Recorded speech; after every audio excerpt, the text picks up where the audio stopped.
All right, welcome everyone to our second Common Council meeting for April. I'd like to thank, we have a lot more people here than usual. It's nice to see. Must be the budget. Tammy, they're all here to see you. It's awesome. Okay, so let's get going. Madam Clerk, could you please read the adequate notice of compliance statement, please? Adequate notice of this meeting has been provided by the City Clerk's Office in preparation of the Council Annual Meeting Notice dated December 16, 2024, which was properly distributed and posted per statutory requirements. Please be advised that fire exits are to my right, your left, and at the back of the room. The City has a listening system to assist the hearing impaired. If anyone needs hearing assistance, please obtain the system at the dais and return it thereafter. Thank you so much. Roll call, please. Mr. Boyer. Present. Ms. Hamlet. Here. Ms. Kamenson. Here. Mr. Pulowski. Here. Mr. Smallwood. Here. Ms. Toth. Here. President McTurnan. Present. All right, at this time, I'd like to call on two longtime Summit residents and brothers to lead us in the Pledge of Allegiance. The DeSocia brothers, please. Will everybody please stand? I pledge allegiance to the flag of the United States of America and to the republic for which it stands, one nation, under God, indivisible, with liberty and justice for all. Thank you, guys. All right, moving right along. Madam Clerk, would you please read the explanatory note regarding closed session and hearings and comments? A closed session meeting as authorized by state statute was announced and held prior to the start of this meeting, and the known items for discussion were listed on the published closed session agenda. Please be advised that council meetings are broadcast live on Comcast channels 36 and 34 and Verizon channels 30 and 33 and rebroadcast on Thursdays and Saturdays on HTTV on Comcast 36 and Verizon 33. When invited to speak, please come to the lectern. Clearly state your name and address, spell your last name, and speak into the podium microphone so that your comments can be understood by all and properly recorded. Whenever an audience or council member reads from a prepared statement, please give or email a copy to the city clerk at cityclerk@cityofsummit.org. To help facilitate an orderly meeting and to permit all to be heard, speakers shall limit their comments to 3 minutes. Unless you are using an electronic device to follow the meeting agenda or need it for professional emergency contact purposes, please turn it off. Thank you. Thank you very much. All right. Madam Clerk, I'm sorry, do I have a motion to approve the minutes for regular and closed session meetings of March 18th and April 1st? So moved. Second. All in favor? Aye. Opposed? Motion carries. All right, before we get to reports, I just want to make an announcement. I believe there are seats upstairs if anyone in the back would like to sit. I think there are TVs up there too. You'll have plenty of opportunities to come down if you want to speak at any time during one of the public comment sections. I'd hate to see you guys all standing up there, knowing that there are some seats available in the building. So be my guest to stand if you'd like to, though. Okay, so we're on to our report section. Madam Mayor, do you have a report for us this evening? Indeed. Good evening, everyone. So I'd like to start with a big thank you to everyone who came out for our annual Easter egg hunt on the Village Green. We had great weather and a fantastic turnout, and a special thanks to the PAL for sponsoring the event and to our Department of Community Programs for organizing such a fun day for our community. I hope you all got some great photos with our Easter bunny.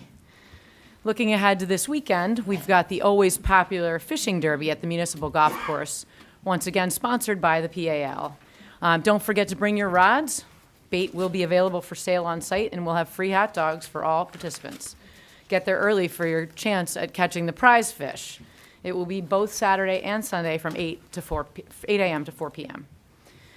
I also want to acknowledge the retirement of Police Officer Karen Sowers. I've known Karen personally for many years, and I want to wish her the best as she embarks on her next journey. Happy Earth Day, very important. And I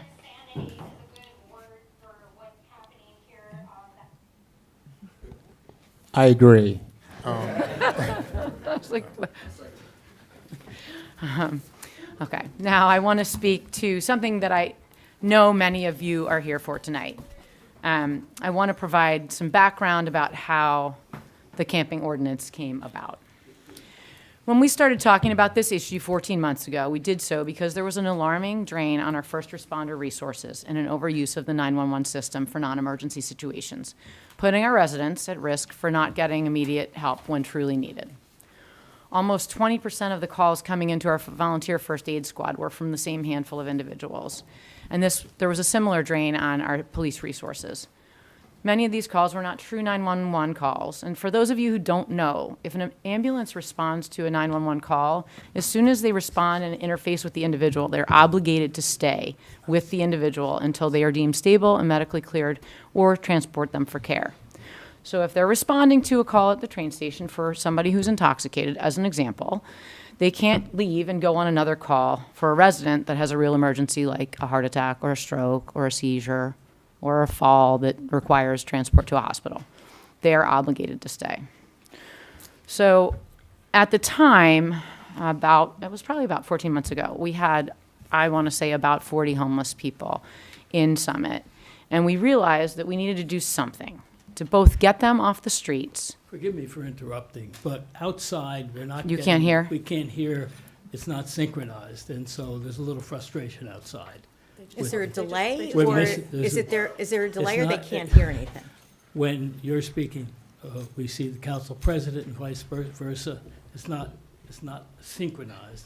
So there's a lot of frustration Is he- outside. Is it better if There- they go upstairs? Can try, yeah, I mean. I would suggest that they try the Whitman room upstairs. They told me it was just better. Someone just texted me that it got Oh. better. I'm not Oh, sure if okay. it didn't, but maybe All right, can try we, again. maybe we do a like a test. Why testing? don't we just do a test? Anybody?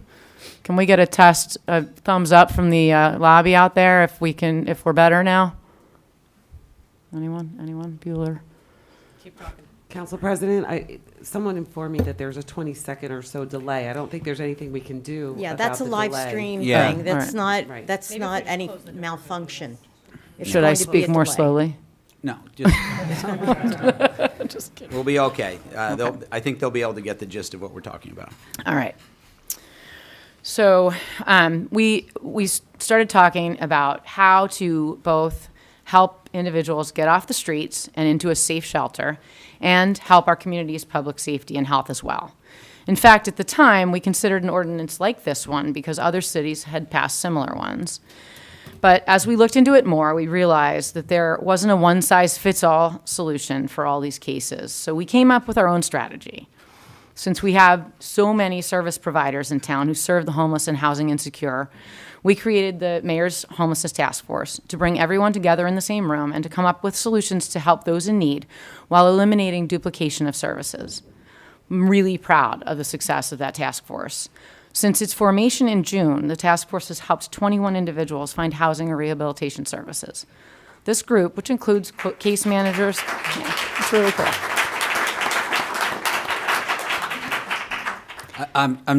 We're gonna have a really, really long really long. evening if everyone applauses for line. So I'm sure the mayor appreciates the Appreciate it. applause, but can we just keep the applause to a minimum so we can get through our meeting? Should have Thank you. had paddles. Yeah. Yeah.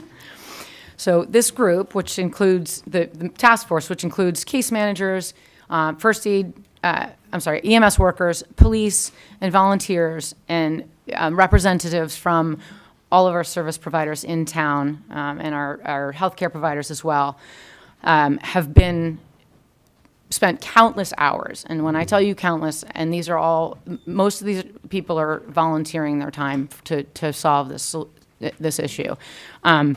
We had service providers and outreach teams out 5 days a week, engaging with people, working tirelessly, creating relationships, identifying what the issues were, what the hurdles were, and trying to find the right solutions for the people who wanted to engage and were ready to accept the boundaries required for them to receive the right care. It's an incredible success that continues to this day. Offering resources will always be our community's first response. Not only has our task force helped all of those who were homeless and willing to accept assistance, but they also helped 7 Summit residents who were at risk of becoming homeless get the resources they needed in time to get out of that crisis situation. So during this whole process in the last, 10 months or so, as we were working to house these individuals and connect them with services, we were expecting call volumes for our particular issues and disturbances to decrease. So things like quality of life issues such as urinating in public intoxication, things like that. But we're still facing some of those. We're still seeing a lot of calls regarding those issues. And we're still facing some public safety issues. And an inordinate request for resources from a group of individuals who haven't accepted help or boundaries that have been put in place. Some of the calls we received include showing pornography to children, looking up pornography in the library on public computers in plain view of our kids, punching and hitting our first responders, urinating and defecating in public places, including right in the middle of center town.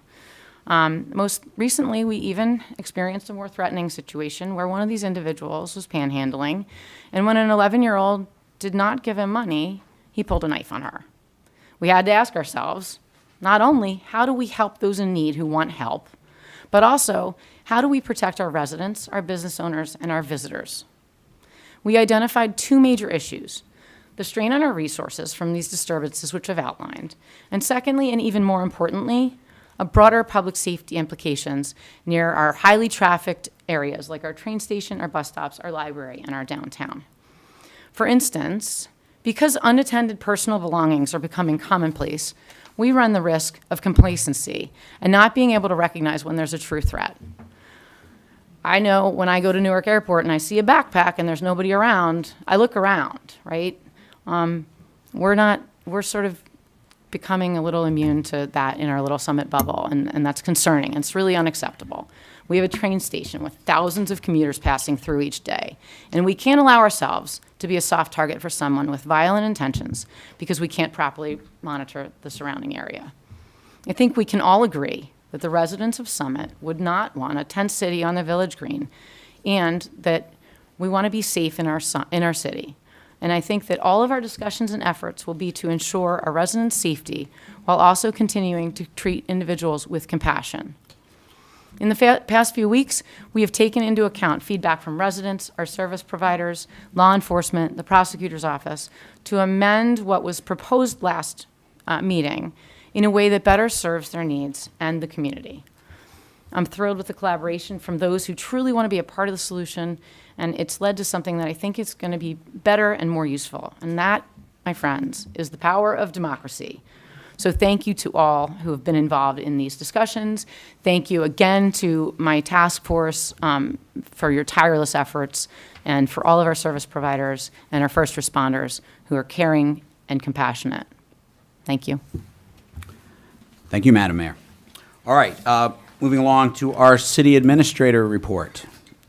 Ms. Baldwin, please. Thank you, Council President. Good evening, everyone. The next Summit Free Market will be held this Friday, April 25th, from 12 p.m. to 2 p.m. at the transfer station. It's located at 40 New Providence Avenue. Stop by, drop off any unwanted yard sale quality items, and browse for other donated items for free.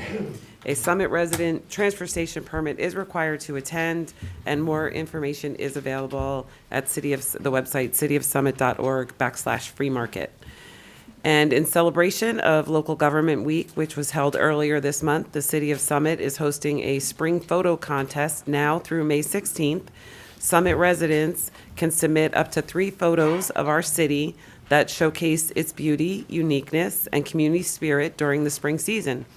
The contest is open to residents of all ages, and all the information is available at cityofsummit.org/photo contest.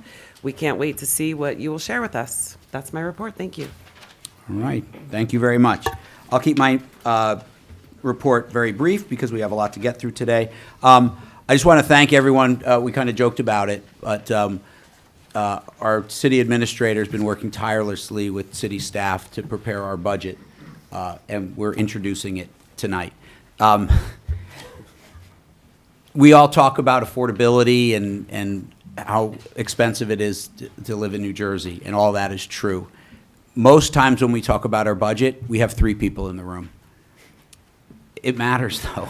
So You know, and I'm happy that people come here and listen about what we're trying to do with city finances and how we're going to manage that. So looking forward to our presentation, and I just am happy that people will see it and understand some of the challenges that we face around providing high-quality services with the other side of it, making the city as affordable as possible so people can continue to live and raise a family here. And it's not easy.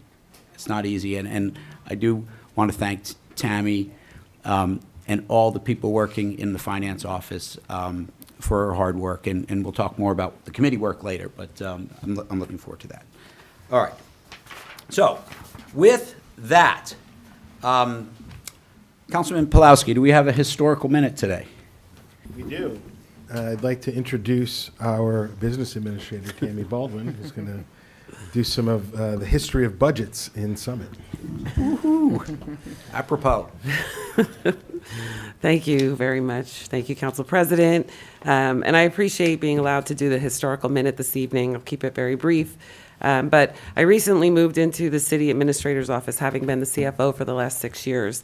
And in moving into that office, I came across some interesting books and publications that are housed on the bookshelves in my new office.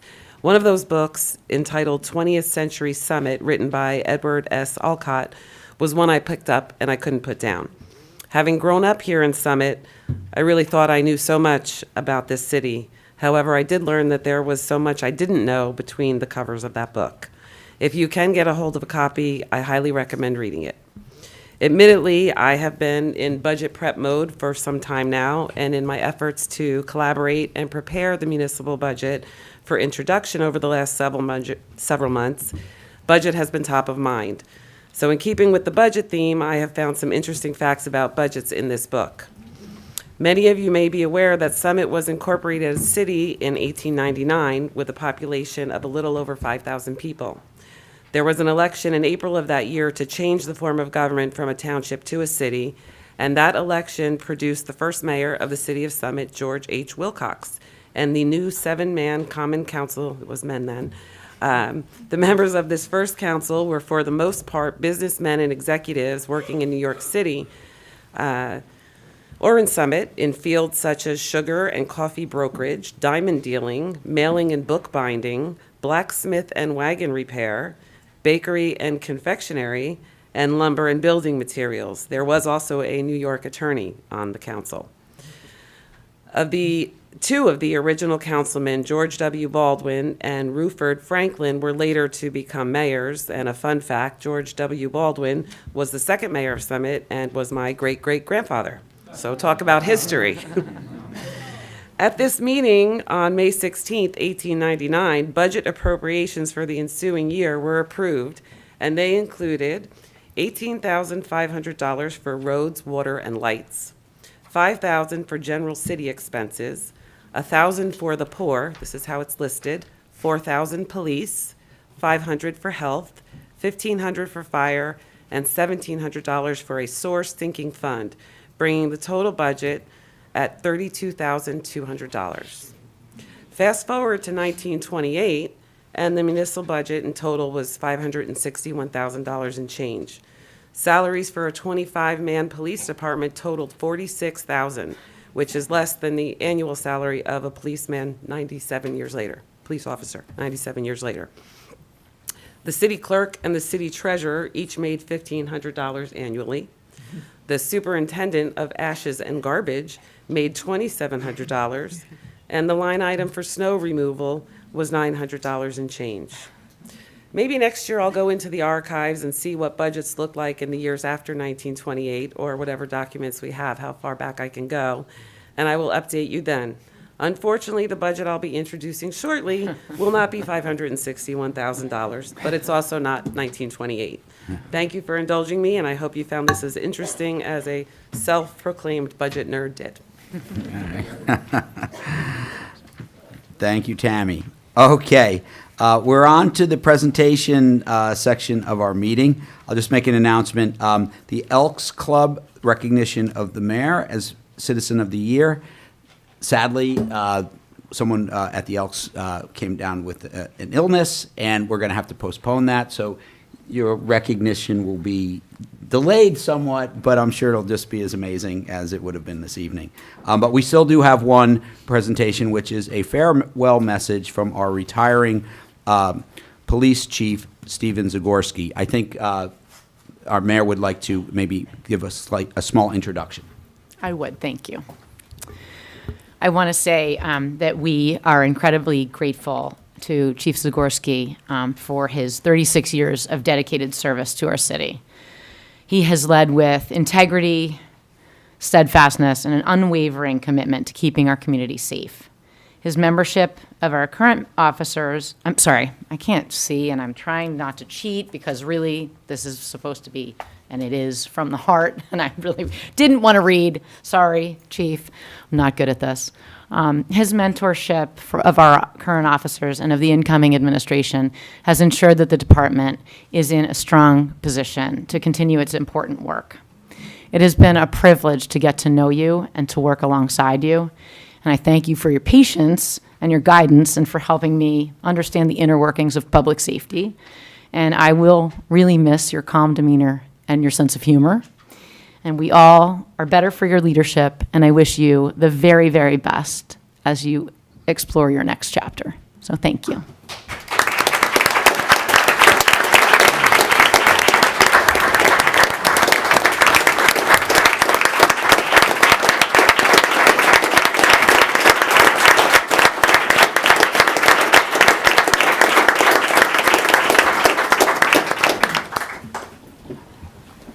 All right, Chief, the podium is yours.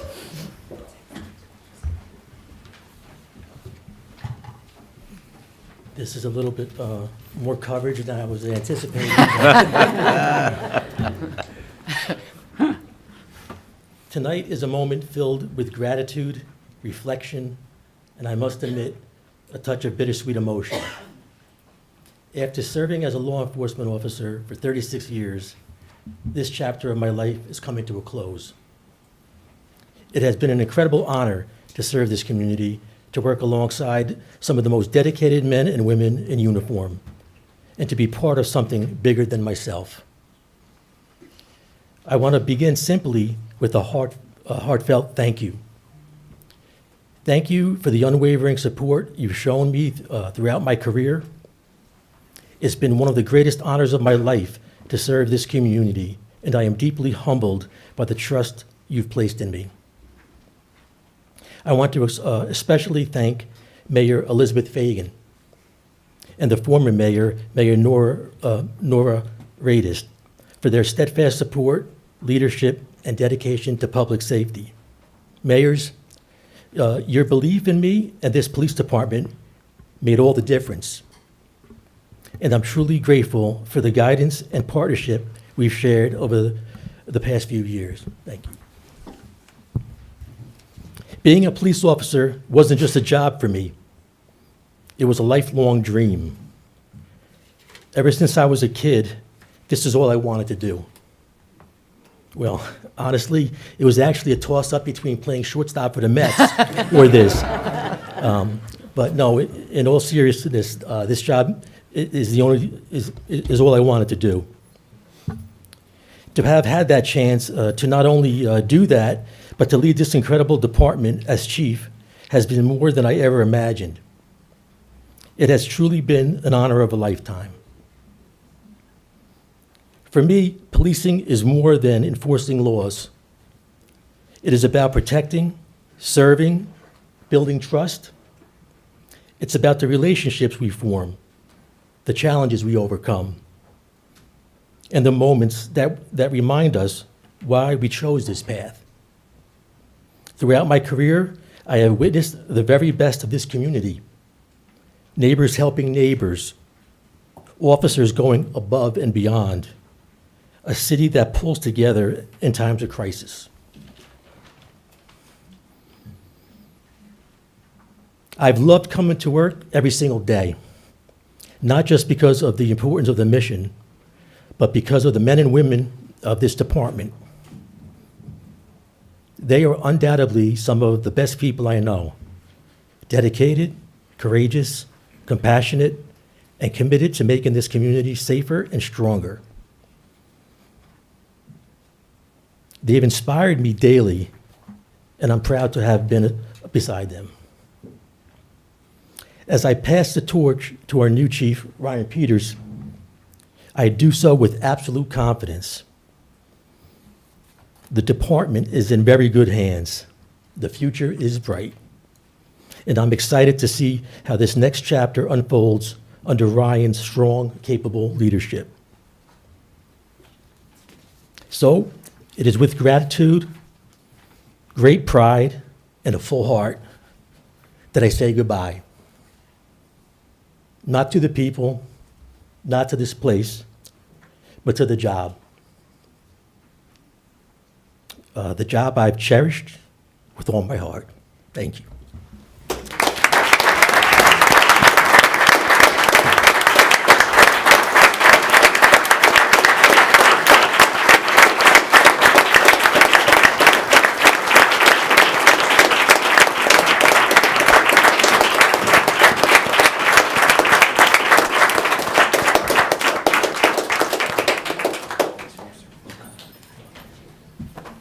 Hug you from here.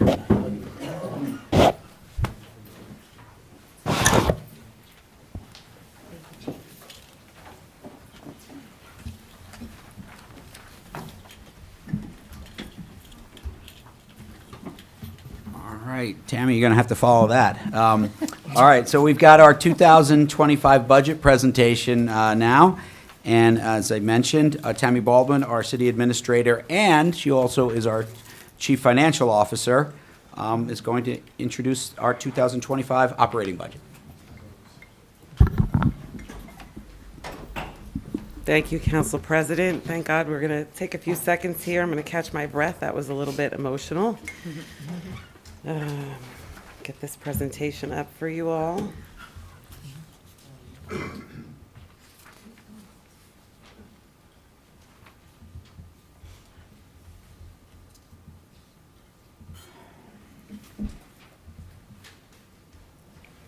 Okay. Well, good evening again, everyone. It's the trifecta. I did the city administrator report, I did the historical minute, and now the municipal budget presentation. I've been doing budgets for 25 years now in municipal government, and this is by far the biggest crowd I've ever done a presentation in front of for budgets. So this is exciting, a highlight for my career. I'm going to try to keep this as brief as I can, but it is a lot of information to get into a condensed period of time. And there will be information posted. This presentation will go up on the city website tomorrow. And by Friday, there'll be some very detailed information going up on the city website if anybody wants to do a deep dive. But tonight we're going to quickly, let me go over what we're going to go through is the process and the timeline and how we develop the budget, the challenges, some of the challenges we face for 2025, our financial totals, the general fund, summary points of the budget, our tax base evaluation, property taxes and budget impact, and the general fund revenues and appropriations, along with the city's debt position. And we'll touch on the 2025 capital budget and that plan. So this process actually starts in August. I'm just, 4 months out from starting it again for 2026. All department heads start putting together their operating and their capital budget requests. They're submitted to the chief financial officer and the city administrator in October of 2024. And then council committees review and discuss the various department budgets in their committee. They come back with any revisions provided to the CFO. And then in December, we have a public workshop on the capital budget request. I don't know if anybody attended that, but it's a very in-depth look at what the various departments are requesting in terms of capital projects. January and February, the operating budgets are discussed with the finance committee and the capital projects as well. And we evaluate and finalize the capital budget plan. And that brings us to today, doing the introduction and presenting this budget to Common Council in this meeting. And then there is state budget law that requires 28 days between introduction and adoption, a minimum of 28 days. So the hearing on this budget will be on May 20th. So the challenges that we faced in 2025, right off the bat, we had a revenue loss of $315,000 in change. The state, many years ago, the state started collecting energy receipts tax. That was a revenue that was previously collected by municipalities. The state took it over, and then they decided that it's kind of part of our state aid. And you also have to now go through a best practice summary and checklist in order to get and retain 100% of your state aid, but they've never really given back all of the ERT money that they took over. So in 23 and 24, there was a movement to restore some of that. So in each year, we got $315,000 extra. I feel like it was the municipalities in the first place, but we were getting a little piece of it back, and that is not happening for 2025. On the appropriation side, we have $952,000 increase in the municipal operation expenses, or 4.6%. That's not really a lot when you're talking about 57 million last year, 59 million this year budget. We were up in salary and wages by 279,000. That's pretty low. There was some restructuring done, which saved us a bit. That number would have been much higher. And then 672,000 and change in the other expenses, the regular operating non-salary expenses. There was an almost $60,000 increase in the general liability and workers' compensation. We've been seeing steady increases in this area, in large part due to cybersecurity threats that not only municipalities, but all corporations and private industry are seeing the same kind of threats. And then our healthcare insurance premiums went up by $450,000. It was a 17% increase with the state health benefit plan. Caveat to that, myself and my finance team and some other folks in City Hall will be looking at our options for 2026 to see if we can do something different and save some money in the 26 budget, because I don't anticipate that 17% is going to be the number next year. I think it might be much higher, reading all of the fiscal reports that are coming out. So we'll be looking at that carefully. The general fund municipal budget for 2025 is $59,769,000 and change. Again, that's a 4.6% increase in the amount budgeted, not in taxes. We'll get there in a minute. And then the capital budget is up at $5,256,000. That's a 2.9% increase. I have to keep in mind that and we talked about this last year when the previous city administrator presented the budget. There's a lot of capital needs. Infrastructure needs to be maintained, and we can't continue to not do it and push it. Eventually, we have to get certain things done. So we take a hard look at what is imminent, what can wait, and what needs our immediate attention, and that's how those are developed. We also have a sewer utility fund and a parking utility fund. The sewer utility fund, they're both called self-liquidating funds, right? They are maintained, the expenses are covered by the revenue that's taken in. So the sewer fees that are collected cover all of the expenses of the sewer utility fund, and the parking revenue that's generated covers all of the expenses of the parking utility fund. Those numbers are here. We are up 4.7% in the operations for the sewer utility fund and 1% in the parking utility fund. The capital budget looks huge there with the parking utility. You see 2025 is $2,725,000, and last year it was $55,000. That is because, in large part, we have funds put into rehab the tier garage. It is in need of repair. There have been some presentations to council. We're looking into it further to see the breadth of the repair that's needed.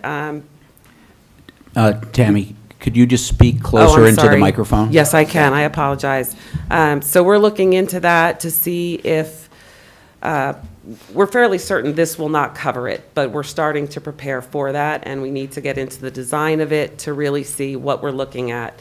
And then we have to do a cost benefit analysis as to whether it's something we should fix, and how many years does that get us? Or is this something that we have to look at a bigger solution for? So financial totals, and that's everything all in.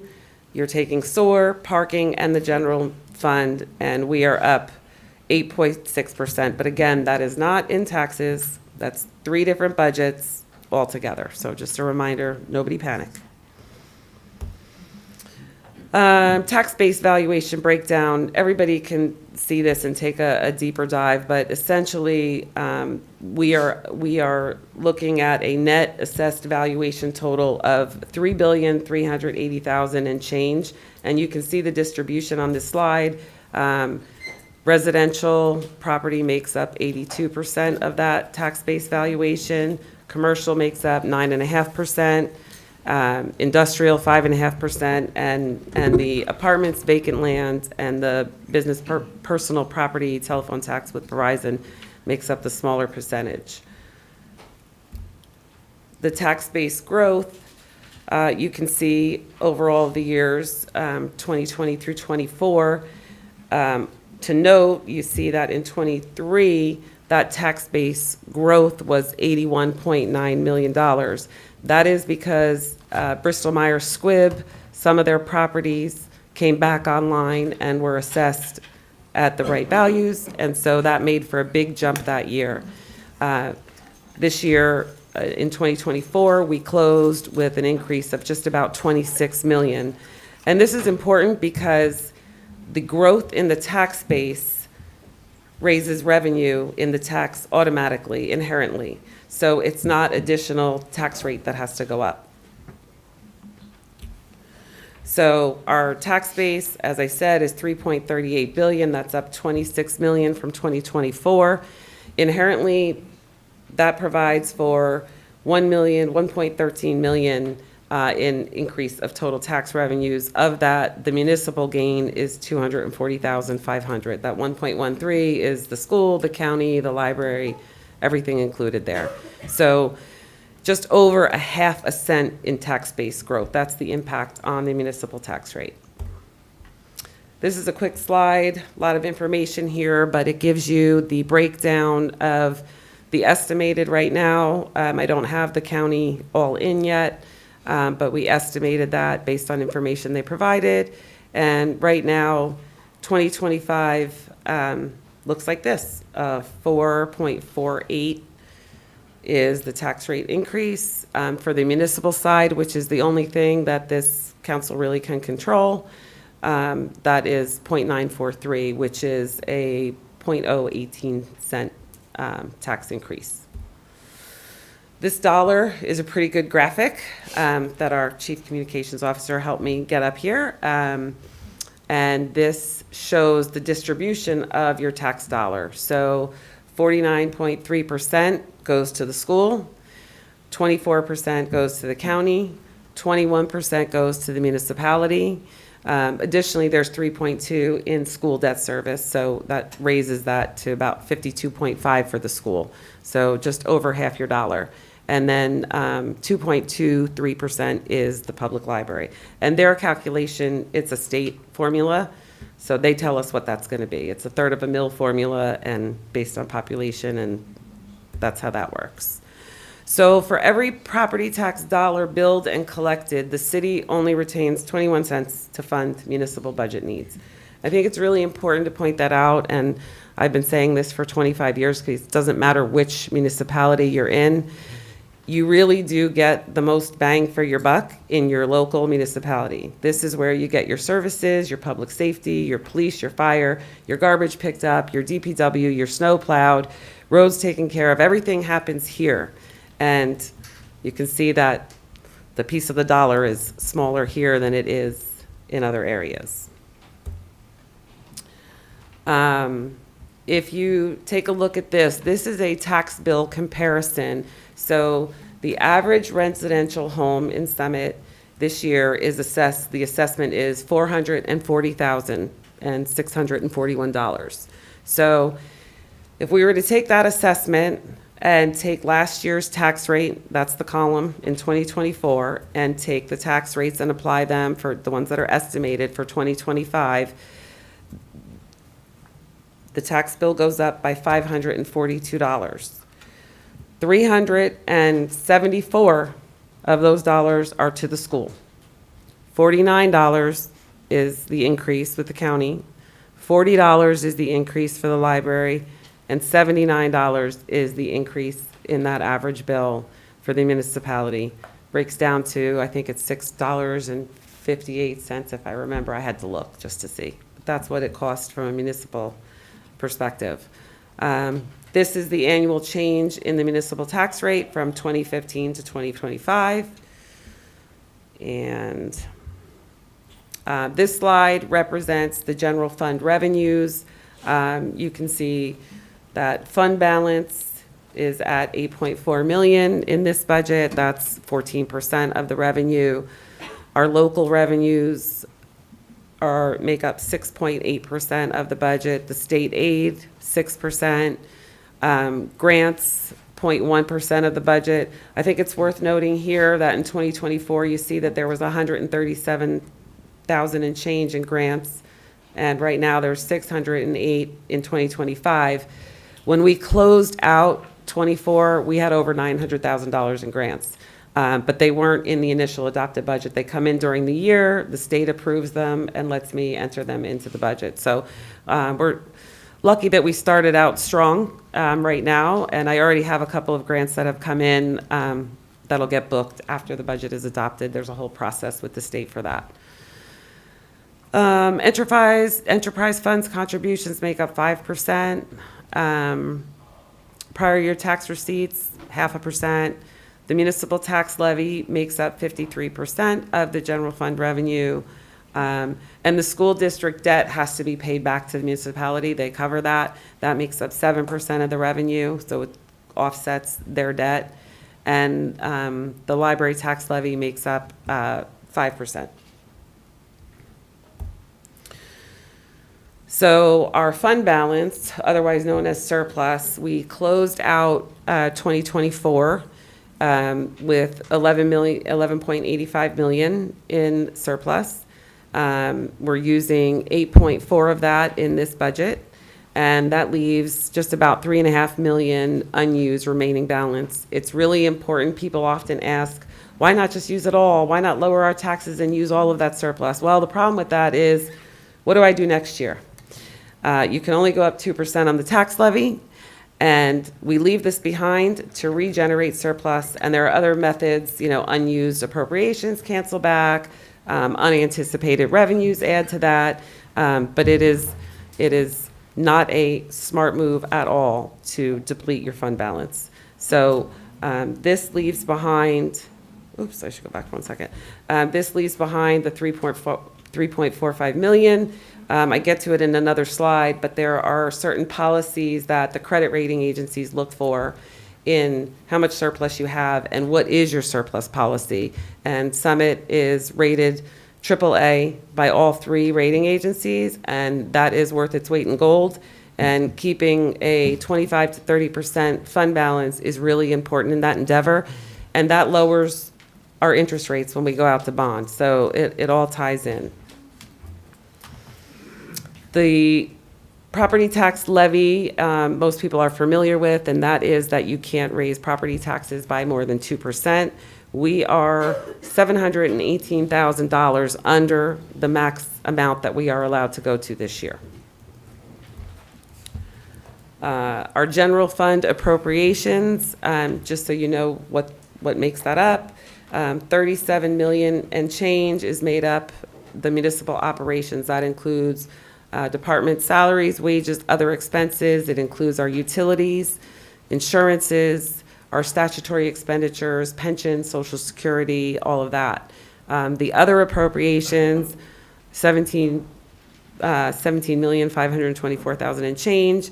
That is made up of the library levy, your grants and interlocal agreements, your capital improvements, down payment, your municipal and local school debt service, and your deferred charges and reserves. And then there's the reserve for uncollected taxes of $5,015,000. The appropriations we just spoke of, I don't think I'll go down the whole list. I think everybody could see it, but the 37 million is made up of these various areas, including general government, finance, public safety, your community services, your community programs, your Board of Health, your municipal court, which we share with New Providence, your utilities, your insurances, your pension, and Social Security. And I have Invisaligns, and I sometimes really lisp lately, so forgive me. A tough time with these things. On the other side, as I said, these are the percentages that make up the other appropriations, including our joint dispatch, capital down payments, debt service, et cetera. There's also an appropriations cap in addition to the tax levy cap. This was the first cap that the state law came down on, which most of us CFOs these days say, why don't you just get rid of that? Because the tax levy cap is really the overriding feature. We can't go over 2%, so really the rest of this doesn't matter that much. But there still is an appropriations cap where you can't go over 3.5% of your appropriations from the previous year. But then they give you all kinds of exceptions. So it's kind of a funky formula, but we are $2,330,000 under that appropriations cap. So we didn't even come close to that. Quick slide on salaries and wages because this seems to be of interest to folks. And this does include temporary, seasonal employees with our pool and our golf course. So you can see that from 24 to 25 in the general budget, we're up by 1.5%. In the SOAR utility budget, we're up 2.1%. Parking services, we actually decreased by 14.4%. There was a lot of turnover and change from longtime employees and new folks taking over. So just by attrition, that savings occurred. And then in our UCC, which is a dedicated trust fund, we're up 4.9%. Our current debt position, as of the end of the year, our annual debt statement is posted on the website. Anybody who's interested can take a look at that. But our statutory equalized valuation is $8,512,942,632. That allows us 3.5% borrowing power. So counties can go to 2.5%, municipalities to 3.5%. That would allow us to borrow $297 million in change. We are not doing that. Right now, we're at 62 million. So you can see that we are well under what we're allowed to go to. The remaining power there is that 235 million. And our net debt to statutory equalized valuation is 0.678. So we're under 1%. We're not even at 1%, and we could go to 3.5. Not that I would advise that. This is our debt and the capital budgets. It just gives a history from 2016 to 2025, the amount of principal that we're paying for our bonds, and then that year's capital budget. So it doesn't correlate, the slide is shown together, but your capital budget often doesn't go out to, you go for notes for a couple years, and then when it builds up and it's cost effective and the rates are right, you go out and you take bonds. So in my experience here, it's about every 3 years, depending on where the rates are with the market and if it makes sense at that time. And these are the capital budgets. I'll touch on these real quick because we did have a very lengthy discussion back in December on this. But overall, the general fund, $5,256,000 and change. The parking services agency, I talked about. The funds for the tier garage, $2.7 million, and the SOAR utility improvements of $2.1 million. This is a breakdown by department. For 2025, fire requested $333,000, police $195,000, community services just over $3 million, community programs $1.375 million, and administration clerk $260,000. That's what makes up that $5,256,000. These are a breakdown of parking services. We touched on that briefly. Again, that is up because of the tier garage, and SOAR is actually down by $460,000 as it stands right now. This is a detail for the fire department of the request that they made. It's turnout gear, replacing car one, small equipment, rescue equipment, and radio equipment. Makes up that $333,000. In the police department, it's a network server replacement and upgrade. It's Axon drone equipment, replacing desktop computers, and vehicle replacement. Department of Community Services, which is where most of our capital dollars are spent. This is where our infrastructure is. And their total request, there's $2,140,000 in road improvement projects, in stormwater projects, in traffic and safety projects. And there's a list here that y'all can look at online if you'd like to. Also vehicles and equipment, a rear packer garbage truck, a trash transfer trailer, and a zero-turn mower. And then city buildings and properties and the transfer station have some additional funding requests for City Hall, for DPW, for the community center, and for upgrades to the transfer station. The Department of Community Programs has funding request in for Upper Tatlock Playground, the Memorial Playground, a shade structure and basketball court at the Summit Family Aquatic Center, Tatlock lighting, Investors Bank Stadium upgrades. And the administration clerk finance capital, there's not every year is there something there, but there is funding in for upgrades to the Whitman Community Room upstairs. That's to be able to live stream and to get all of that up to speed with, 2025. And then property acquisition for a small piece of property related to the firehouse, just a small piece within that whole property that the city doesn't own currently. And that's what that is for.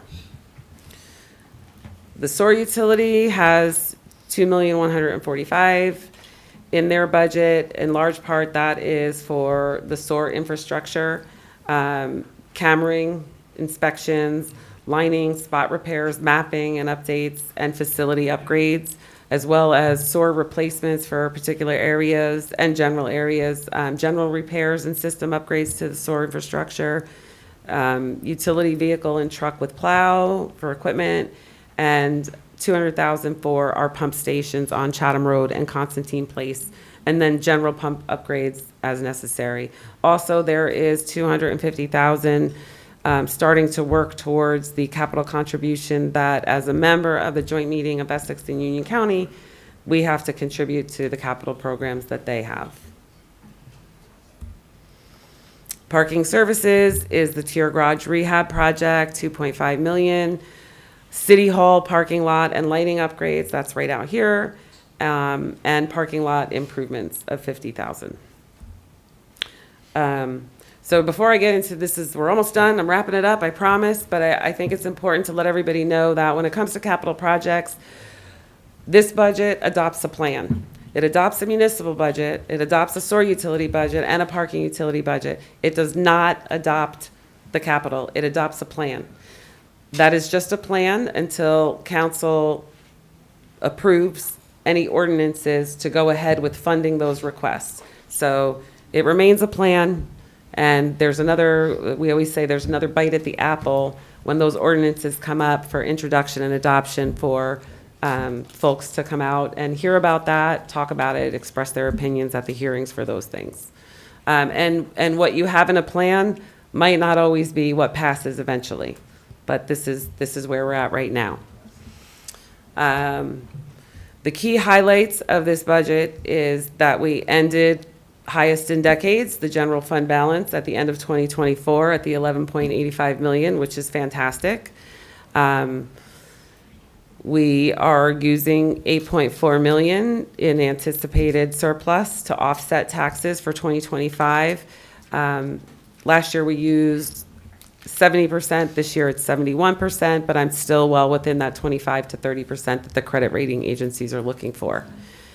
$844,928 is the municipal tax levy increase to balance the budget outside of the other revenues that help support that. The 26 million in new property value growth brings in the 1.13 million in new total tax revenue, which is the 240,000 in new municipal revenue. And overall, the 2025 municipal budget will require a municipal tax rate increase of 0.018 to generate about 608,000 in additional revenue. So again, $79 of the estimated 542 total tax bill increase is related to the municipal tax rate, again, based on the average residential property. I would just like to thank all of the department heads and my finance team, because without everybody, this was a crazy year. We had a lot of people move on and move up. You mentor people, and then they get these bigger jobs, and they leave you. And my assistant treasurer left in December. It's just been a little nutty, but with the help of all the department heads and all of their hard work, and the finance committee who really bore down on all of this week after week in our meetings, I appreciate it, because it is a collaborative effort, and without everybody, I would not have been able to do it. So that wraps up the presentation. Thank you.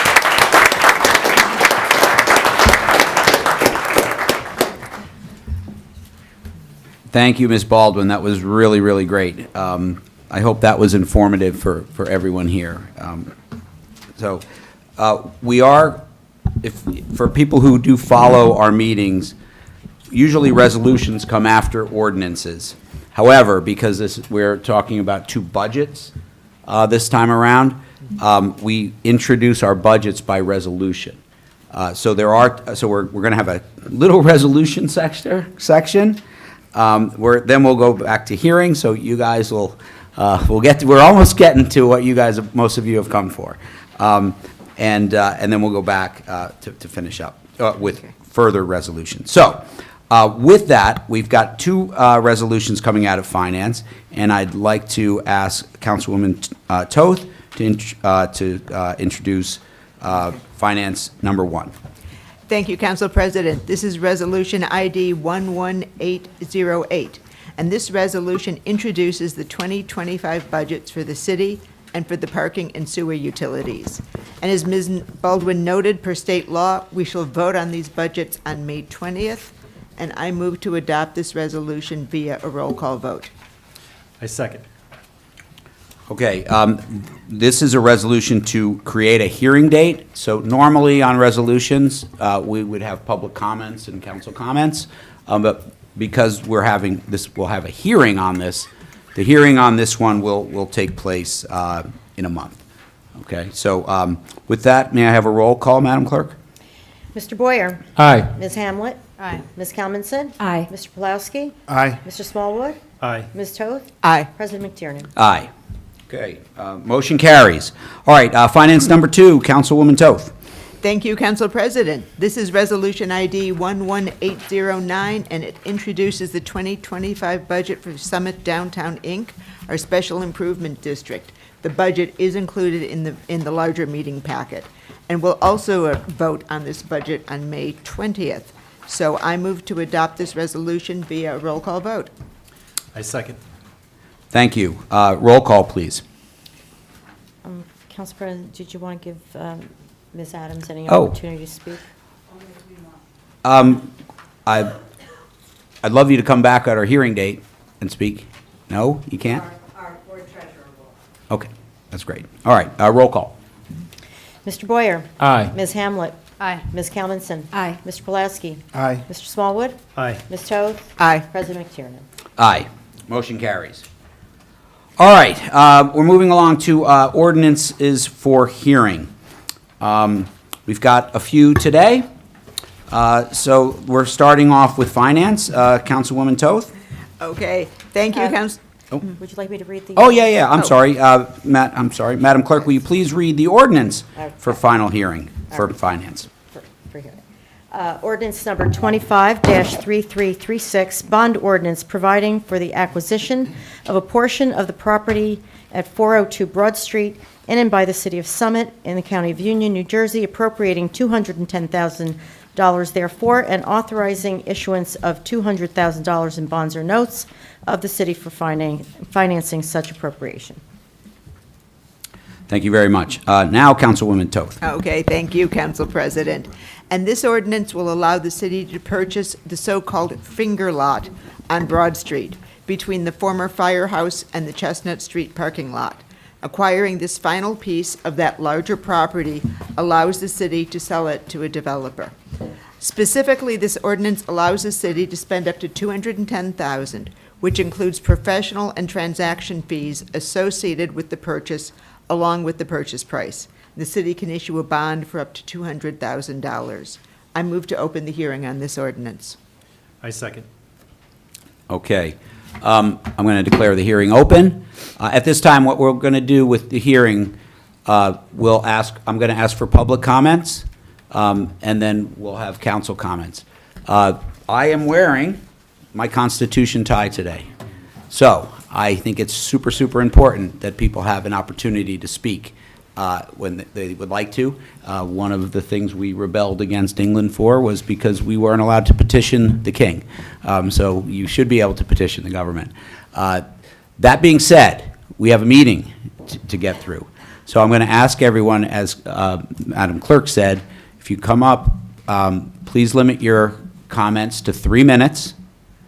At the beginning, please state your name and your full address for the record, and then you can talk about whatever you'd like around these ordinances. I will say, though, we have a large crowd here.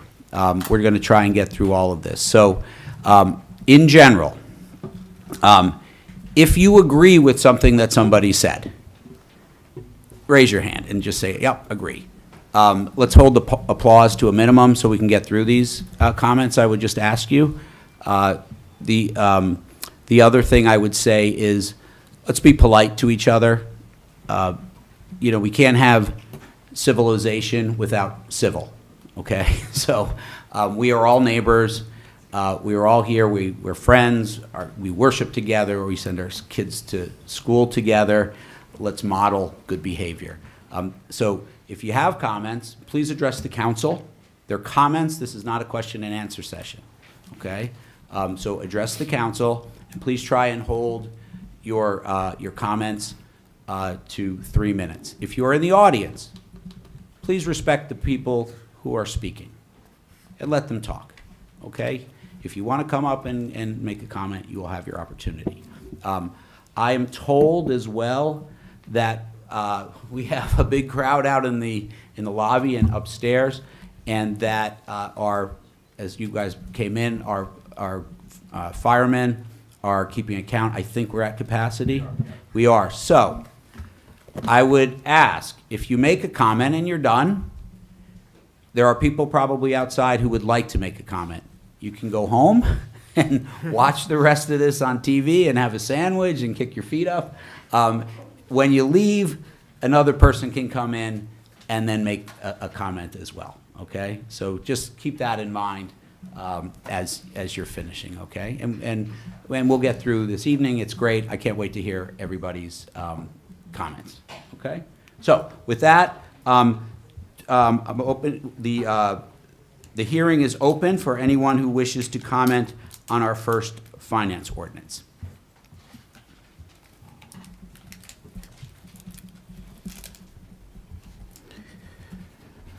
Good evening.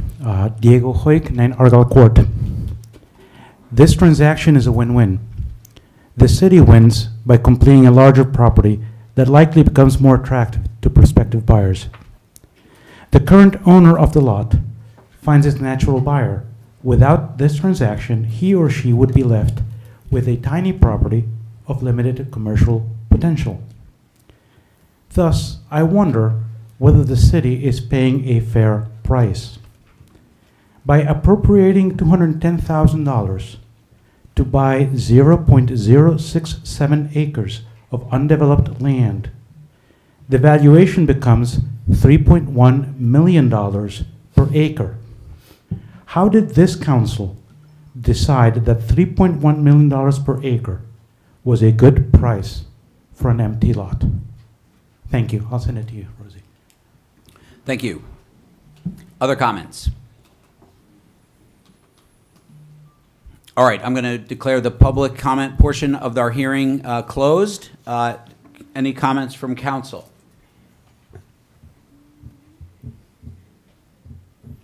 No? No, I got to make a comment then. No, this is, as mentioned so eloquently by Councilwoman Toth, is the last little piece in the jigsaw puzzle to get this property at Broad Street West ready for sale. For those of you who've been following it, there are 4 parcels of land that the current firehouse occupies. One of the parcels, we have a lien to use. It's a little tiny strip that goes kind of right next to the current firehouse. The city determined, working through council and with our planners, that it was super important to get control of that little sliver of land in order to have that a developer would care. If you didn't have it, the lots would have to be sold separately, and the value for the city would be less.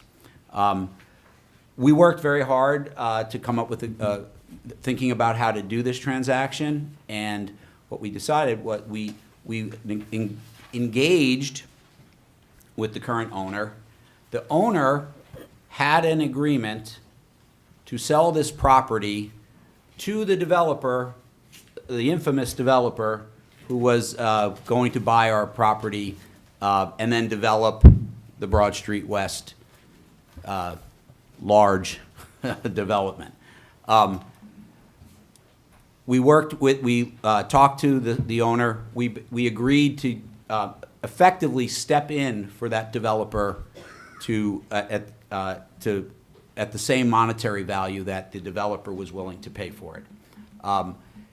Thinking around it on those terms, that developer is a professional, knows a lot more about real estate than we did, and I think if anyone had followed the Broad Street West saga all those years, that developer kind of ran circles around government as it came to development. So that property, I think, is very fairly valued. It's not, you can't look at it just because it's per acreage. It matters because it's that last piece in the jigsaw puzzle. Without it, you can't really sell the lots in general. So I think it's a great deal, and I'm very happy to support this ordinance. Okay. All right. Without any further questions or comments, I'm going to close the hearing on this ordinance.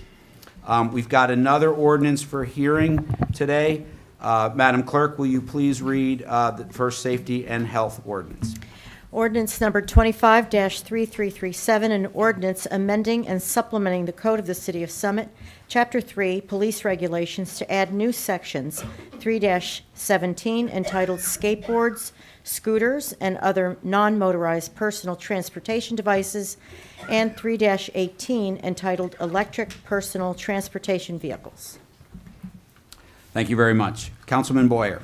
Thank you, Council President. I am introducing ordinance number 25-3337 for a final vote, which amends Chapter 3 of our City Code to address the responsible use of personal transportation devices, both motorized and non-motorized within our city. This ordinance adds 2 sections to our police department regulations. Section 317, which regulates non-motorized devices such as skateboards, bicycles, scooters, and rollerblades, although I don't know if anybody rollerblades anymore. Section 318 governs electric transportation vehicles, including both low and high-speed e-bikes and electric scooters, in accordance with state definitions. We fully recognize that these devices offer real benefits, especially children, seniors, and individuals. We promote safe travel. However, we've also recognized that we need to protect pedestrians. And over the past few years, we've seen a rise in injuries, near collisions, and resident complaints, particularly involving unsafe sidewalk use in high-foot traffic areas. Non-motorized devices will now be prohibited on sidewalks in our downtown district, where foot traffic is dense and pedestrian safety is paramount. Electric bikes and scooters are prohibited from all sidewalks and pedestrian pathways citywide and must be operated on streets where bicycles are permitted. A detailed list of prohibited streets in the downtown district is included in your meeting packet for public reference. This thoughtful, balanced ordinance embraces new transportation trends while protecting the integrity of our walkable city. I move to open this ordinance for a final hearing. Second. All right, I'm going to open this hearing for public comments. I forgot when I was talking about public comments. I am certain that everyone will follow the good decorum and speak to the 3 minutes, et cetera. Won't, disrupt from the crowd. I do want to say, though, just in case a forearmed is forewarned, that if we do have any disruptions or what have you, if people aren't going to follow the rules for an orderly meeting, I will do what I do with my school children. I will call an adult timeout, meaning we will call a recess. We will have a little break, allow people to calm down. We'll come back and we will conduct our meeting. I'm very confident that won't be necessary, but I did want to lay that out there. And hopefully we won't have to do that more than once, okay, if that is to happen, all right? So with that, do we have anyone from the public who would like to comment on this safety and health ordinance?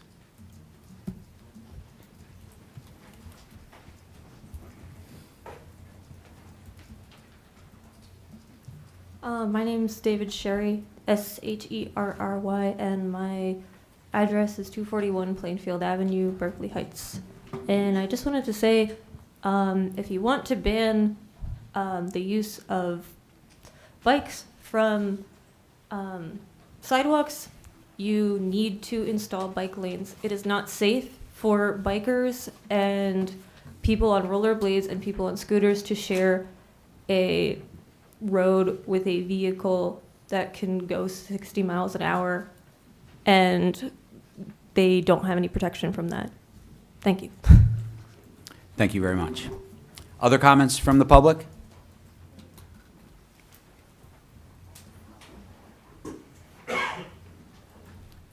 Hi, my name is Christopher Decker. I live at 133 Summit Avenue, apartment 17. I've lived here for about 9 years. One of the reasons I moved to Summit is because of how walkable it is. It's really nice being able to walk around and not have to get into my car to go run errands.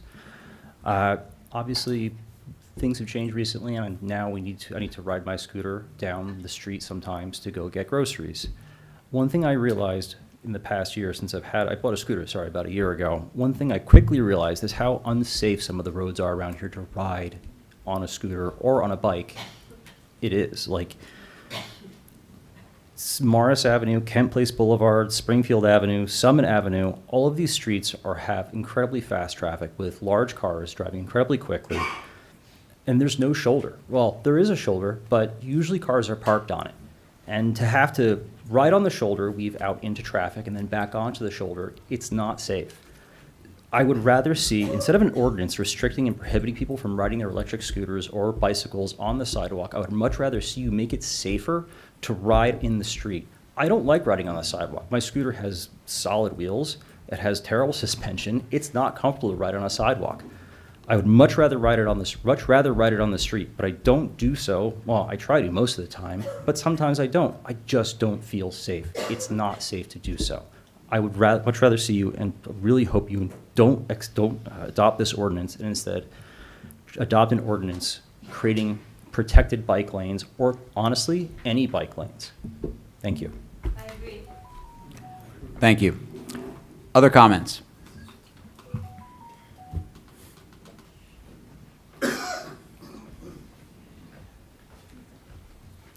Jesse Reyes, last name spelled R-E-Y-E-S, 42 Londonderry Way. I've been riding bikes all my life. I'm 67 years old. Used to do bike racing. When I moved to the city from the country, it was a big adjustment. What I've noticed is several towns have done this. I saw this in Chatham. They have busier streets than we do because they have an entire street that's a through street. I've seen near collisions between children and pedestrians. There's no clear winner ever in these things. My dad used to say you can be 100% right and 1,000% broke, which basically meant if you get in the street, you may have the right of way, but you may get run over. The thing I have noticed about bikes is I've told my kids, the minute you get off of your bike, you become a pedestrian. And so one of the things that I like seeing is parents who have their kids walk their bikes on the sidewalk. Now, granted, I don't know about scooters. I don't know about electric scooters, but for bicycles, especially for very young kids, I know why they want to ride on the sidewalk because it's safer. You're there with parents. But I'd also have to say that we have to do better training of our kids of how to use their vehicles. I watched a kid without a helmet the other day cut right in front of me from the sidewalk to the street on an electric bike. Just took me a second later, and it would have been an accident. So it's as much about training our bike riders, especially the young ones, about how to be and how to coexist with pedestrians. I don't think there's a clear winner in any of this ever, and we don't want anyone to get hurt. So I'm in favor of anything that does that, but I think there's also needs to be some training for our bike riders, adults. I had a bike that almost ran into me because he thought he had the right of way to run through a stop sign, and this is an adult, not a little kid. So I'm in favor of anything that makes us safer. I wish I had one solution. This is a step in the right direction, but with the right training for kids. Thank you. Thank you for your comments. Other comments from the public?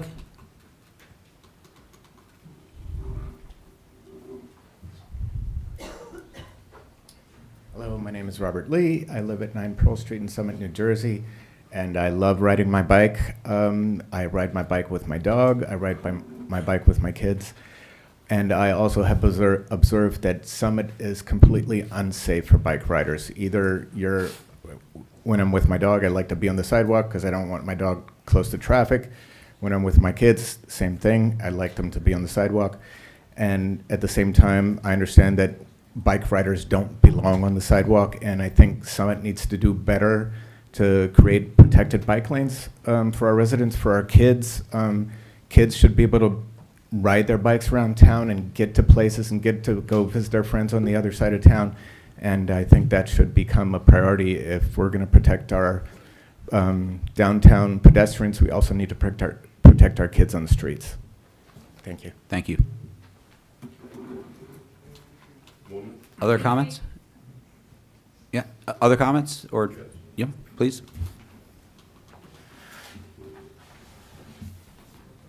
Leonard Prentice, 12 Chestnut Avenue, Summit.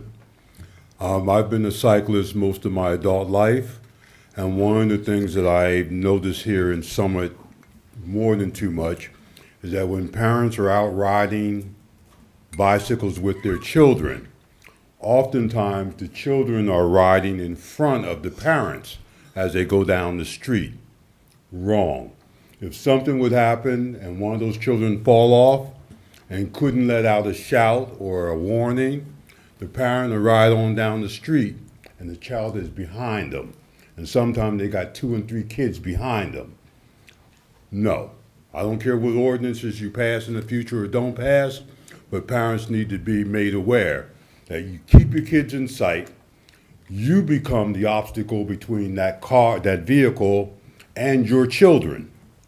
You get hit first as a parent. Thank you. Good comment. Thank you. I agree.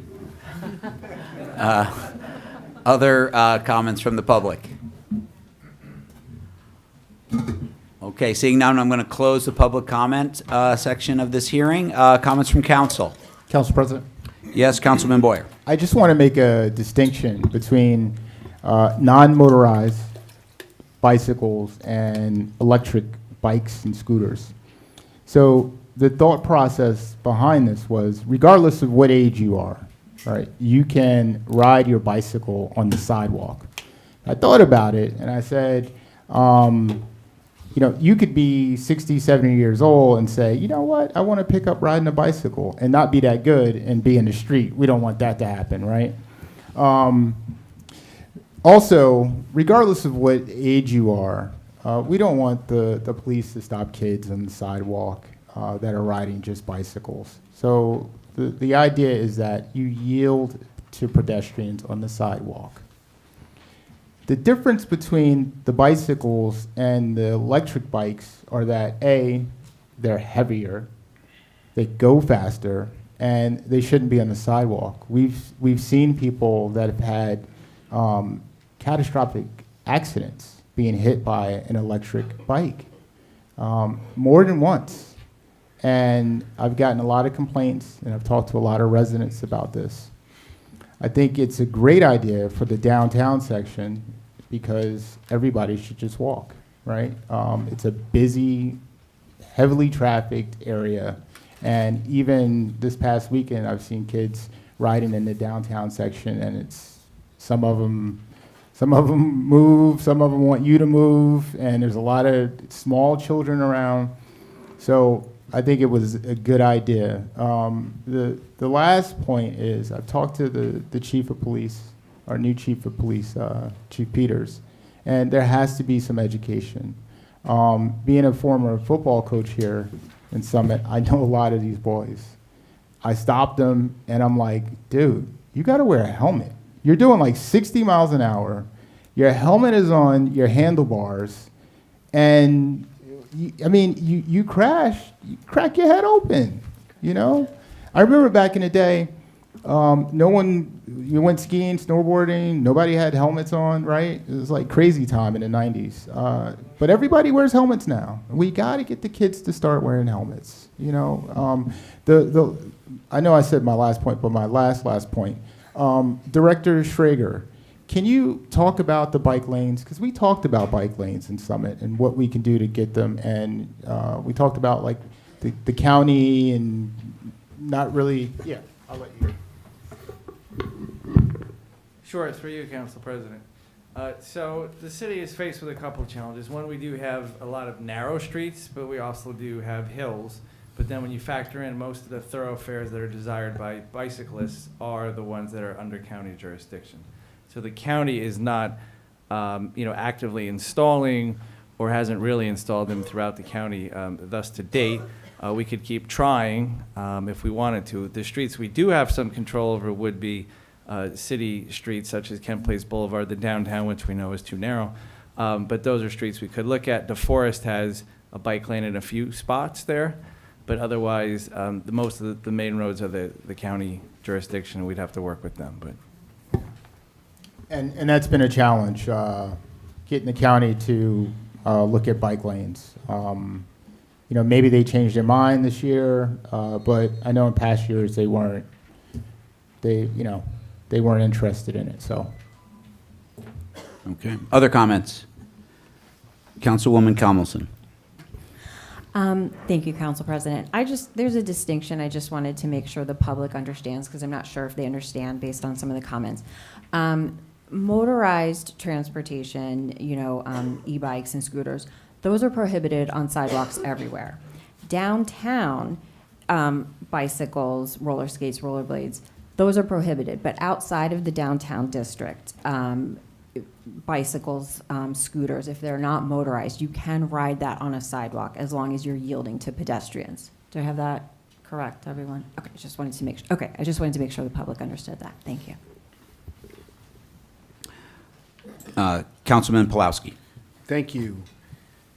Mr. Reyes, your point is well taken. We have been discussing in the Community Programs Committee putting together a presentation for our students, and I think David Guida has it basically put together. It's about bike safety, and we're going to bring it to each of the schools every single year.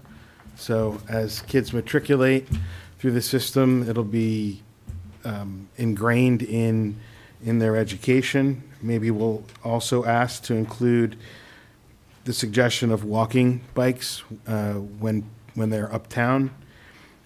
And maybe we can also offer a program for adults or record one of them, put it on our YouTube channel, maybe put it on HTTV.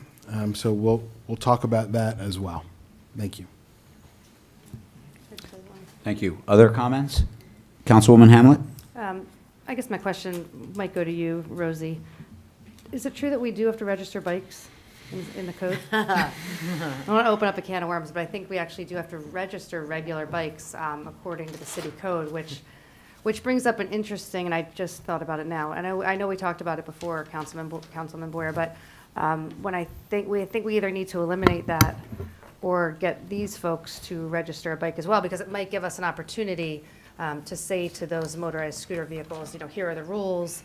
I think we just need to maybe clean that up a little bit before because at least if we're going to require regular bikes to be registered, then we should also require, the other bikes. And I guess my other question is, I just want to understand, what safety standards was this? I understand it's just in the central downtown business, but what bike standards are out there that we got this from? Where did this, I just don't know. Where did it originate from? Is it the chief or was it safety committee? Yeah, we spoke about it in the safety committee, and based on complaints and everything, we looked at the streets, we looked at the different options, and this is what we came up with. And secondly, I would say there are multiple different ordinances that we have in place that we're not in line with, right? So I can talk about the fact that there's a city ordinance that says you're not allowed to put your garbage out front, right? But we do. So, I mean, we could kind of, play whack-a-mole with that, in terms of ordinances, so. Mike? Yes, Councilwoman Hamlet. Mike, I'm just putting my 10-year-old son in the picture, and I'm wondering at what the gentleman, I forget where you went, where you were scared to go on the sidewalks as well. My son does not have one, but for the younger kids, is it safer for them to ride on the sidewalks when they're going to get their ice cream, or do we want to put them in the street? I guess that's my question that as a mom I have to ask. Are you talking about e-bikes or bicycles? Motorized scooters.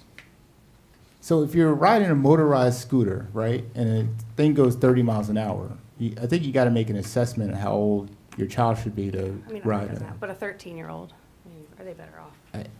I mean. I don't know. I'm just asking a question. Okay. I'm just asking a question.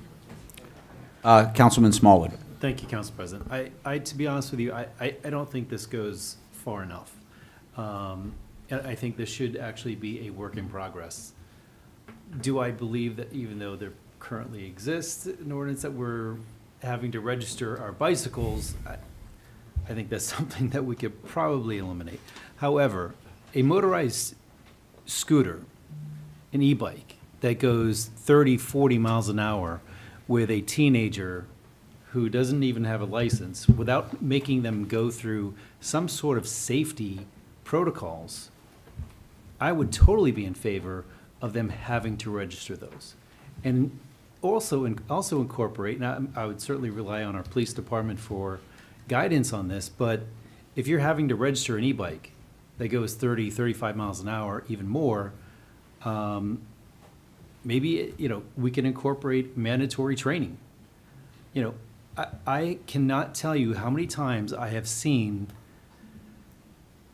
children, and I say children because I know that they're teenagers, riding an e-bike on Union Place, 2 or 3 at a time, going 25, 30 miles an hour. And as everybody knows, on Union Place, you're backing out diagonally. And they're driving down the street, going 30 miles an hour, being distracted by the kid that's behind them, pulling their shirt or whatever. And none of them are wearing helmets. So I really think, and I'm going to fully support this, because I really think that this could be a work in progress to make it even better and safer for our children. Thank you. Other comments? Yes, Madam Mayor. I can never miss an opportunity to remind people to wear their helmets, and I don't care how old you are. I forget who was saying that, we need to encourage our kids to. I think one of the best ways to do that as adults and parents is to model the behavior. So may be guilty as charged. When I had younger kids, I maybe didn't wear a helmet because I didn't want to mess up my hair. But I do think it's really important. And I do, I think to Councilman Boyer's point, it used to not be normal to wear helmets when we skied and snowboarded. And there were a couple of celebrity deaths on the ski slopes, and that encouraged people to. Now this is kind of the norm. So I think to that end, I think we as adults need to model that behavior. So if we're riding a bike or a scooter or whatever it is, whether it's motorized or foot pedaled, I think that's really important. And then secondly, I do like the comments about bike lanes, and I know there are challenges with that. But I have had a few conversations with residents. I'm happy to entertain those. So if people want to, try to get behind that, I know there are challenges. I know this has happened and had been a discussion. I've spoken to Director Schrager recently about it. But I do think that it's something that we could entertain a conversation around at least, and maybe consider some trial of some sort. So thank you. Thank you. Other comments? I'll just wrap it up and say, if you thought the 90s were crazy, the 80s and 70s were much crazier. All right. But that being said, I agree. Safety is a big thing. And I was just wondering, Chief Evers, I know there's another component to safety for a lot of these e-bikes, which is battery fires and things like that. And I mean, given that this topic is up, I just was wondering if you say something about how people should think about storing those e-bikes so they don't start fires and things like that. Sure, yeah. Yeah, so any kind of battery device you get, bicycle and all, there's always safety guidelines go with it. It's very important to stick to the guidelines. A lot of people try to underpower the batteries, overpower them, cause problems. If they get warm and hot and they're malfunctioned, they should be thrown out, and most importantly, shouldn't be stored in an area where it can cause harm to your home. So just go by your instructions in the manuals you get. And also, there's a lot of videos on YouTube talking how to properly care for e-bikes and how to properly charge them and store their batteries and all. So, but it is a problem. It's going to be, batteries are part of our technology now, and it's a lot of issue with batteries, with the fires. So it's a big topic in the fire service and around the country on how to deal with these problems. So, but definitely go with the safety instructions that come with your devices and adhere to them. Great, thank you. All right, if no further comments, I'm going to close the hearing on this ordinance, and we'll move along to our next hearing, which is another safety ordinance. Madam Clerk, will you please read the second safety ordinance for hearing today? Ordinance number 25-3338, an ordinance amending Chapter 3 Police Regulations of the Code of the City of Summit to revise Section 3-16 entitled Resident Protection. Thank you so much. Councilman Boyer. Thank you, Council President. This is ordinance number 25-3338, an amendment to Section 316 of our City Code, the Resident Protection Ordinance, which strengthens Summit's legal response to increasingly sophisticated property crimes. As many of you know, cities across New Jersey, including ours, has faced car thefts and home invasions. These are not petty crimes. Organized groups are using signal boosting devices to unlock and steal cars parked in your driveways, tools to detect whether key fobs are inside homes or vehicles, and Wi-Fi jammers to disable security systems and prevent emergency calls. This ordinance makes it a violation to be on private property without permission while using, possessing, or intending to use these tools. It also prohibits specific acts that are often steps in a crime, including peering into vehicle windows on private property. Now, let me be clear.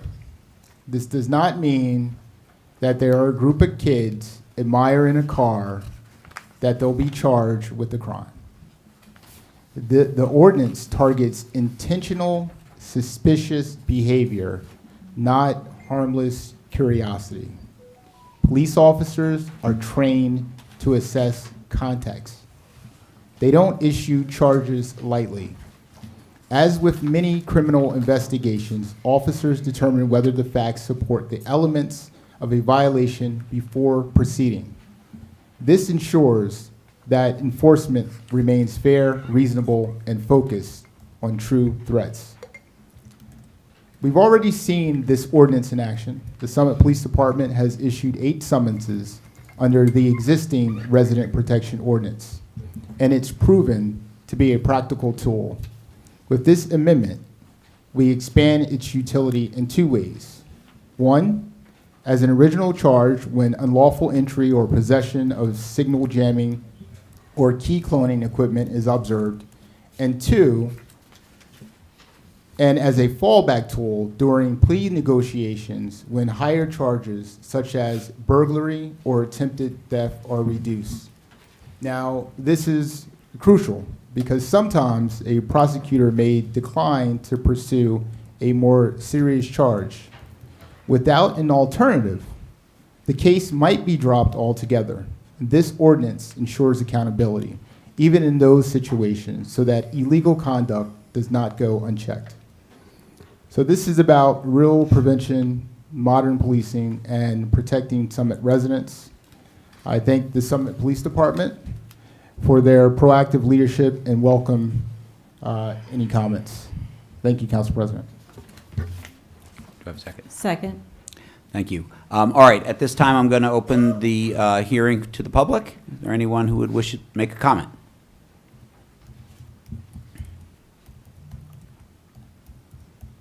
Okay, seeing no one commenting, I'm going to close the hearing. And for the public, anyone from council wish to make a comment? Yes, Councilwoman Token. Thank you, Council President. I'm not going to oppose this ordinance, but I do want to comment. A hallmark of good government is to decide slowly and execute promptly. Deciding slowly means consulting with subject matter experts and stakeholders. It means working through alternatives and approaching a problem from multiple perspectives. Last year, the Resident Protection Ordinance was one example of this council majority rushing to make Summit seem safer without taking the time to work it through.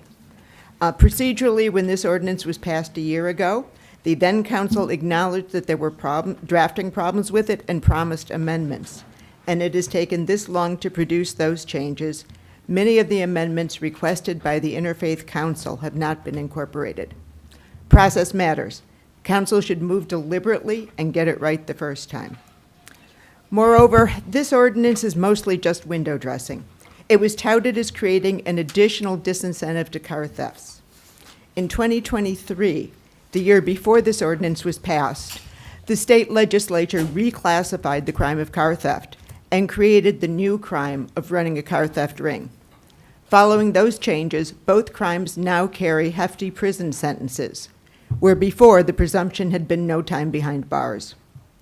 The council majority says state law doesn't adequately address the increase in car thefts. And if the prospect of hard time isn't a disincentive, then why do we think that a municipal fine will be? I understand wanting to look like we're addressing the uptick in car thefts. And we can better do that by recognizing that this is a statewide problem, working across jurisdictions to address the problem holistically, rather than pretending that it's a problem that's unique to Summit. And finally, I'll note that the Wi-Fi jammers addressed in this amendment are already illegal under federal law, so this adds nothing. Thank you. Please, can you hold your applause, please? Thank you, so we can get through the evening. I mentioned that earlier. Thank you. There's a balance to get through a meeting. Thank you. Okay, other comments? Councilman Pulowski. So this is far more than window dressing. Jamel mentioned the ability to plead down, which we discussed when we originally passed this. It's an added benefit of sparing a kid who makes a mistake from having a criminal record. You see, a violation of an ordinance is not a crime. It's a petty offense, and it doesn't go on your criminal record. So that's another added benefit. And a question that I asked when we first introduced this and passed it was, what's the downside? And some people made claims that there were certain downsides, and not a single one of them has panned out. So to say this is window dressing, it's meaningless, I disagree with that. And I also note that this council does not take instruction from the Interfaith Council when creating public policy. But it should. Thank you. Any other comments from council? Council President. Yes, Councilman Boyer. So just want to note that this ordinance has been in place for an entire year. Was it rushed? No. Do we make amendments? This is technically an amendment, but it's not an amendment of what we originally put in it. It's an addition. There's nothing wrong with the ordinance. It's working as intended. I believe I said that the Summit Police Department issued 8 summonses, right? I think I did say that. I also believe that I said that this is a critical tool in plea negotiations. The point of this ordinance was that we wanted accountability.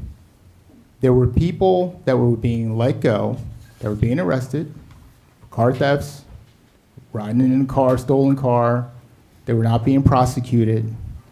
Now you have a tool that makes sure that there is accountability. Otherwise, there is no accountability whatsoever. Thank you, Council President. Other comments from council? Councilwoman Camelson. Thank you, Council President. I'm not going to oppose this ordinance, but I remain unconvinced of its effectiveness. Last year, there was a lot of talk about how this ordinance had brought crime down in Summit, but I looked up all of the neighboring municipalities, and there was a sharp decline in crime regionally in all of the towns around. So I mean to say this is what brought crime down, I don't agree with that, but I'm not going to oppose this. Thank you. Other comments? Councilwoman Hamlet. I guess since you're on the committee, Councilwoman, who did you receive guidance from when you were crafting this in committee? Sounds like you're not convinced. So did you have input from the chief, or since it's your committee? So if you're not comfortable with it, I just want to make sure. I'm this saying was I'm vetted not through the going police chief, to right? oppose Okay. it, but I'm not going to oppose it. I remain unconvinced But of its effectiveness. was this created with the chief of police, with his input? Is that, or maybe Councilman Boyer, you can answer that. Yes. Okay, there you go. So maybe he can comment, Council President? Who? The chief? Anybody? Skip Zagorski? I think it was Chief Zagorski. Yeah, and he's left for the evening. But this was fully vetted by the chief of our police, Of course. City of Summit. Absolutely. Thank you. Other comments? Just Councilman Boyer. really quickly, right? I don't think anyone said that this was a magic bullet, right? Like, you looked across the universe of other municipalities, and they didn't have an ordinance, and car thefts were going down. I don't know how you make that correlation, and no one's up here saying that this was the reason why car thefts are down. This is just another tool. It's a force multiplier. That's it. Thank you. Thank you. Yeah, I'll just wrap it up. I would say I know this ordinance was adopted before I was on council, and there was a lot of concern from different people. I wanted to make sure, one of the things I did when I became council president was to make sure that Chief Zagorski held a meeting and a presentation on the effects of the ordinance, particularly around a lot of the concerns that citizens had that maybe the ordinance went too far or would target certain individuals, whatever their concerns were. And I was happy to see that that just was not the case. So there were a lot of concerns, and people are quite in their right to have concerns. There were a lot of people who said this was not going to be a problem, and that doesn't mean things can't change in the future, but at least for now, this ordinance hasn't caused some of the issues that people have feared. In addition, other towns have asked us, how did you create this ordinance? Why did you create this ordinance? Have talked to Matt Giacobbe, and have adopted the ordinance to emulate what we've done here. So, you know, if imitation is the sincerest form of flattery, I think other people think this was a pretty good idea. I think, you know, changes should be made and looked at, and I agree with Councilman Boyer. You know, I get one crime or one break-in in our home in Summit is too many. I know it's fantasy to think we'll never have a home break-in, but our police do a fantastic job. But and we've invested in that. We hired two police officers last year. There's additional police officers in the budget that's going to be discussed in a month. That is a real investment in public safety. We've also invested in technology in order to help leverage the police, make each police officer more productive in order to protect our city. This is a third tool in the toolbox to tell would-be people who may want to come here, look, we take this seriously. There are additional penalties if we so choose to use them. Think twice. It is one aspect of a multi-pronged approach that I think this council has talked about as a priority for them, and they are implementing different ordinances to tackle this problem that residents want us to grapple with. So I'll end it there by fully supporting this ordinance. Okay, so I'm going to close the hearing, and we will move on to, Madam Clerk, would you please read the, let's see, the fourth safety and health ordinance for this evening. Ordinance number 25-3339, an ordinance amending Chapter 3, Police Regulations of the Code of the City of Summit to add a new section 3-19 entitled Camping or Sleeping on Public Property. Councilman Boyer. Thank you, Council President. Tonight I bring forward for final hearing Ordinance 25-3339. After careful listening, we've made a small but meaningful adjustment. We've removed the word sleeping from the ordinance. It's a non-substantive change, but it reflects our core belief that this is not about punishing people for being unhoused, tired, or in need. Later tonight, you'll also see an amended version of the ordinance that explicitly outlines the range of options available to judges and prosecutors, including alternatives like court-ordered social services and behavioral health treatment. To be clear, these options already exist in the law. There was nothing broken about the original ordinance, but this clarification is for the public to reinforce what this ordinance is. It's for us to reinforce to the public what this ordinance is and what it is not. So let me be absolutely clear. This is about public safety. This is not about homelessness. It's not about poverty. It's not about status. It's about behavior. This ordinance focuses on how public spaces are used, not who is using them. Many of the individuals occupying parks, sidewalks, and benches in Summit are not unhoused. They have access to housing or shelter, but they reject it.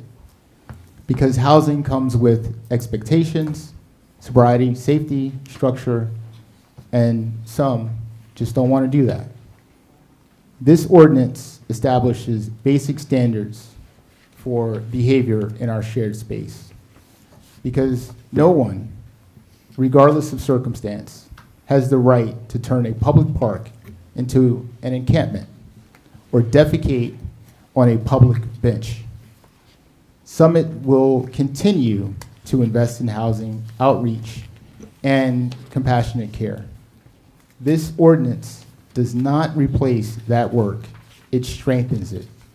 It gives our city the ability to protect the public while still offering services to those who seek help.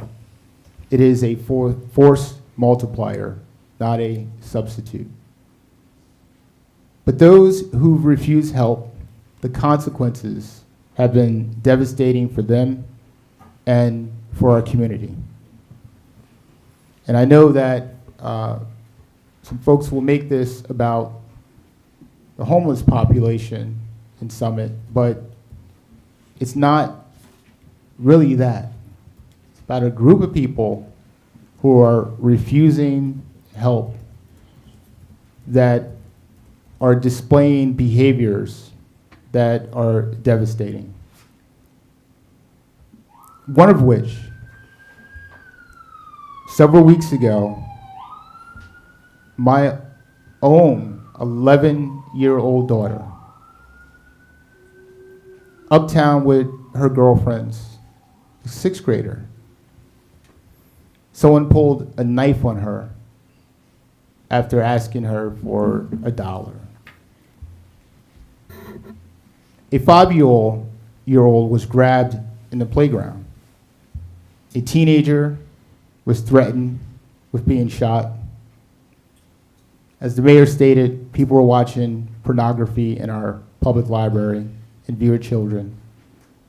Others are urinating and defecating on benches in full public view. And what about our emergency responders? In the last year alone, the Summit Police Department responded to over 1,100 calls tied to these folks. That included 351 welfare checks, 267 medical emergencies, 89 trespassing, 82 disturbances and fights, 74 municipal violations. This ordinance gives us the tools to act, not punitively, but responsibly. Not to criminalize poverty, but to protect the public, while continuing to support those ready for help. Because compassion without structure leads to chaos, and dignity without boundaries is not dignity at all. It's just a strain on our city resources. Now, I want to be straight with you all, and here's what I believe people are going to say based on some of the emails we received in the last couple of weeks. This ordinance is unlawful. It's not. Cities like Summit are granted clear authority under New Jersey Statute 40-48-1, state to regulate public spaces for health and safety. This ordinance targets behavior, not housing status. It includes due process. Calling it unlawful is just another way of saying we shouldn't have boundaries at all. Another one here is this already falls under existing laws. Why create more? It's senseless to find people who have no money. Existing laws cover pieces of the problem, but when summonses go unforced, when threats, harassment, and disorder are routine, what we're left with is a void of accountability. Again, this ordinance is a tool not for punishment, but for action when other systems fail. Sleeping is not a crime, it's a human need. Yes, so is shelter, so is community, so is structure. But when people pitch tents in public parks, store bags on benches, and disrupt daily civic life, they aren't simply sleeping. This undermines Summit's progress. Progress that abandons order is not progress. It's decay with a smile. Summit has done an incredible job housing 20 out of 25 individuals last year. That's real progress. But what do you do with the others who refuse all offers?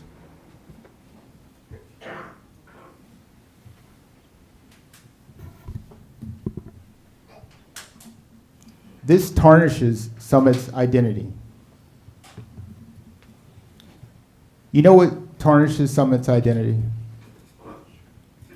Children being chased through parks, public libraries being used as porn theaters,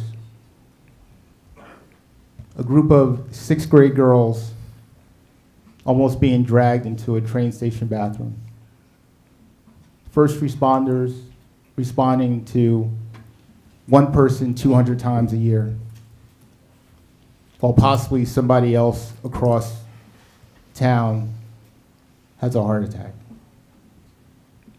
This ordinance isn't a stain. It is a course correction. It's a signal to our residents that we still believe in the value of public order. And last but not least, what are we debating here tonight? We are debating the fact of whether to allow people to make encampments on our city public parks, train stations, sidewalks. I mean, imagine that. Imagine that. Some residents. I mean, imagine that.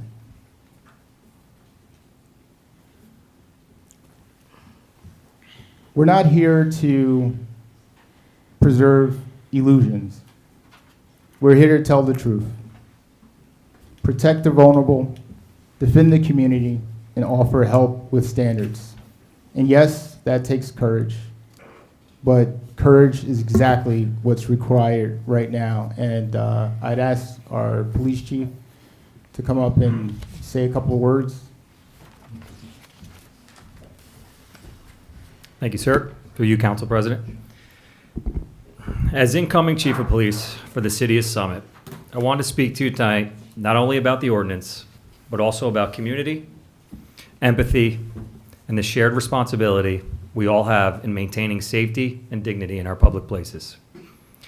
As first responders, we often see the firsthand struggles tied to housing instability, mental health, and lack of access to critical resources.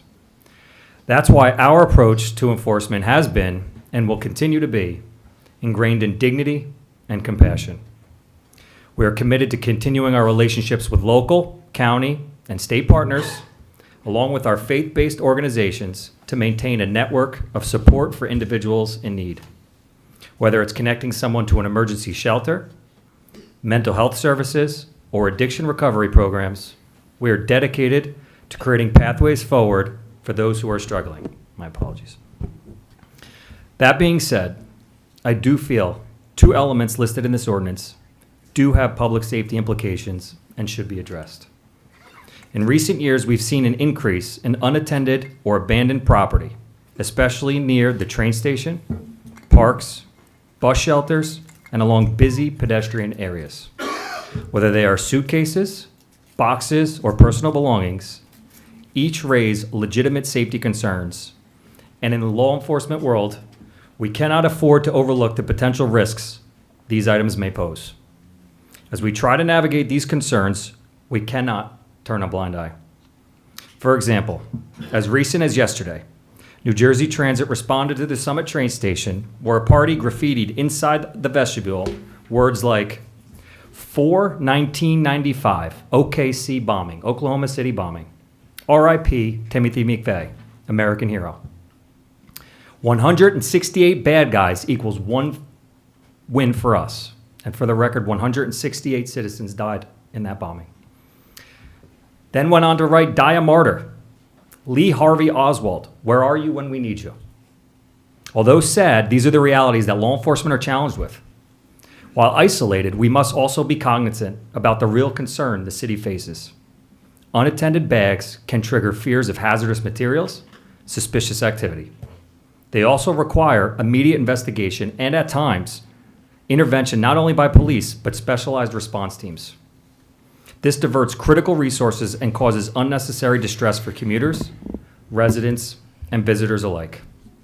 Additionally, abandoned items can obstruct sidewalks, create hazards, specifically tripping, and present sanitation issues that affect the cleanliness and usability of our shared public spaces. The second element of this ordinance that I feel has public safety implications is the creation of temporary structures for habitation. As of today, April 22nd, 2025, there are no legal mechanisms in place for law enforcement to address this within the city. While we recognize the desperation and hardship that may lead someone to build such a shelter, we must also address the serious safety risks associated with the structures present, not just to those who build them, but to the broader community. Temporary structures are often built with flammable materials, lack proper ventilation, and do not provide adequate protection from the elements. They can pose fire hazards, obstruct emergency services, and invite other public health concerns, such as improper waste disposal or unsanitary conditions, as we've heard from the council members and the mayor regarding urinating, defecating, and a variety of other calls for service that we've responded to over the last few years. Additionally, when these structures are located near high-traffic areas like parks, playgrounds, or sidewalks, they can cause accidents, hinder accessibility, and raise concerns among residents and commuters. I want to reiterate, the law enforcement component to this ordinance is not simply about issuing summonses to persons in need. It's about providing access to resources while ensuring that our public spaces remain safe, accessible, and welcoming for everyone. To ensure our commitment, the police department will be working with the mayor's homelessness task force, as well as other local organizations, to draft standard operating procedure to guide our officers on alternative measures that shall be taken prior to the enforcement of any component of this ordinance. Thank you. Thank you, Chief Peters. Mel, anything else? Yeah, so,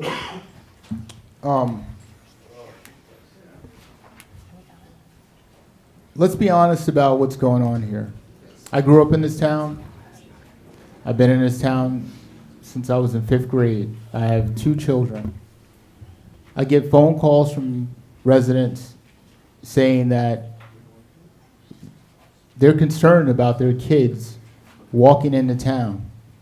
That breaks my heart. We've always had a homeless population in Summit, always. But this is something different, what's going on here. Some of you are not from Summit. You may not know. This is different. And what the media is portraying is clickbait politics, plain and simple. I mean, look at the headlines, right? Wealthy town jails the homeless and fines them $2,000. I mean, it's clickbait. No, it's not. No, but it's not true.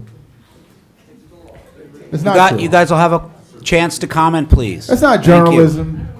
It's not journalism. It's not journalism. Listen, I told you we will recess for 10 minutes. If you guys can't, stay under control. He's an elected official. He ran for this town. He represented more than people sitting in the audience did. He deserves people's attention. He gets that right, as do everybody up here. If you have an outburst again, I will recess us for 10 minutes, and we will wait until everybody calms down, okay? Please continue. This whole thing is designed to make people feel guilty for wanting order, not to actually understand the crisis that we're dealing with. And it starts with the word homeless. You see, that term has been weaponized, turned into propaganda. It flattens every situation into a single narrative. You know, the struggling mom evicted unfairly, the abused survivor with nowhere to turn. And yes, those stories exist. But let's tell the whole truth. A huge portion of what we're dealing with isn't that. It's not what we're talking about. Anyone who wants housing has got housing. Summit has done an amazing job with that.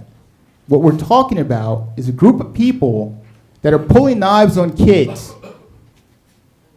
that are defecating and urinating on benches, that are fighting with police, that are harassing residents, that are writing terroristic graffiti in the bathrooms of the train station supporting the Oklahoma City bombing.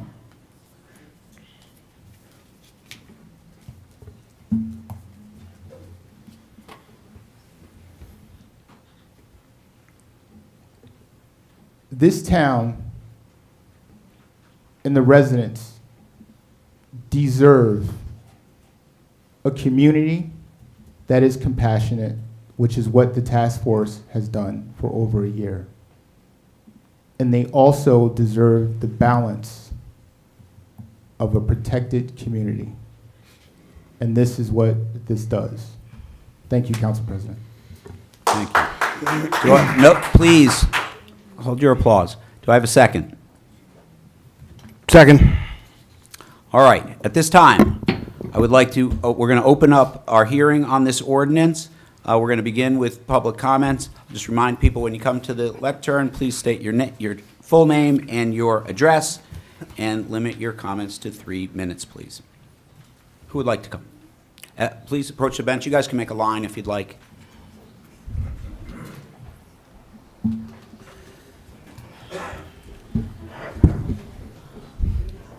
Leonard Prentice, 12 Chestnut Avenue.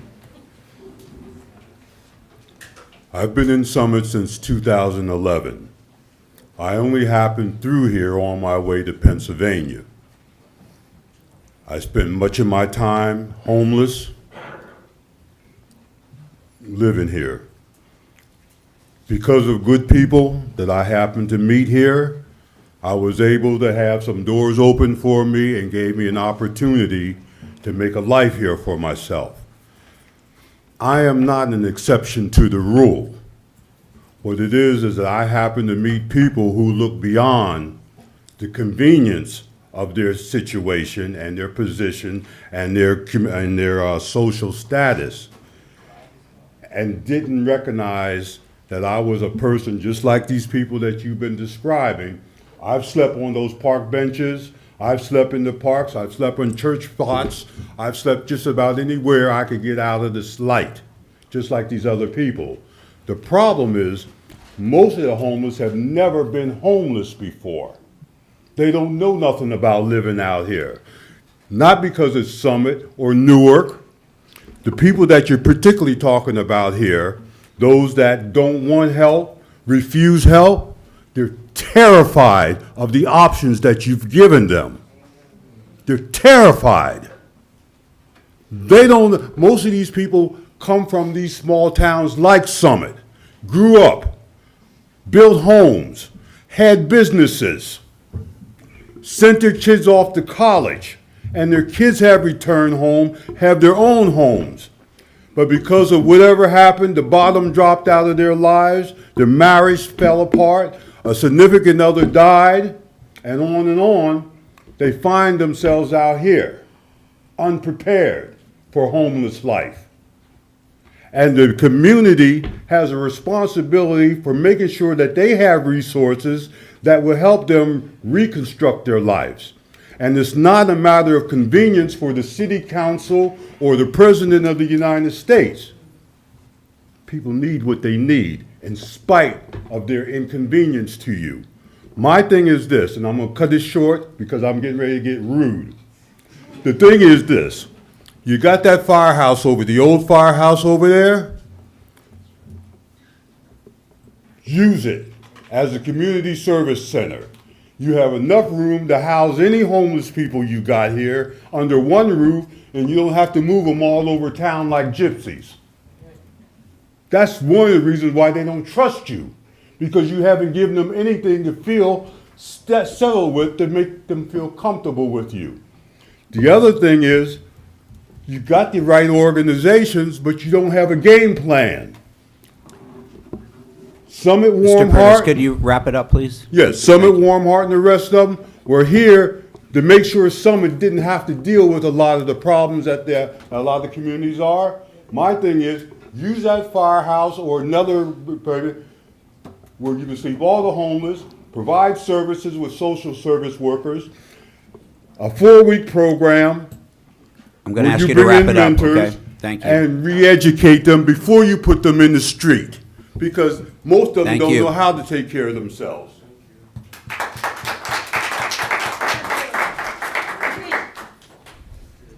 Good evening, Mayor. Good evening, Council. I will be remaining anonymous tonight. No, No. In accordance to the Open Public Meeting Act, and I guess we're going to have your lawyer tell you this, and the Fourth Amendment of the United States, anonymous communications are heavily protected by the First Amendment as you wear your Constitution tie. As you wear the Constitution in tie form, you ignore the values and the fundamental rights that come along with it. How dare you think that what? Oh, I need to, what? You have to give your name and No, I don't. Yes, you do. Open Public Meeting Act. You're incorrect, sir. No, the last time I saw you was January 23rd of 2023, and you cut off a woman who was trying to have a moment of silence for her friends who had opiate overdoses. And when you cut her off, I decided from that moment on I would never give my name, ever. I saw such disgusting display from you. Sir, you have to step And away. you, no. You know what? I'll allow it. He's clearly not from Summit. That's fine. I'm from the United States of America, You've- Council President. You've got a few more minutes left. Have your piece. Thank you. I mean, talk about some housekeeping. Jesus Lord.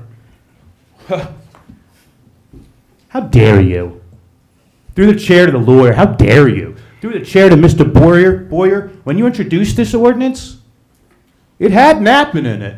And as you sit here in front of all these residents and you say that napping is a human right and a human need, when you introduced this ordinance, it was certainly in there. And to watch you get everyone all riled up with your comment and then your second comment, when we're done, you're going to have a third comment. Last time when it was introduced last meeting, you needed to speak on it, even though the council president said we don't like to traditionally do this during the introduction. You couldn't help but get your words in. You just couldn't help it. You know?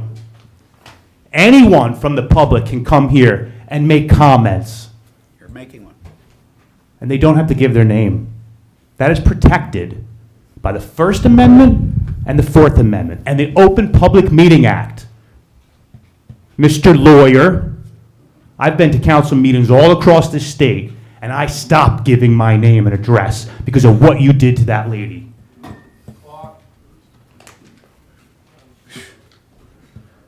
So I'm glad that napping's out of it.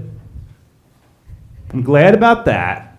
And it's funny to hear you talk about that being a human need and a human right when it was originally in there. Whoever decided to remove that from the ordinance, super intelligent. Super intelligent. And all these things that were mentioned, graffiti on the wall, every single thing that was mentioned has nothing to do with this ordinance.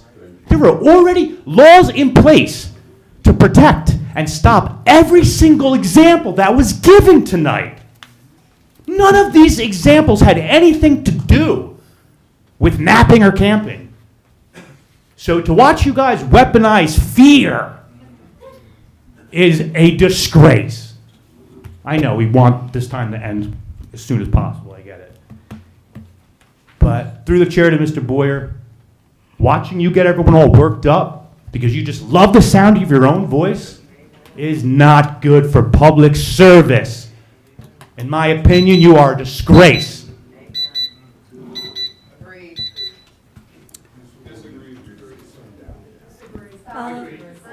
Come on, please. Jeez, you guys are adults here. Do I need to give my name again? I gave it in the last Yes, one. please. Yeah. Okay, good evening. My name's David Sherry. My address is 241 Plainfield Avenue. I live in Berkeley Heights.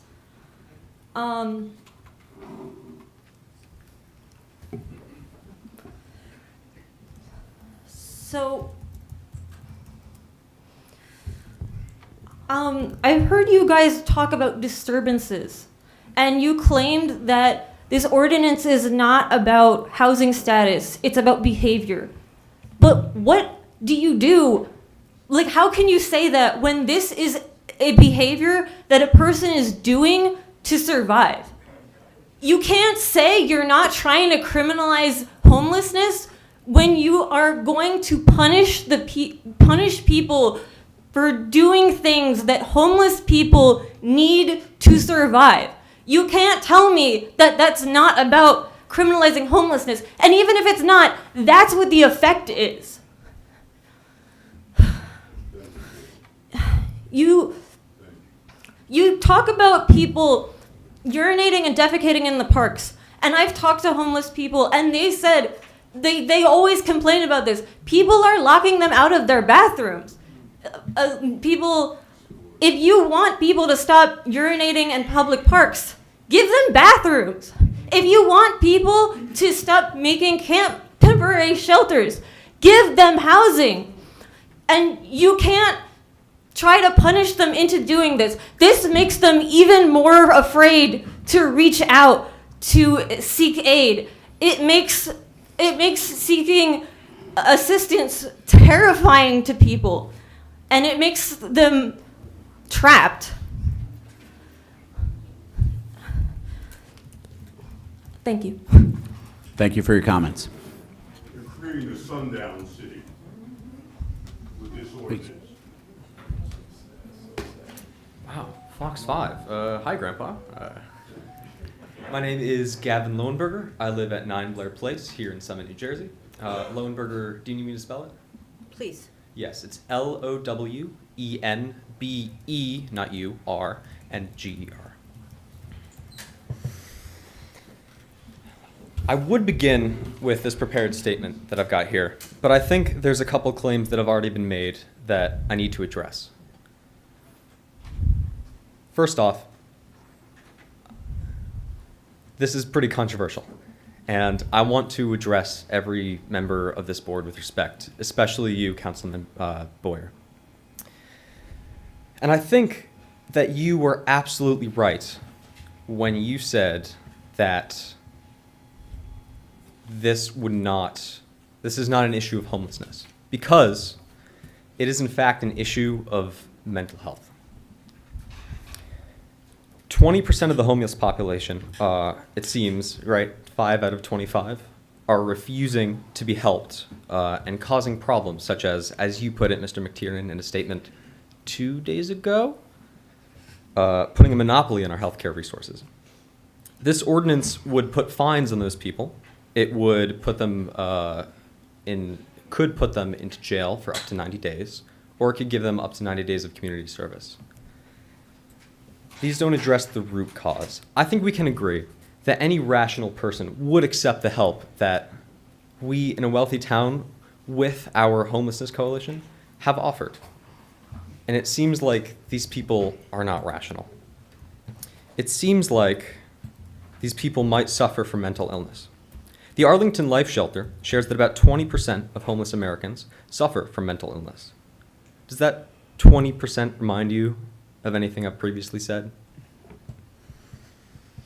These people need psychiatric help. And while it might be easier to push people into debt and push people into prison, we decide to help the homeless, not because it is easy, but because it is hard.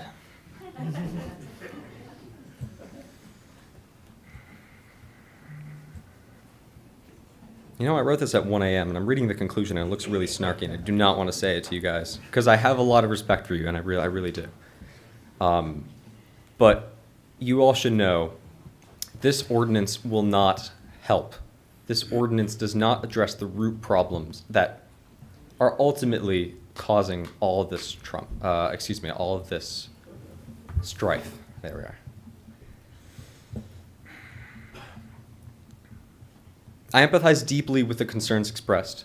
I myself am a 17-year-old high school student, and in a lot of these ways, I'm quite vulnerable. I do not want to be held at knife point downtown. I do not want to be, taken into a bathroom and coerced, or bullied, or sat on, or defecated on. And to do that, I must reiterate, this is not the way to prevent it. Thank you. Thank you for your comments. So, Mr. Lowenberger, did you do any, if you have prepared comments, you can give them to the clerk if you'd like, for the record. But if you didn't read from them, then that's fine. Oh, I had emailed you, Madam Clerk, last night with this Perfect. speech prepared. Okay. Okay, that's awesome. Thank you so much.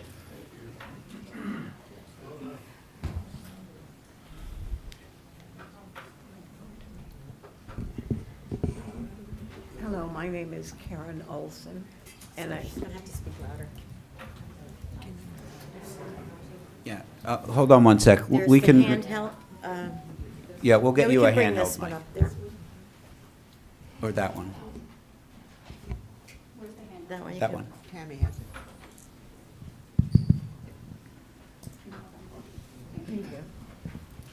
Hello, my name is Karen Olson, Olson, and I work out of 71 Summit Avenue in Summit. That's Family Promises headquarters. This ordinance is not needed. The Summit Task Force, with its workers and agencies, has housed 20 of the 25 people who were homeless. The 5 who are not housed suffer from mental health issues and substance abuse issues. They need help, and their lives can be turned around. It means an investment of a social worker or two working with them comprehensively and consistently, not just once a week or once a month, but regularly there to build their trust so that they will want to get the needed help. You know, if somebody has heart disease, you don't give up on them, you get them treatment. They're suffering from mental health issues and substance abuse issues, most of them, and that needs to be treated. And in Summit, we can do that. It requires the investment of another 1 or 2 social workers to help them turn their lives around. Let's not criminalize homelessness. That's what we're doing here. It's absolutely ridiculous and insane. This ordinance is not needed. We're bringing ourselves back to the dark ages, and I applaud Summit and its task force for all it's done. Thank you. Thank you.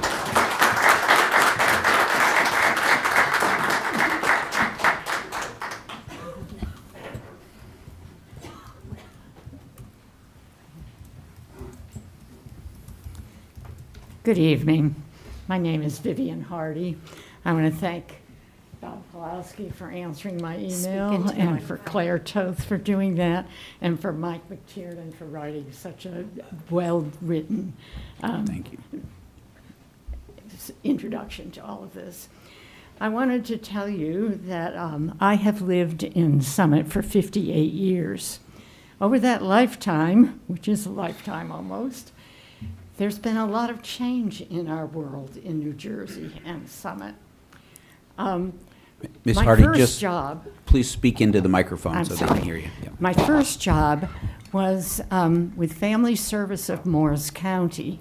That was after I had been in New York City for a little while running a program for a settlement house, and in the Peace Corps in Bolivia before that. So I worked for 10 years for Family Promise of Morris County. What I did was write a grant to the state, and the state at that time was interested in helping communities.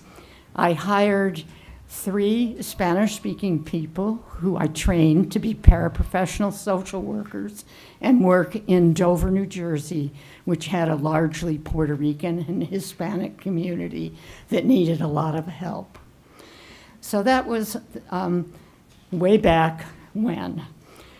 I also became president of the Mental Health Association of Union County. There was such an association. There was an association of the state called Mental Health. In Elizabeth, we had a headquarters that had services that provided daytime and some nighttime services to people who had mental health issues. There was a thing called Runnels Hospital. Do any of you remember the name of that?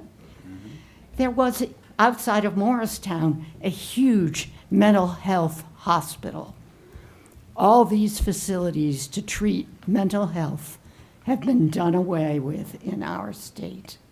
And as the 2 people before me have said, this is a mental health issue. You've done a wonderful job with your task force, but the work is not done yet. The task force needs to go on. It needs to take some of the advice that Karen just gave you.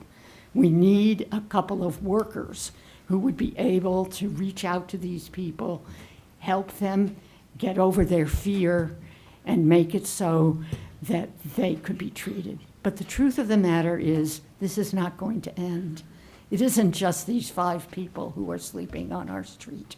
There will be a continual group. Do we really want to put them in jail? Do we really want to spend the money that it takes to incarcerate people? Or would it be much better to try to help them find a cure? Thank you. Thank you.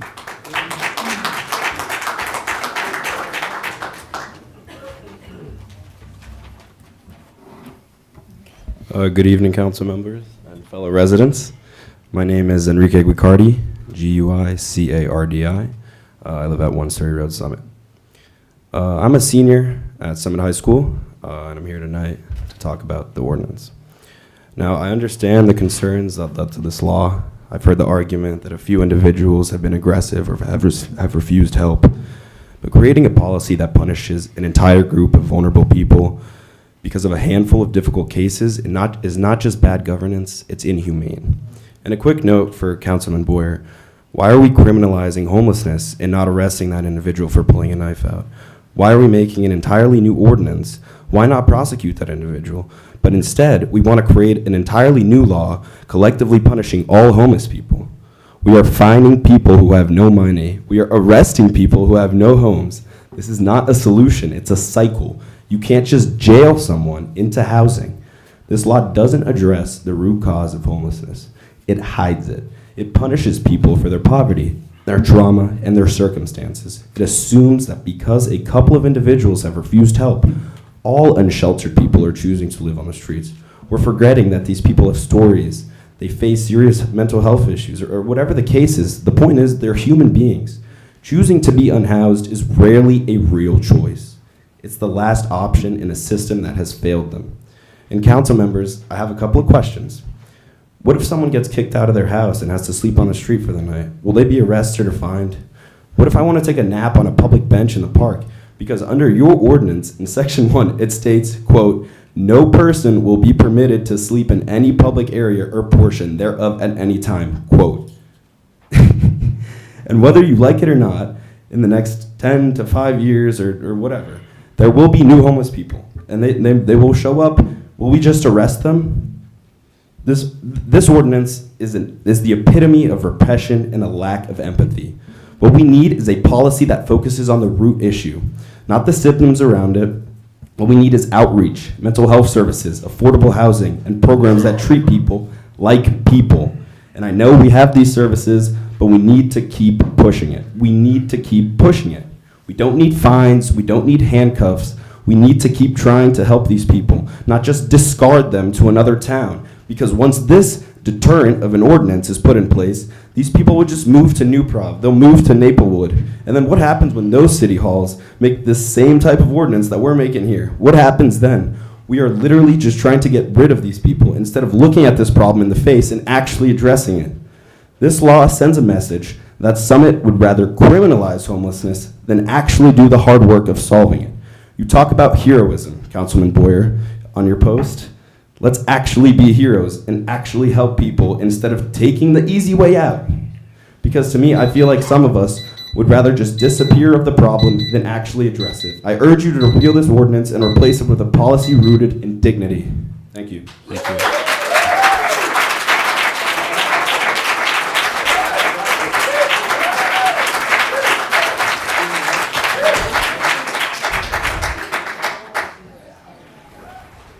I'm happy to give my name.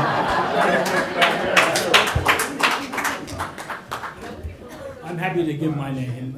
It's Joseph Maraziti, Maraziti. I live at 50 Parmley Place in Summit. I want to thank the task force, the mayor, address council president, mayor, members of the council, and thank you for the work you've done so far. It's not done. I am humbled by what I just heard. I am encouraged by the effort of the young generation to make a statement like that. I've been practicing law for 60 years. I can't do better than what he just did. But I do have a couple of points anyway. And that is that people who are homeless are victims of one type of a situation or another. It may be domestic violence. It may be eviction. It may be mental health, which is likely to be the case. And so this ordinance, these are victims. This ordinance is blaming the victims. It's a classic case of blaming the victim for their unfortunate position.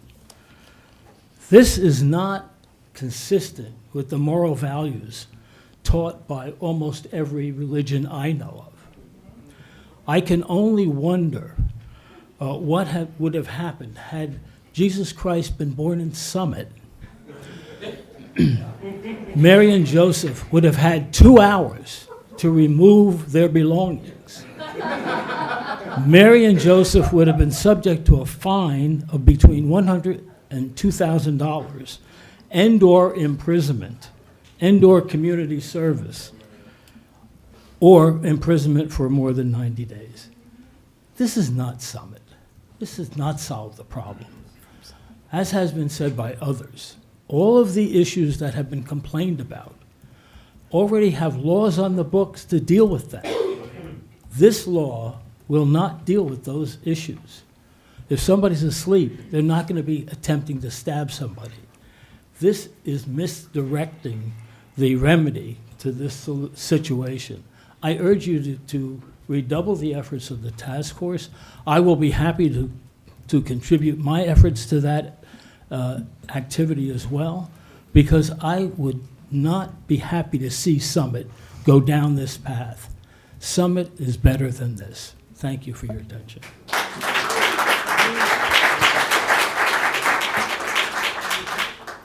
Marcus McNamara, 53 Morris Avenue. Yeah, I got nothing prepared, but let's see. You know, I agree with what everybody says. There needs to be more mental health. There needs to be more help for people with addiction, you know.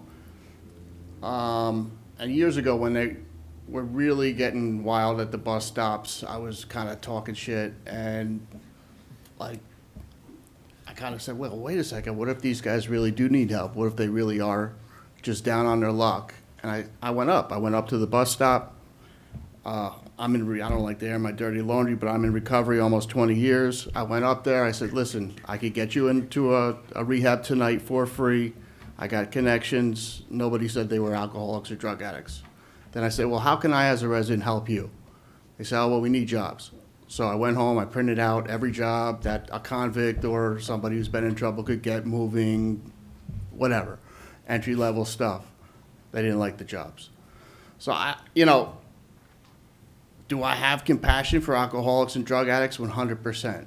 But when do you draw the line when they're just causing problems and they've refused help? You know, I agree there should be something where they get put into, and I don't know, how do you put the person who doesn't want help? I don't know. You know what I mean? I know one thing, consequences have actions. All the consequences of my drug abuse and alcoholism led me to get sober. I got sick and tired of being sick and tired. I don't get up here trying to pretend that I have the solution.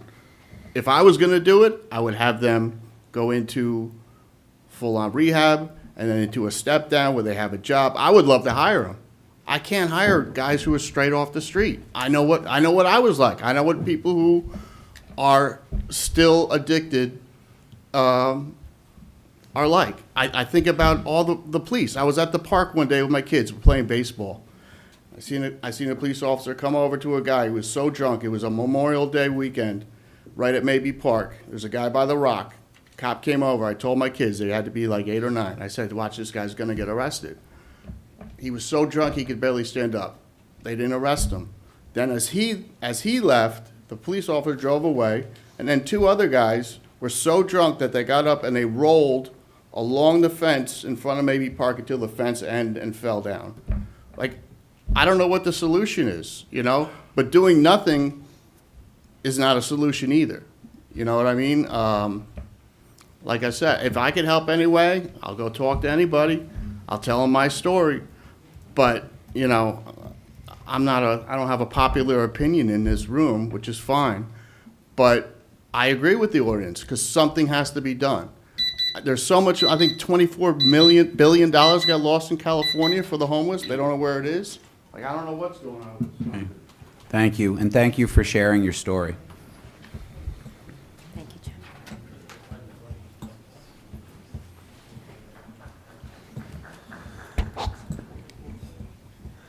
Yes, good evening, Mayor Fagan, Council President McTiernan, members of Common Council. I'm Jim Bennett, B-E-N-N-E-T-T, 38 Fairview Avenue. I call for the adoption of the ordinance. A few weeks ago, Councilman Boyer's 11-year-old daughter was threatened at knife point by a vagrant with a rap sheet longer than your arm. What does that incident have to do with this ordinance? It's about the broken window theory. To restate that theory imperfectly, when government focuses on quality of life issues such as, well, it was sleeping or camping on public grounds, cities like New York have proven that big problems tend to take care of themselves.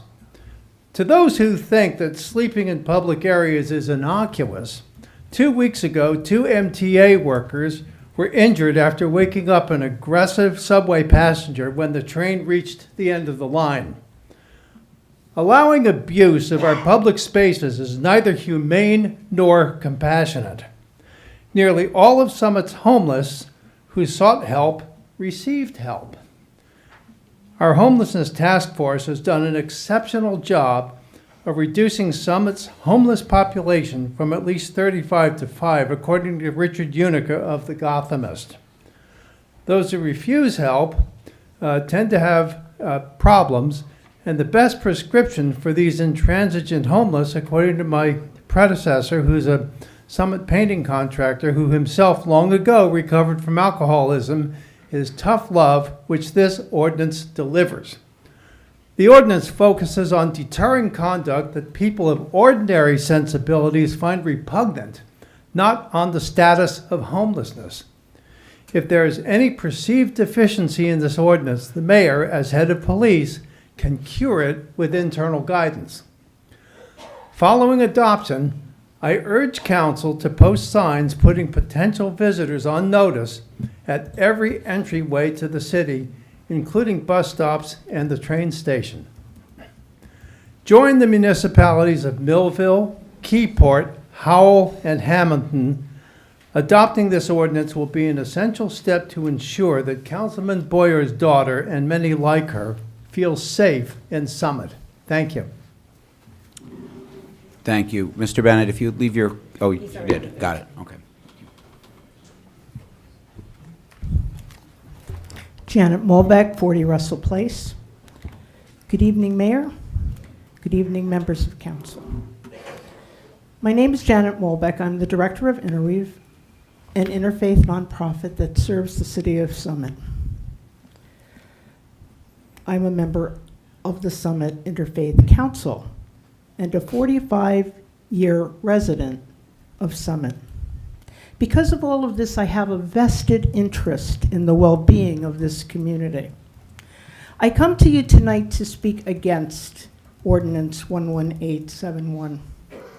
Across the country, we have seen a rise in homelessness, with people living paycheck to paycheck and the financial challenges of our day. Homelessness could happen to anyone. It could happen to someone you know unexpectedly. How are we answering that challenge here in Summit? Until recently, I would have been said that I am proud of how we are answering that challenge because of the work of the Mayor's Task Force on Homelessness. Thank you, Mayor. But I will not be able to say that I am proud if this ordinance goes forward. The responsibility of a city is to keep all its citizens safe and well, even the small percentage of the Summit community that are homeless. They too are a part of the Summit community. They too are our neighbors.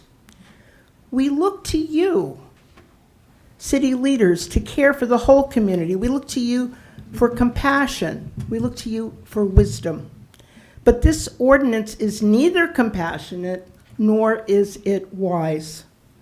We have a wonderful police force that is taking care of the whole community, working hard. But let's not shackle our police force with this ordinance.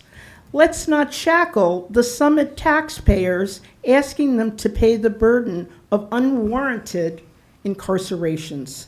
Let's not shackle our homeless neighbors with fines they cannot pay and jail sentences they do not deserve. They didn't ask for this. Let's bring solutions that match the problem, bringing people the resources they need to match the challenge before us. Working to solve the root causes of homelessness will not be found in a jail cell, but rather in our considerable community resources. I'm old enough to remember George Bush Sr. saying, 1,000 points of light of all community organizations that are spread like stars throughout the nation doing good. We have those points of light right here. They've been doing good work. Progress has been made. In a time of national crisis and homelessness, Summit can be a light to others. Let's let community services do their job. Let's let community organizations do their job. Let's say no to Ordinance 11871. Thank you. Thank you.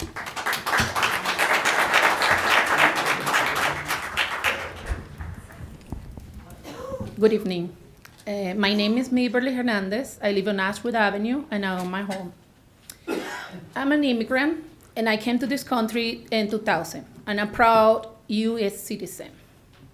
I chose to live in Summit because it's a safe place and it's a good environment to raise my kids. And the schools are very high rated. When I moved here, I was a single mother and especially chose Summit because it was a safe place for my family and for me as a single mother. I started my business in 2009, and I have been leasing my business space since then. I own a salon, and clients come from Summit, Church Hills, Chatham, Berkeley Heights. My business serves mostly females and old ages. I have been surprised to see the changes in Summit over the past 5 years. And it's very concerning to me. My staff feel sometimes very unsafe when they leave the salon at the nighttime, especially on Thursdays and Fridays, because of the situation. Some of my clients express concern about coming into the salon when it's dark or when they leave in or when they're entering because they feel unsafe. I have called the police more than 10 times because of the situations. People come into my salon, they come into my salon and ask for money and harass sometimes my employees. 2 of my employees are refused to work late nights because they don't feel safe. This disrupts my business and service to my clients. I have chairs outside in front of my salon, and various people take over the chairs and talk and threaten manners to clients and people in my salon. We take the trash out in the back alley, and my youngest worker have witnessed people urinating and doing other unsanitary and inappropriate activities. My youngest employee will no longer take out the trash due to so many threatening incidents involving these situations. I witnessed how the Summit safety has been declining in the past several years. And I'm gonna be honest, it's a daily drama in front of my house. I have first see. I see everything because my salon especially is between the liquor store and the cigarette. So I see everything in first time, every single day. I care about these people. I'm a Christian person. And I want to help those in need, always. This situation is affecting my business somehow. And I have to tell people, I have given them free haircuts. I have to try to help them to get some jobs at the pet store, etc. And I've talked to them about their addiction issues. I'm not capable to manage that because that's another level, but I try my best. And I even pray with them. I try to guide them and encourage them. By the way, one of them was here. We're to this point in Summit that you need to do more. The safety of my kids is a big concern always. All the kids, they love going downtown. They are not coming anymore. These kids need independence and Ms. social Hernandez, skills and being able could you wrap it up, to please? shop. Lastly, my 13-year-old son and his friends reported that we witnessed a drug deal near the train station, and it's very scary and very concerning.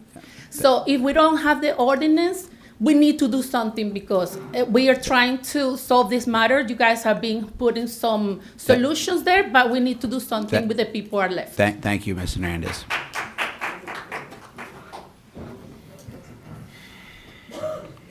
Good evening. My name is Amanda Block. My family and I reside at 13 DeBarry Place in Summit. 22 years ago, I began care navigation and outreach work in Manhattan.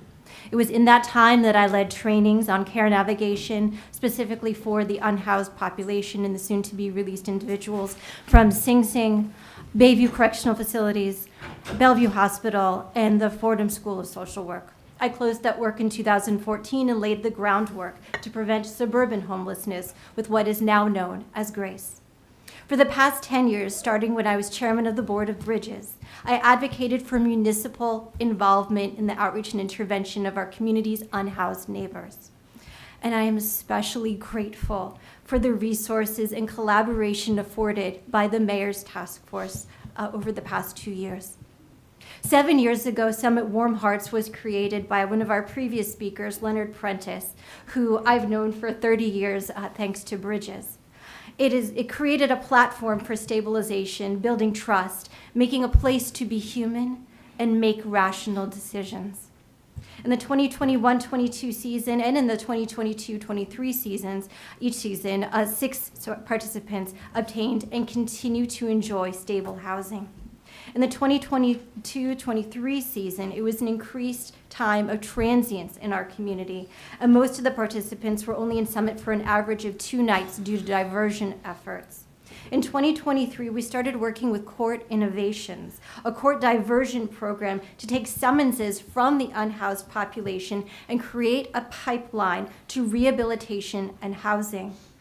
Most of the time, the tickets get thrown out, unfortunately, by the prosecutor or the judge. Most of the 5 individuals counsel references have extensive interactions with the police and the judicial system. It is yet to change anything. I don't know why we think this ordinance would make a difference when the judicial system has not changed. In the 2023-24 season, 20 participants obtained stable housing. Why? Because it was a year we could foster relationships and build plans from a place of strength and trust. In the 2024-25 season, Summit Warm Hearts only offered respite to 7 unique individuals based on the task force guidelines. 5 of those 7 obtained housing. This year, I do not have the same access to the data because of the boundaries put in place. It does not mean the name numbers have changed substantially. In fact, our current estimate is that 17 individuals lack a stable address.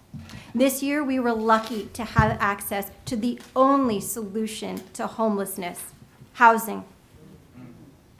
The rapid rehousing awarded by the DCA and enacted by the members of the task force is what ended homelessness for the 7 individuals.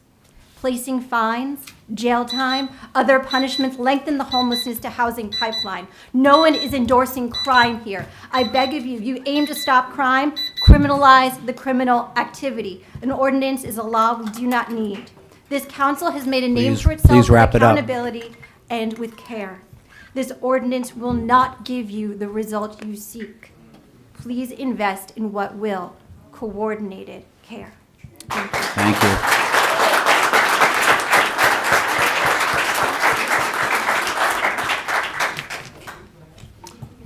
Blake Scalet, S-C-A-L-E-T. I reside at 105 New England Avenue here in Summit. I'm also the pastor of St. John's Lutheran Church, 587 Springfield Avenue here in Summit since 1908.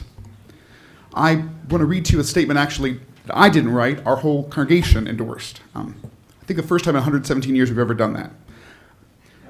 As followers of Jesus Christ and active members of the Summit community, we of St. John's Lutheran Church feel called to speak out against the proposed ordinance banning camping and sleeping in public spaces.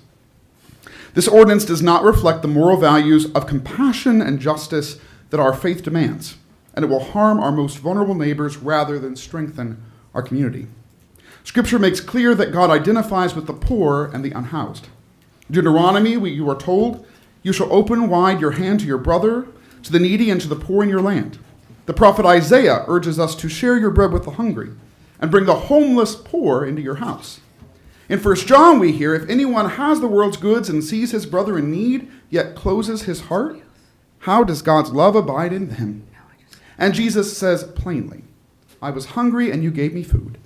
I was a stranger and you welcomed me. Just as you did it to one of the least of these, you did it to me." This ordinance would criminalize the simple act of existing in public while poor. That is not mercy. That is not justice. Now, as Lutherans, we affirm the role of the government to maintain safety and order, but never at the expense of care and protection for the poor. Enforce existing laws as necessary, but do not make poverty itself a crime. We urge the Summit Common Council to reject this ordinance. Instead, continue to invest in real, compassionate solutions and partnerships that address the root causes of homelessness. Our congregation has committed our time, energy, and resources to do this work, and we will continue to do so. Let us not turn our backs on those in need. Let us open our hearts as Christ has opened his heart to us. Adopted by the Congregation Council of St. John's Lutheran Church, April 15, 2025. And I would say personally, you've said, tell the truth. Well, you're talking about residents. These people are residents too. We are all one community together. All of us residents, safe, welcoming, vote no, don't do this. This is not Summit. Thank you.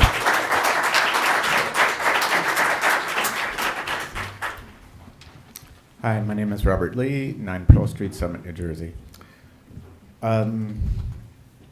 My personal feeling is I am shocked by this ordinance, especially knowing the people that I know here on this council and knowing the kind of human beings that you are and the kind of compassion that you guys show. Typically, this ordinance does not reflect who you are and who we are as a community. And the other thing is, I have my best friend.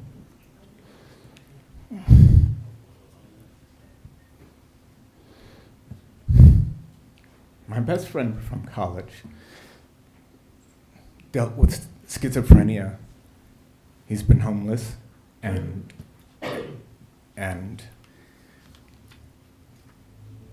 he's not violent. He's not a danger to others, but he's one of those people that reject help. We do not have the right to take away his freedom for who he is. If we as a country criminalize people for who they are, just to clean up our streets so we don't have to face the ugliness of those issues, is not who I feel we should be as people. And that's why I urge the council to reject this ordinance. We cannot presume to know what is best for somebody else just because we feel we don't agree with their lifestyle. Courage is having the patience to be there for them when they are ready to say yes to the help that we're offering. That's true courage, and I ask this council to be courageous and be patient with those people and deal with the criminal situations, threatening somebody with a knife, with the criminal laws that we have to do that. But don't criminalize people for who they are. That's all I have to say, because that's a dangerous road to go down. Thank you.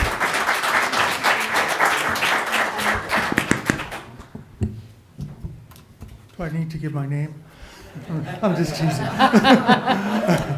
You've been up here, so you know why it's valuable. Thank you. Jordan Platt, 100 Wilson Road, Springfield, New Jersey. So if anybody knows one thing about me is I love this town. And the other thing they'll know about me is I would go through a wall for our police and first responders. I also understand what you all are going through tonight. It's a thorny issue. But this ordinance is not reflective of Summit. And I just ask you, my dad was probably the smartest guy I knew. And he always said when I had a problem like this, take a breath. And I ask you that you don't have to pass this tonight. The other thing I know about Summit is we have some of the smartest people living in our town. And this evening, just the firehouse idea, I don't know, but it got me thinking. There are probably a dozen ideas that we can do as a workaround to try and solve this problem. Use the resources of the community. Use your task force. But this is not reflective of the town that we built. And I'll leave you with one other thought. Many of you got elected here from a council because the council did not listen to the public, okay? This room, I've been to quite a few council meetings and it's a rare time that I've seen a meeting packed the way it is tonight. So please, I ask you to listen and just maybe pump the brakes on this. And thanks for everything you guys do. Thank you.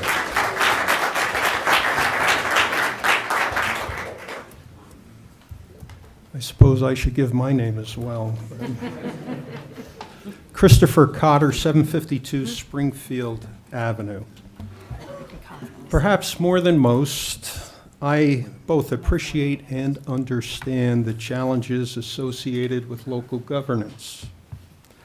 My perspective comes from having had the privilege to serve in various leadership roles that included attending more than 300 meetings of the Common Council, 300 plus. More recently, I've had the opportunity to serve as a member of the Mayor's Task Force on Homelessness, and in a small way, helped contribute to the uncommon success that group has achieved. Housing that many formerly unhoused persons so quickly might give the impression that the process was easy, and therefore those few persons remaining unhoused represent a failure of resolve that requires a more muscular response. That impression would be a mistaken one. The efforts to reduce the local unhoused population have required the ongoing hard work of local service providers, civic and faith leaders, our police and healthcare representatives, first aid squad members, business owners, and members of the merchant community, representatives of Common Council who rolled up their sleeves and did the hard work, local residents and others, all working collaboratively. And that collaboration was made possible only because our mayor did something mayors are uniquely suited to do: bring diverse groups together to address important civic issues by forming a task force on homelessness that is now a model for other communities. The proposed ordinance, while well-intended, will likely make the efforts of the task force even more difficult, because it will erode any goodwill and, more importantly, the trust that has been established with unhoused persons. I think there's a better approach worth considering. From my experience, it is the rare local issue that rises to the polarizing level that this one has. When that has happened in the past, the governing body took the time, sometimes a great deal of time, to search for consensus to assure broad support among all stakeholders. I would urge this governing body to do the same by tabling or voting down this ordinance and then seeking recommendations from the Mayor's Task Force that has the shared goal of ending homelessness in Summit. Thank you all for the work that you do on behalf of this very special community. Thank you.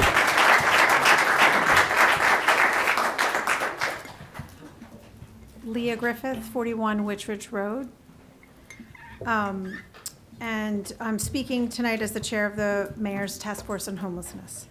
I first want to just applaud the mayor and this council for forming the task force.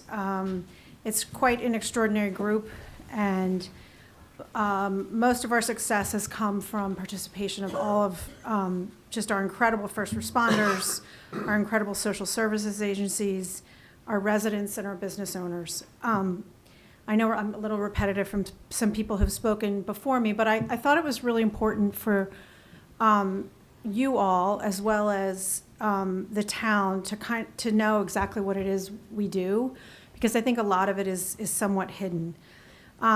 And I say this because I'm greatly disheartened by the characterization of Summit in recent press and media. It is an alarmingly false narrative. Summit has a long history of caring for all of its residents, and that continues today.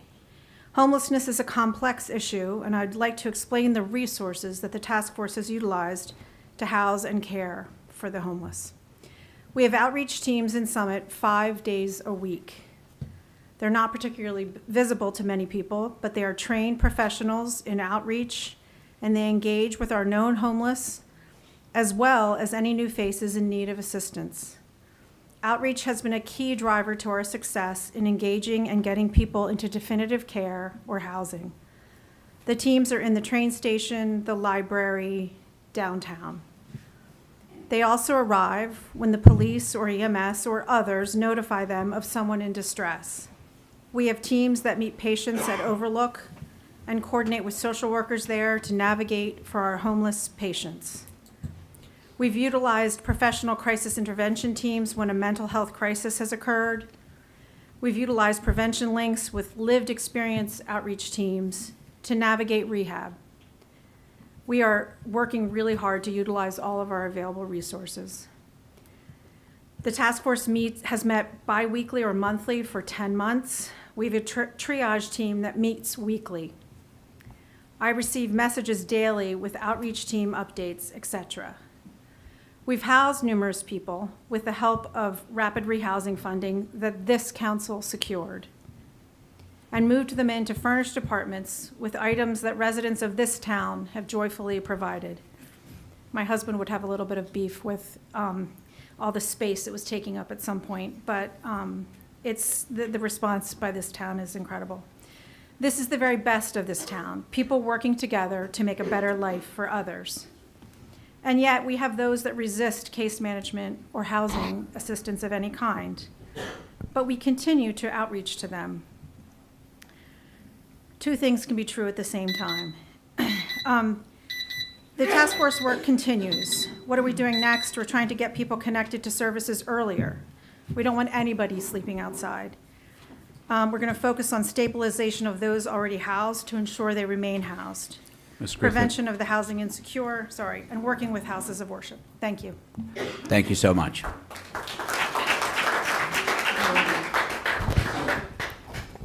Good evening. My name is Raisa Rubin Stankiewicz. I live at 360 Jefferson Road in Princeton, and I am the Policy Associate for the New Jersey Coalition to End Homelessness. Grateful to be here tonight.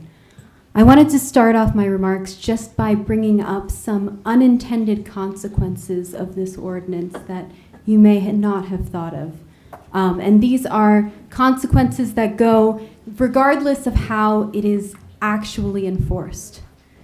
Having this ordinance on the books will impact, others have spoken to the issue of trust, will impact the willingness, it may impact the willingness of some who are unhoused in Summit to engage with street outreach and homeless emergency services, even beyond what they may have been willing to do before.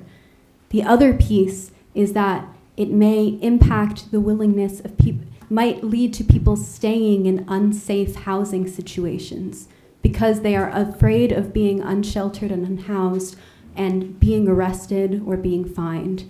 And when I was at a hearing similar to this in Patterson, where they tried to pass a similar ordinance and ended up the council pulled the ordinance because of the degree of community backlash. There was someone who spoke to being in a domestic violence situation and how because of similar types of ordinances and policies, she had stayed in a situation that was unsafe for her for longer than she should have. And I think what that really speaks to is that policy is not effective if the people who are directly impacted by that policy are not at the table. And the unintended consequences are going to fall on people who I do not believe are in these rooms when these conversations are being had. So I really, really urge you all. I have heard about the extraordinary work that you have done when you have coalesced partners. You've put together this Mayor's Task Force on Homelessness and really done the work that works.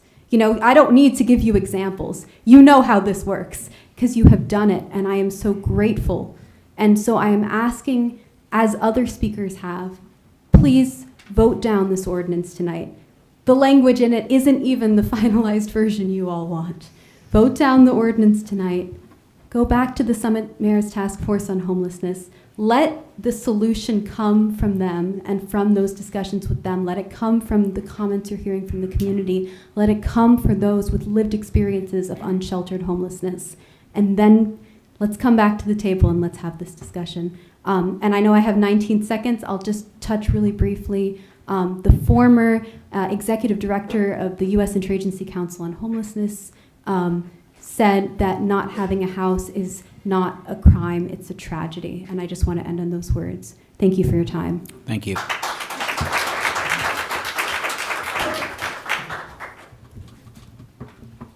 Hello, my name is Paula Cerdas, last name Cerdas, and I live at 14 Tingley Road in Mendham Township.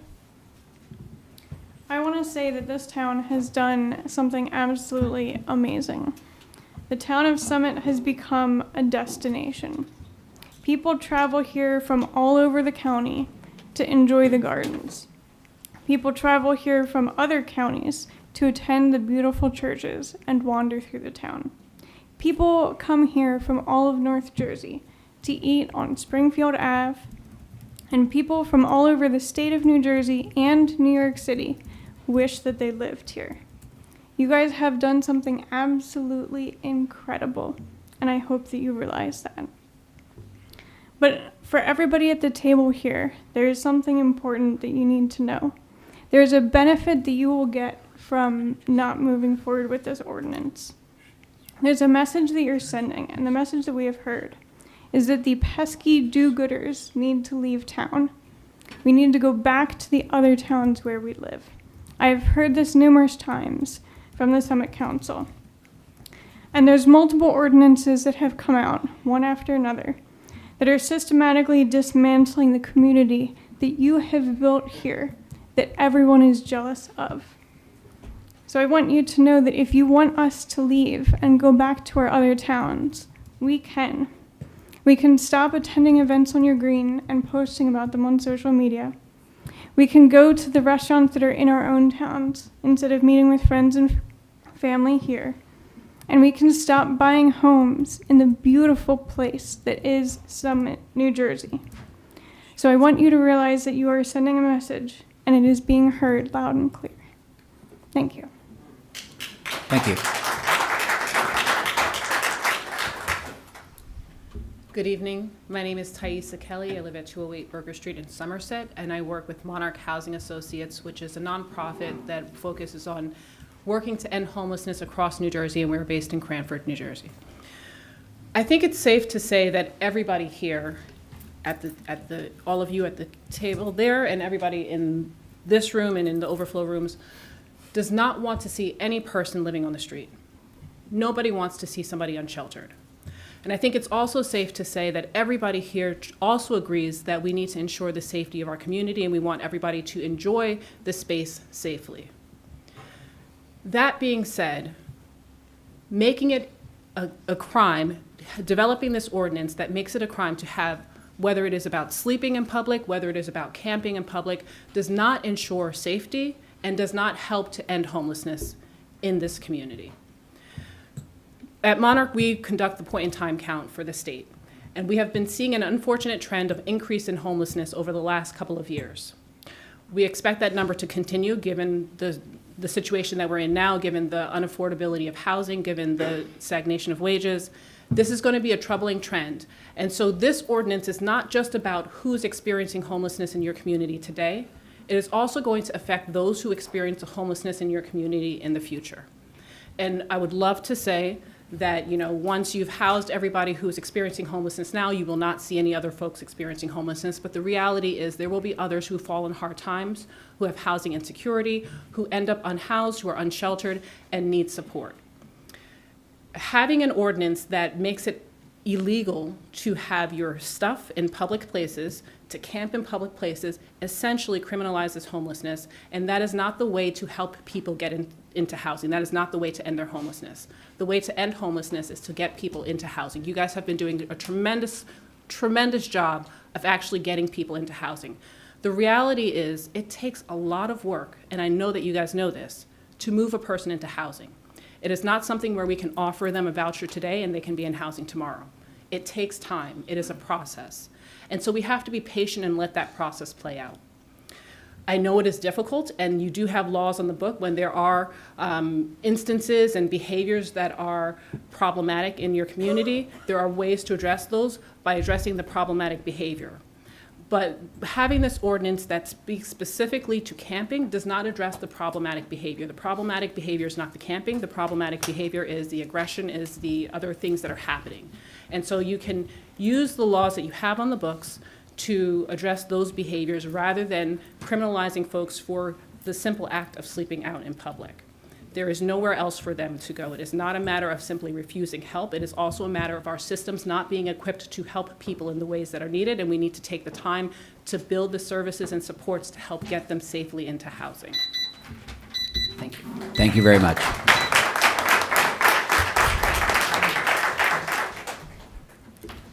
Gabrielle Porras, 30 Weaver Street. I'm going to be reading from my phone. This is my request to reject the criminalization of homelessness and invest in long-term solutions. First and foremost, fines and jails don't solve homelessness, they make it worse. Extensive research shows criminalizing homelessness worsens the crisis by increasing arrests, creating barriers to housing, and causing long-term harm to the victims of unjust ordinances. People are able to address mental health, addiction, and employment concerns far more effectively when they're housed. Real safety and public health comes from ensuring everyone has a safe place to sleep, not from adding to the jail population. Homelessness is a policy failure, not a personal choice. Homelessness exists because housing is too expensive and wages are too low. Summit has a decades-long wait list for affordable housing, and there are little to no options for those working minimum wage jobs to afford to live in the city. Criminalizing homelessness does not provide a sustainable solution to a larger affordable housing issue. It ignores the root cause and punishes the most vulnerable among us. Finding someone who cannot afford housing does not help them afford the rent. It traps them deeper in poverty and a vicious cycle. In New Jersey, nearly half of renters are rent burdened. Many are one paycheck away from eviction. Homelessness in this state has increased 25% since last year. So we need to keep that in mind when we think about who this ordinance could impact, not only presently, but in the future. And last but not least, criminalizing homelessness wastes taxpayer dollars. New Jersey, on average, spends $66,000 per incarcerated person annually, which also contributes to the horrific conditions that they are held in state prisons. Focusing on providing immediate housing with supportive services increases stability, cuts hospital and jail use, and saves money. The proposed ordinance drains local resources while ignoring proven solutions, such as the task force to combat homelessness. Summit's homelessness task force has proven successful in generating results and lasting change while leading with empathy and community support instead of contributing to the homelessness to prison pipeline. And I have a few seconds left, so I just wanted to note that some of my statistics and remarks were contributed by Alec Vandenberg, who leads the anti-criminalization work at the National Alliance to End Homelessness, which is the organization that gave the Summit Homelessness Task Force the award recently. Thank you. Thank you.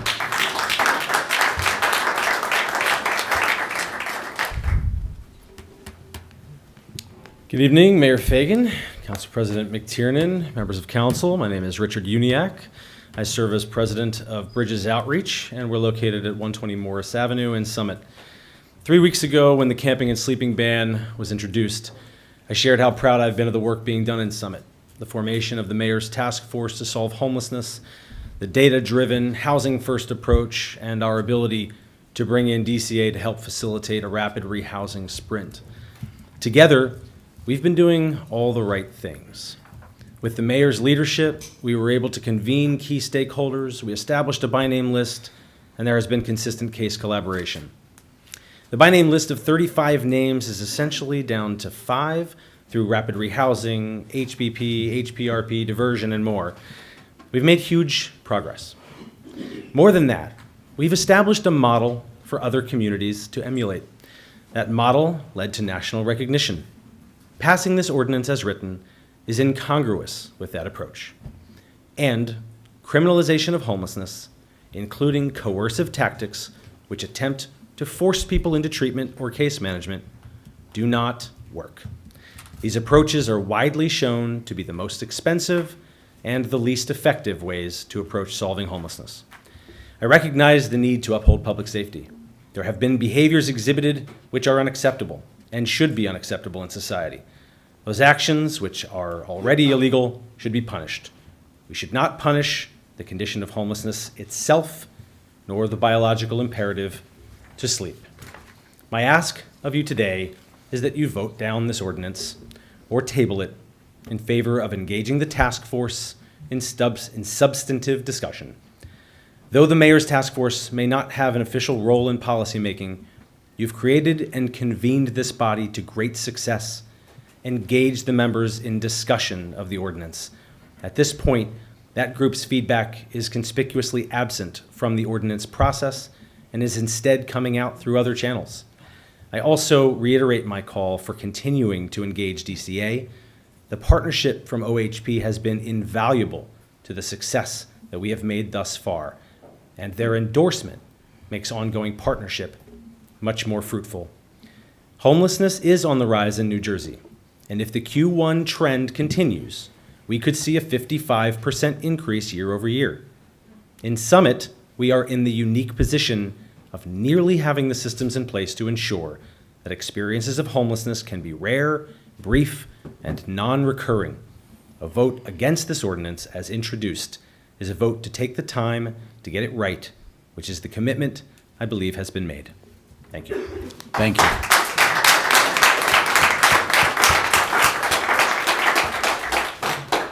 Good evening, Peter Jacob, 402 Elizabeth, Union Avenue, Elizabeth, New Jersey. Mayor Fagan, members of the Summit City Council, my name is Peter Jacob. I'm the Executive Director of Family Promise Union County, which serves families with children who are at risk of being homeless.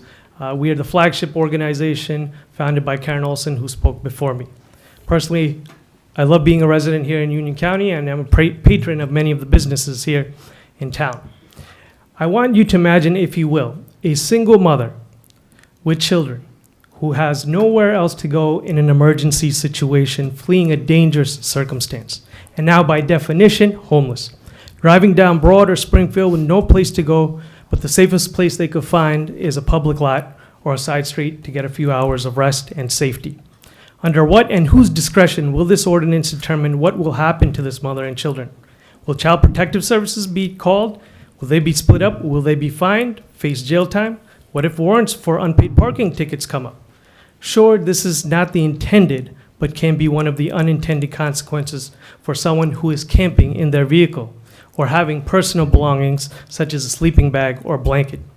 And how is this distinguishable from an individual who has personal belongings sitting on a park bench? We all want to live in vibrant and safe communities, so I want to laud the mayor's task force on homelessness and the success it has seen over the past year, resulting in being recognized as a national model, and we're proud as Family Promise Union County to sit on that task force. However, now we find language around criminalizing homelessness, which is synonymous with the language found in this ordinance, when the evidence shows that such policy results in worse economic health safety outcomes for both unhoused and housed residents. I understand our challenges now are very nuanced, and that the nature of things when you do succeed as we do level up, we need to meet that challenge for our community. And this phase that we walk into will be our next challenge. I understand that there can be challenging individuals who happen to be unhoused in our community. We can all agree that inappropriate and illegal behaviors in public spaces are cause for concern and should be addressed accordingly, but not conflated with homelessness. If you have a graffiti problem, that's a graffiti problem. If you have somebody painting graffiti about Timothy McVeigh, then maybe that's a white supremacy problem. The question becomes, have we done everything we can in good faith to meet the challenge today? There's more we can do. We can invest by training our homeless outreach teams, aka HOT teams, our EMTs, and our local police departments to better meet this challenge, where we've seen this happening in Grand Rapids, Michigan, or in Sarasota, Florida, where the police department, in partnership with social service providers, created the Educate, Encourage, and Enforcement program. I respectfully ask that we vote down this current ordinance. I ask that you consider what future generations will do a year, 5 years, a generation from now, when a person in need shows up. The Summit community and stakeholders must meet this challenge, and we can do it together. Thank you. Thank you.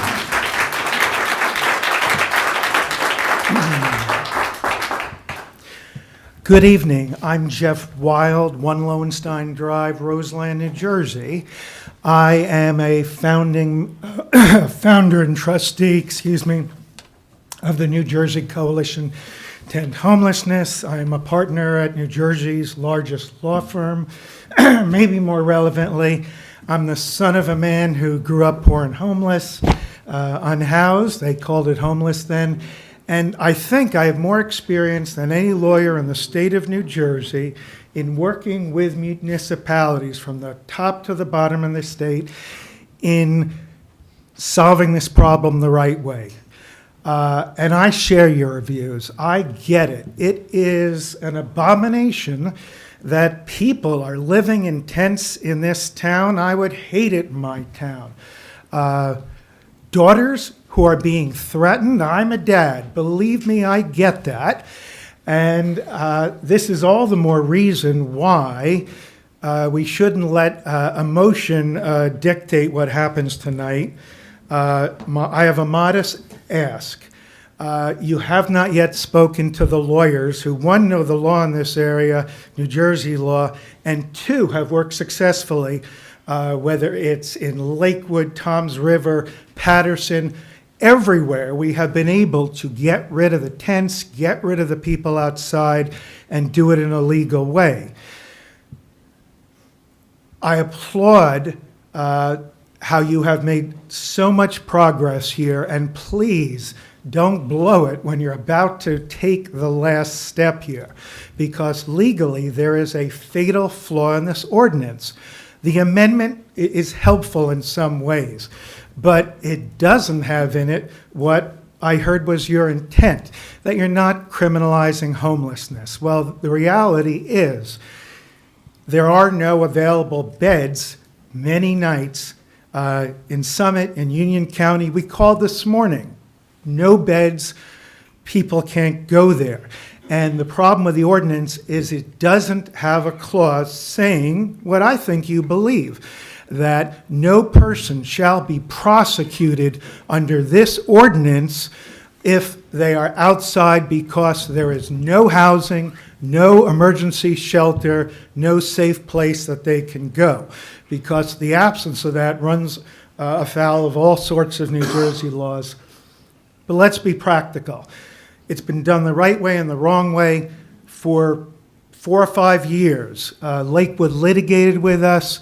Ultimately, at the end of the day, they wasted a fortune in taxpayer dollars. They got bad press, considered to be a heartless community.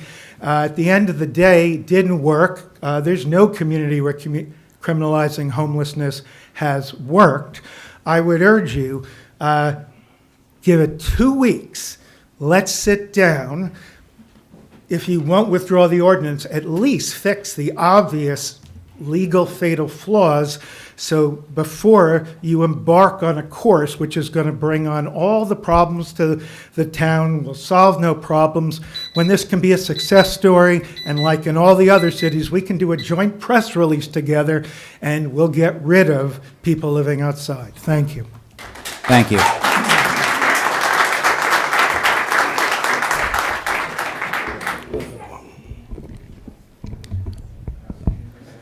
Good evening. My name is Dewan Norwood, and I serve as Policy Counsel at the ACLU of New Jersey, with our offices being located in Newark, New Jersey.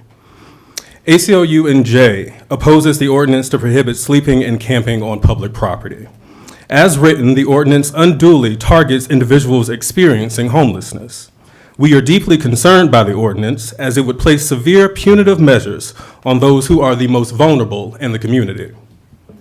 On its face, this ordinance would only accomplish the goal of punishing and criminalizing individuals on the basis of their poverty and housing status. Instead of providing individuals with the help that they need, the city stands to further exacerbate the conditions experienced by unhoused individuals.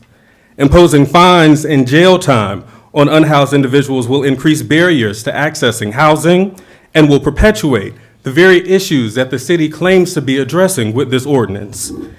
Put simply, the policy proposed in this ordinance is ineffective and inhumane. It is unconscionable to propose meeting individuals in need with a bed in a jail cell instead of a bed provided through stable and safe housing or shelter options. At this critical political moment in our state and across the nation, city officials should be on the front lines of defending and protecting all within the communities that they serve. To pass this ordinance in any form would advance the notion that a human being can be beyond care, compassion, and decency. If the City Council is serious about addressing homelessness, the focus must be shifted to ensuring that there are shelters and resources that are easily accessible to people experiencing homelessness. Research by the National Homelessness Law Center shows that criminalization is the most expensive and least effective approach to addressing homelessness. Time and time again, it has been shown that criminalization does nothing to prevent it. Alternatively, policies that are rooted in care, such as emergency shelter and services, are more effective while costing less. Further, the city has presented no evidence to show that this ordinance would achieve its alleged goal of increasing public safety. Additionally, the ordinance lacks any clear guidance on enforcement. And as members of this council, the decision before you is whether you will cast a vote in support of the further criminalization of vulnerable people experiencing homelessness in the face of overwhelming evidence that doing so is harmful and ineffective. Ordinances like this one have no place here or anywhere in New Jersey. This council must seriously listen to and consider the concerns and stories of the community that have been presented here tonight, and we strongly urge you to withdraw or vote against the passage and implementation of this ordinance, and to rather pursue effective policies that are rooted in the care and rehabilitation of unhoused individuals. Thank you. Thank you.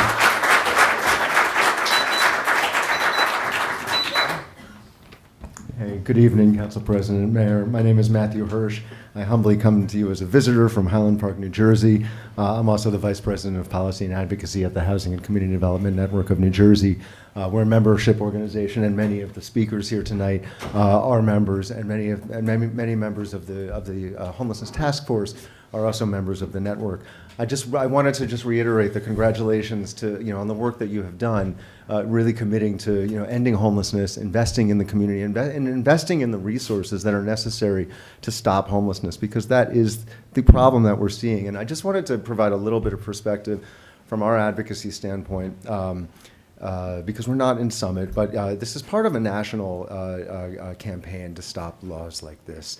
We hear it at every national conference that we go to, and any homelessness or low-income advocacy, focuses on these types of laws, because it is often a last stop for municipalities to take when they feel that they are fresh out of ideas. But I think what you're seeing tonight is that you have an enormous, an embarrassment of riches of ideas to work off of, to make for a better law.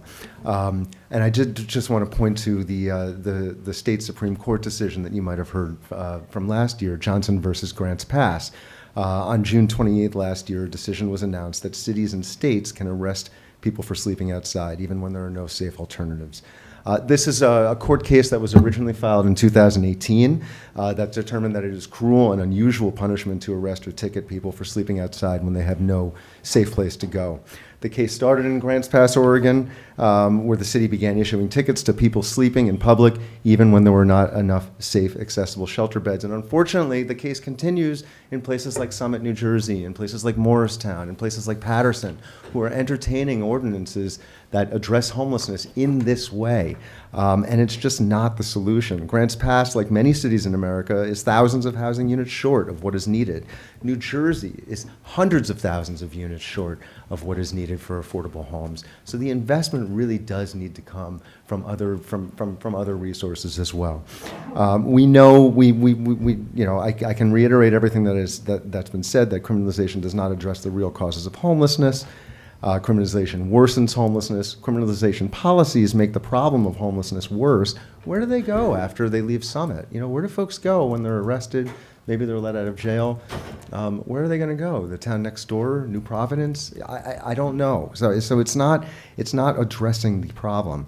And I will just want to finish up saying that, in the advocacy world, we consider the work that Summit has done up to now a huge, huge win. This doesn't happen in other communities. The work that you have done to put together a broad, diverse coalition composed of experts who work on the ground with homelessness populations to provide solutions, understanding and proposing solutions to a dimensional issue. It's not as simple as just one ordinance. But this ordinance is so shockingly and suddenly undoes that work and would represent a loss not only for advocates but for us all. Let's not react to the difficult things in our community. Let's plan deliberately and methodically. And please don't give up now. Please don't give up now. Keep your eye on the prize. Thank you. Thank you very much. Good evening, everyone. Before I begin my prepared remarks, I'd just like to thank you all for letting us all come and speak before you. I'm absolutely exhausted, and you must be having to pay attention, and I'll do my part and say, whether or not you like my remarks, please don't clap at the end, so we'll move it along faster. My name is Dan McGuire, and I'm the CEO of the Elizabeth Coalition to House the Homeless, located at 118 Division Street in Elizabeth. We're a 44-year-old nonprofit serving Union County with homeless prevention, sheltering programs, and services, and affordable housing development. We operate a two-family house in Summit that provides affordable homes to formerly homeless families. I'm very fond of Summit, a place where my daughters went to school for 13 years. I still love to come to visit friends and meet people for coffee. I was thrilled to hear at the last meeting I came to that the Muni's open. I'm an avid disc golfer, so you'll find me there if you're out there. There is so much to love about Summit. You guys even have probably the coolest high school sports names in the state, the Hilltoppers. Unfortunately, if the proposed ordinances advance, you're going to need a new nickname because henceforth you'll no longer be the proverbial city on the hill. Summit has made impressive strides, as you've heard tonight, in addressing homelessness, which is so commendable, and everybody's echoed that. Ordinances that criminalize homelessness obliterate the reputation that you've built and create a new image of Summit that is far less flattering. I won't repeat what's been said already. I'd like to urge the council to consider two items. First, it's not necessarily your job, but I ask you to think beyond the municipal boundaries. These ordinances would potentially have a domino effect in New Jersey and perhaps even nationally, effectively giving permission to other towns to flout these best practices that you've been using in favor of shortcuts that jail people for being unhoused or push the homeless from one town to another. You might be focused on the 5 people in your town, but this will ripple negatively through the state and impact many, many more homeless people and the providers who are trying to get them to a positive housing outcome. Second, while some of the remaining homeless in town have caused problems that need to stop, they're inexcusable and hopefully addressed through existing laws. I urge the council to take the long view. As said, there will be more people becoming homeless in the community in the very near future. Should nonprofit partners like those who have spoken and worked on the task force, and the faith community who have been part of that, and government partners like DCA, should they all continue to invest valuable and scarce resources in Summit if trust is broken and best practices ignored when other towns are trying to do it the right way? I ask you to seriously weigh the question and the implications of the answer you arrive at. I urge the council to vote no against the proposed ordinances, or at least delay a vote so that continued conversations can take place that lead to a consensus approach. Thank you very much. Thank you.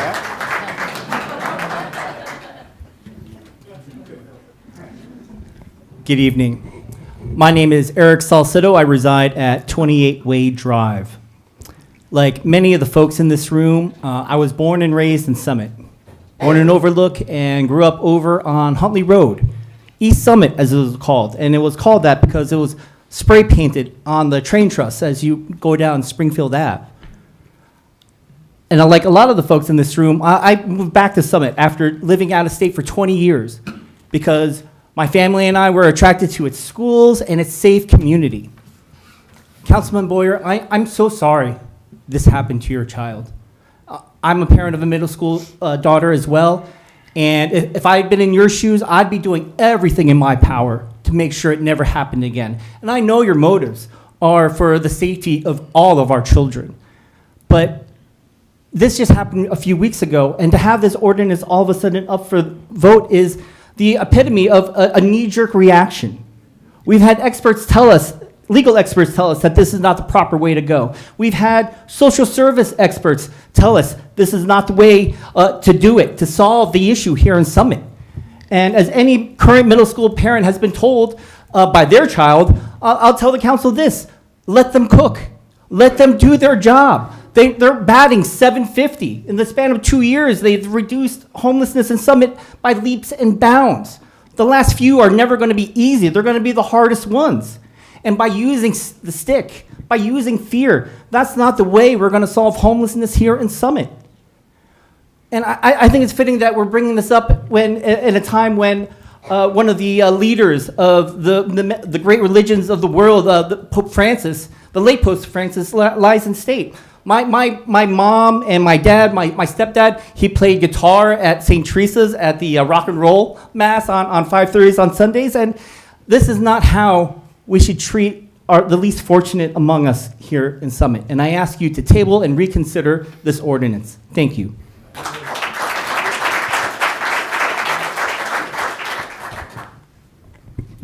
Good evening. I'm Erin Glazer, Glazer. I'm the senior rabbi at Temple Sinai here in Summit, 208 Summit Avenue. I want to share a public letter that was issued today from community leaders, service providers, concerned residents, and faith leaders, including myself. We're all deeply concerned about this ordinance. We agree with the Common Council that threatening and violent behavior should be stopped, regardless of whether the perpetrator is housed or unhoused. We agree that downtown Summit should be a safe community for all residents, business owners, and visitors. But we cannot agree with this ordinance. It does not solve our problems, it creates new ones.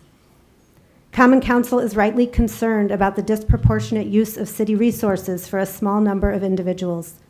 Yet this ordinance will cost Summit more money. While current resources for housing come from county, state, and federal funds, enforcement of this ordinance will come solely from Summit's budget. If someone is sentenced up to 90 days in jail, will Summit residents foot the bill? Summit is likely to face litigation should this ordinance pass, and the legal costs will be borne by city residents. Despite the progress of the mayor's task force on homelessness, Common Council is now proposing action that defies national studies on homelessness, which show that criminalization of sleeping and camping in public results in an average of 2 additional years of homelessness. While the task force has had significant success in placing people in permanent housing, the process takes time. In fact, due to New Jersey's severe affordable housing shortage, individuals who are fortunate enough to have received a rent subsidy voucher search for, on average, 8 months before finding housing, even longer if supportive housing or medical intervention is needed. In addition, because the sharing of confidential information is essential to the effective case management that has been successful in the task force, several members of the task force will be forced to consider resigning should the ordinance pass. They cannot be in a position of sharing names and confidential information that could lead to arrests. The present ordinance is flawed, as several members of Common Council acknowledged, and it contains unintended consequences. Both council members and police officers have shared that this ordinance would be used as a last resort and would not be enforced on everyone who sleeps in a public space. Selective enforcement would be illegal and could expose the city to litigation. In addition, there are already laws in place that criminalize violent and threatening behaviors. For the financial, practical, legal, and moral reasons, we hope Common Council will vote this ordinance down and recommit to the Mayor's Task Force on Homelessness. We remain willing to partner to solve the challenges our community faces with data-driven, legally sound, and morally grounded solutions. We need to recenter on common sense solutions. This ordinance is the exact opposite. Thank you. Hi, I'm Abigail Kane, K-A-N-E. I live at 88 West End Avenue here in Summit. First off, Councilman Boyer, I am so sorry for what happened to your daughter.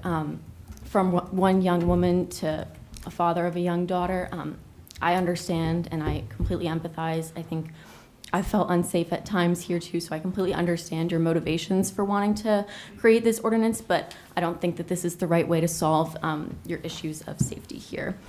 In my opinion, the wording of this ordinance and the attitude that certain citizens have towards it is tying and conflating issues of criminal activity and public safety to issues of encampments and the unhoused population. This confusion may be one of the reasons that the unhoused in this town don't want to accept help from their civil servants, and it's because ordinances like these and attitudes that some citizens have is that they view unhoused people as criminals and subhuman. If we wanted to stop criminal activity, like what has happened in recent months, we should create ordinances that target things like harassment itself, not the unhoused, and we need to make sure that the unhoused in this town feel human. Thank you. Thank you.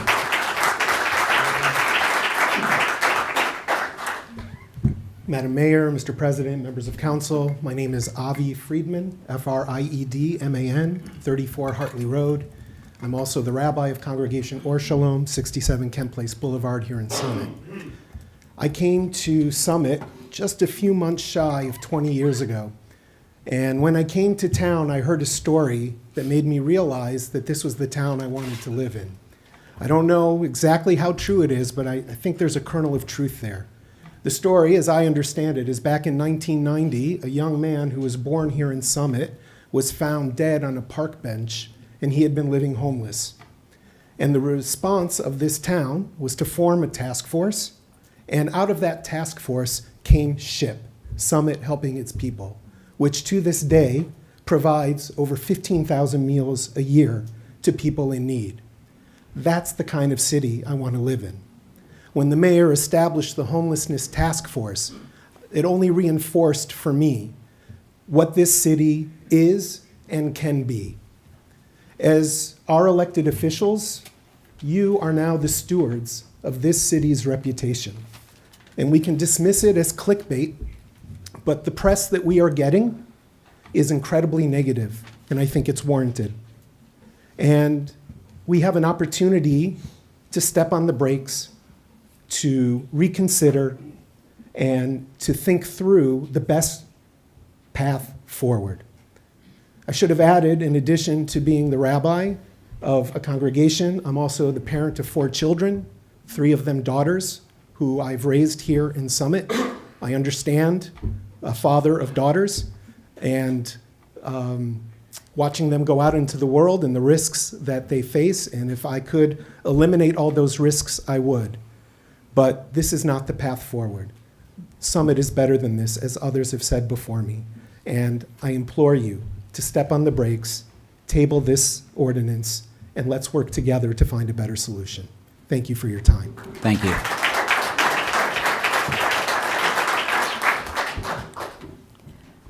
Reverend Dr. Robin Tanner, minister at Beacon Unitarian Universalist Congregation here in Summit, president of the Summit Interfaith Council, and a member of the Mayor's Task Force on Homelessness.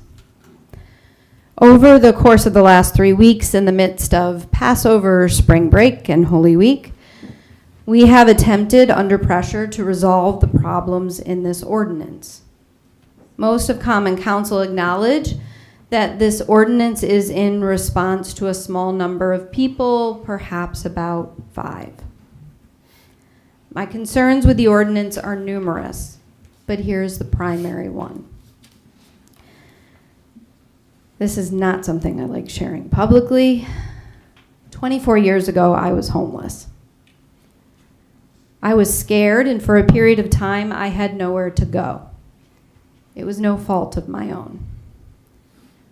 But I like to think of myself now, if I'm honest, at times as so different from that person then. Protected, accomplished, educated. But the truth is that the vast majority of people do not become homeless because of a failure in morals or poor choices, but like me, had something completely out of their control happen to them. And the truth is, we shouldn't write laws for a small handful of people when there are harmful consequences for many more. Over the course of these last few weeks, I have wondered, what if this passes and we need state funds? Will DCA prioritize a community in which our practices run counter to housing first, which is the standard proven policy? What if this passes and, as some have promised me, we don't enforce it equally and we violate the 14th Amendment of the United States Constitution? What if a family loses housing tomorrow and the finite funds we have worked for in partnership with DCA have run out? What will we tell them? We are sorry. We didn't mean it. They were an unintended consequence. Summit deserves better. We deserve better than this proposal. We're capable of better. If we're really honest, as I have been with myself in these past few weeks, I know we can do better. But it will take all of us doing it together. Give us that time. Vote no. Thank you.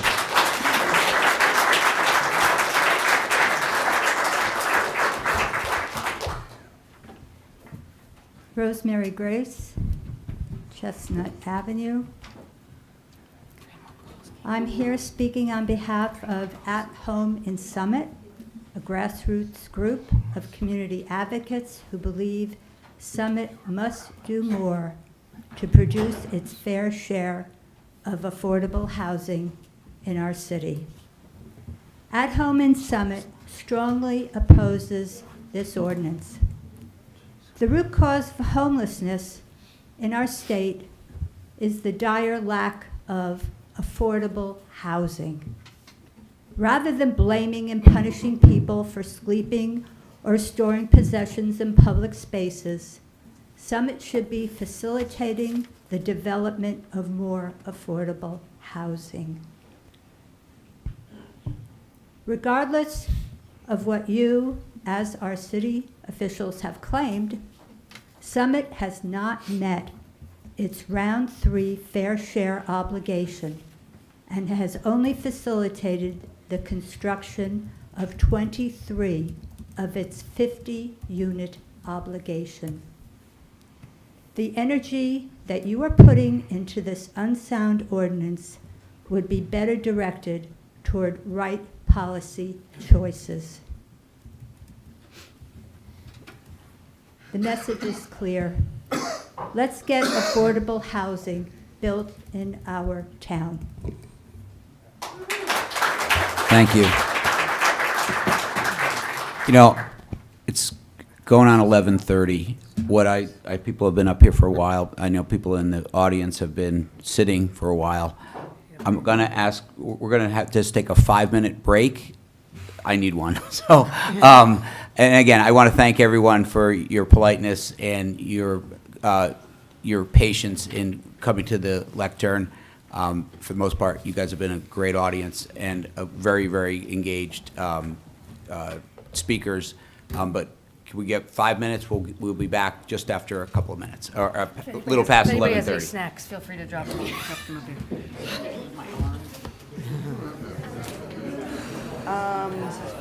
I don't think I do.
Can everybody take their seat so we can finish up?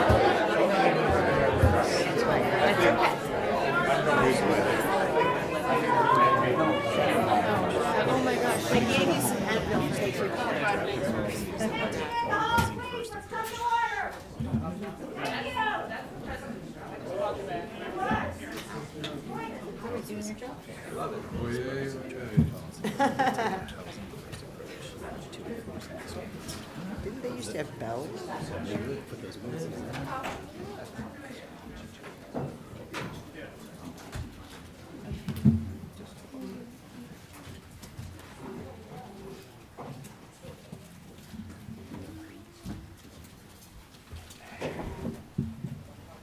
Thank you, everyone, for the 5-minute break. Let's get going again. Thank you. Zelly Thomas, Patterson, New Jersey. First, I want to thank you all for allowing us to be here tonight. And again, my name is Zelly Thomas, and I'm from Black Lives Matter, Patterson. And the reason why I'm here today is a few months ago, Patterson tried to pass a similar ordinance to criminalize those that were living in encampments. And we was able to mobilize our community members, some of them who were houseless, different social service organizations and shelters to be able to push back this ordinance. And the Patterson City Council did the right thing. They took a step back and he shelved the ordinance and said, we do not want to criminalize those that's living in encampments. And we realized now that what we was doing was just that. Even though the intention was good, that no one wants people sleeping outside. We all agree on it, but their approach was wrong. That we don't end homelessness by disappearing people. We end homelessness by getting rid of the issues that cause homelessness. And those things are not always being addressed in our communities. We always take a punitive approach. And we need to stop taking a punitive approach when it comes to homelessness. We need to take an approach that comes with compassion, care, and love. And I think that's what the mayor task force was trying to do and is attempting to do by having that care and patience with individuals that are experiencing homelessness. But the issue is, right, that there are some individuals who their pathway to being housed is not going to be an easy one. And I know that many of us may be frustrated and not understand that why are people not wanting to be take some of these shelters. That is why we have to approach this with a lens that has community care. With Black Lives Matter Patterson, we have something called a harm reduction center where we work with folks that have substance use disorder and who are facing homelessness. And some of these individuals come to our space every single day. And some days they're saying, you know what, I want to go to a detox center tomorrow. We get them all ready, get them in the car, and the last minute they say, you know what, I'm not ready. And instead of saying to them, you know what, you need to deserve in jail, or that we're not going to work with you no more, we invested so much time and energy into you more, don't come no more, we say, okay, come back tomorrow, and we'll continue working with you. Continue to work with them every single day until that day that they are ready. They won't be ready when you have them in jail, and they won't be ready if they're dead. So we have to approach this with care and patience, with love. Because our goal is to make sure that everyone has a home, and that home cannot be a jail. Thank you. Thank you. Sue Fiesler, 71 Madison Avenue, and also the overnight coordinator for Summit Warm Hearts. First, I want to congratulate the mayor's task force as well. It is incredible what has happened. I don't want to have to do an overnight program because there'd be no homelessness. But the reality is there is. So I'm going to share about somebody that I know really well who was homeless, and that's me. And I'm also a recovering addict. And there was no 7-day rehab in my world. It didn't work. I was in for 2 months at Fair Oaks before I even thought I can get clean. Before that, I turned down every opportunity that came my way to get help, because how am I going to live my life without getting high? That's my reality. Even suicide. I failed at suicide. And I was like, okay, And I went into Fair Oaks because somebody lied to me. They told me breakfast in bed, 28 days, I can relax a little bit. Doorknob was not on my side of the door. But while I was there, I got clean, and I moved to Summit. And I've been able to give back. Why do I do what I do? Because it's my job. It's what I'm supposed to do. What I want to share with you guys, you've heard it all.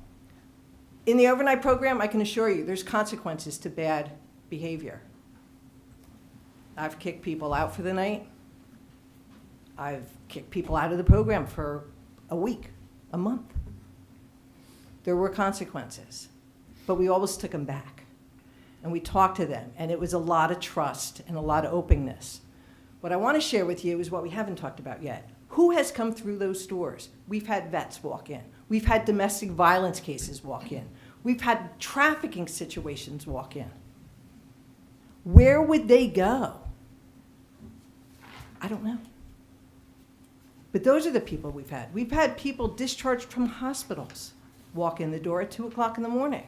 We've worked with the Summit PD quite a bit on that. If somebody was on the streets at 10 p.m., they called me. And that's what we did. And it wasn't just the drug addict. We're looking at a small snapshot of who the reality is. We had a 73-year-old woman walk in our door last year because her daughter kicked her out of the house. At 5 o'clock the next morning, we called 911 because she couldn't breathe. That's who we get in there too. So homelessness is not just about drug addicts. Yes, consequences have to happen for criminal behaviors, but we are all asking you, please rethink this ordinance. Please, because these people do deserve better. You know, it is hard on the street. I don't like the behavior, I yell at them. But don't make an ordinance for a lot of people because of a few. You know, I would tell you if we do that, then nobody should drive in Summit because a lot of people drive really bad.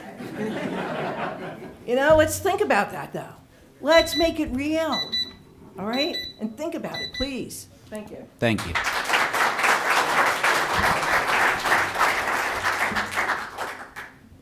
Good evening. Tom Zieber, 768 Springfield Avenue. I'm here tonight to express my support for the passage of this ordinance. And I also want to dispel with one particular aspect of the opposition to the ordinance that I find especially false and misleading. I've heard from some who've opposed this ordinance that by enacting this measure, the Common Council is showing a lack of compassion. Well, I'm here to say that that is just not true. And in fact, it is just the opposite. I've spent 3 years on a mental health nonprofit board, and even before I began that service, I've always been incredibly passionate about mental health causes. And the fact of the matter is there's nothing compassionate about enabling individuals who are clearly already facing hard times to sleep on concrete. There's nothing compassionate about turning a blind eye to them relieving themselves outdoors. There's nothing compassionate about permitting them to enter or remain in a cycle of despair. This council, by passing this ordinance, is actually showing great compassion. They are doing it by offering help to the homeless individuals in this community while still fulfilling their duty to maintain public health and public safety. The mayor's homelessness task force, as has been brought up a number of times tonight, has in fact obtained housing for over 20 people. That is compassion. The council will, by passing this ordinance, empower Summit's unhoused to choose a path to redemption and recovery without shirking its obligation to maintain a safe and welcoming environment in its public spaces. That is compassion. And I trust that this council will not only continue to work to help those who will accept it to find housing, but expand its mission to preventing future homelessness in town. That is compassion. Enacting this measure will ensure the proper and efficient use of city resources. It will keep our public spaces sanitary and suitable for use by Summit's residents, young and old. And it will make gains in protecting the health, be it mental or physical, of both the housed and unhoused within city limits. So I hope that council will proceed with passing this ordinance. It is simply the compassionate thing to do. Thank you. Thank you.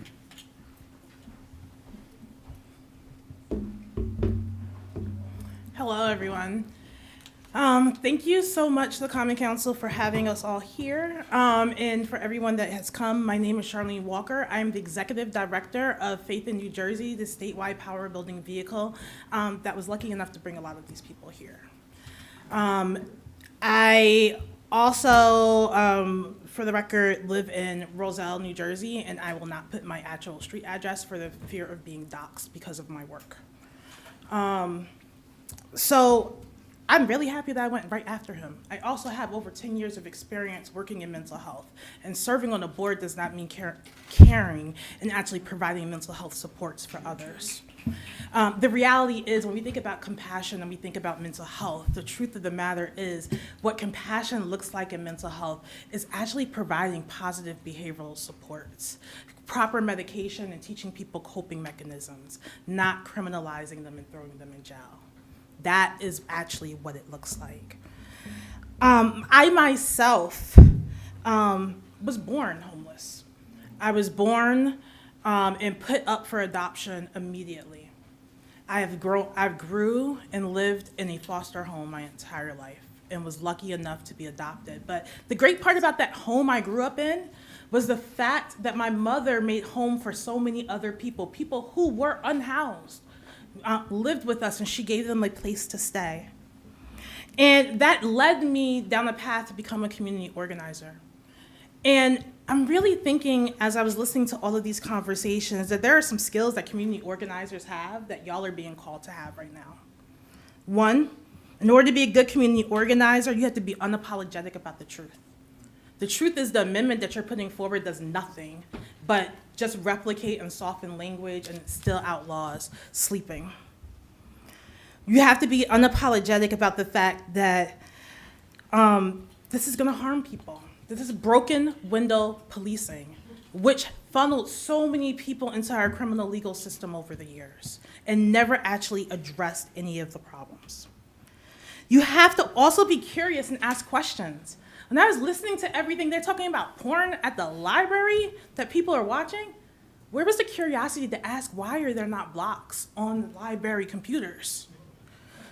Where was the curiosity to ask, why are people defecating in public spaces? You have to be curious. And you have to have enough imagination to think about, how do we actually solve these things? Because policing is not it. Police are not social workers. They are not trained in positive behavioral supports. I myself have trained police officers. And the first thing that they will tell me after a training is, we should not be doing this.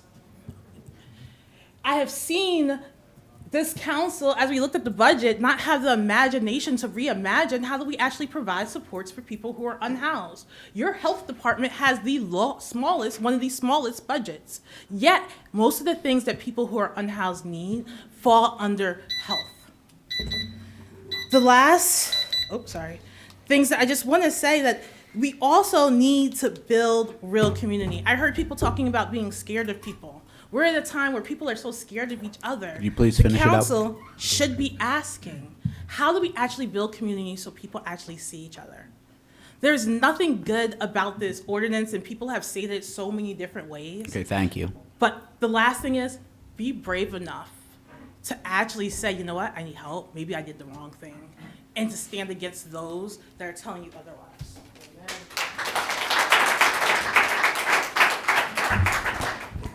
Emily Kane, Washington School District. I am here to express my opposition to Ordinance 11871. This ordinance reflects poorly on Summit, not just locally, but on a national level. Let us assume that any person who could afford to house themselves would do so. If a person does not have secure housing, then what makes you think that finding them would solve the situation? When study after study demonstrates that giving money leads to less homelessness, you are proposing the opposite. Or if a person cannot pay, you propose mandatory community service or up to 90 days of jail time. This proposition not only effectively deprives people of their civil liberties, but also uses money that could have been used to house these people to do such a thing. Many elected officials, some here, mention that there are people who consistently refuse help in finding housing, and that is why they have proposed or they support this ordinance. Of these officials, I ask, what are these people's names? What are their stories? If you cannot answer these questions, you are not doing your job of representing the people, all people of Summit. I am sure we all share the common goal of making sure every person has a safe place to eat and to sleep. This proposed ordinance does not advance that goal. Councilman Boyer, I don't know you, yet I am embarrassed by and for you. I urge this council to strike down the proposed ordinance and not let it become law. Thank you.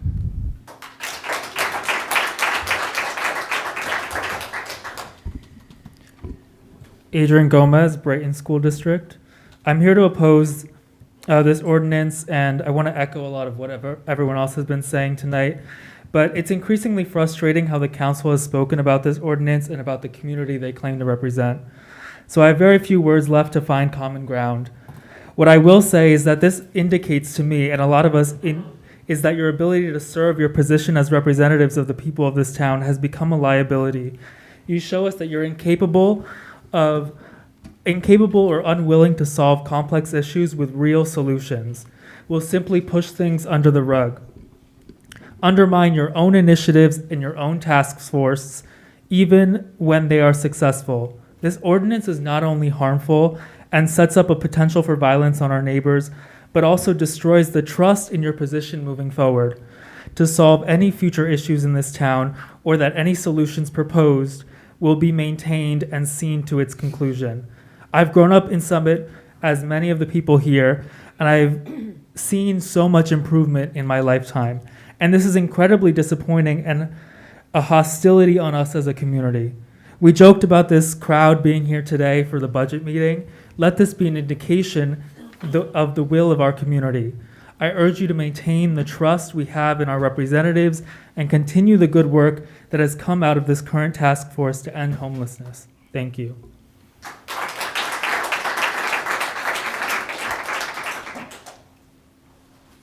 It's Peter LaJoy, 124 Canoe Parkway, Summit, New Jersey. I'd like to just speak to a couple of things.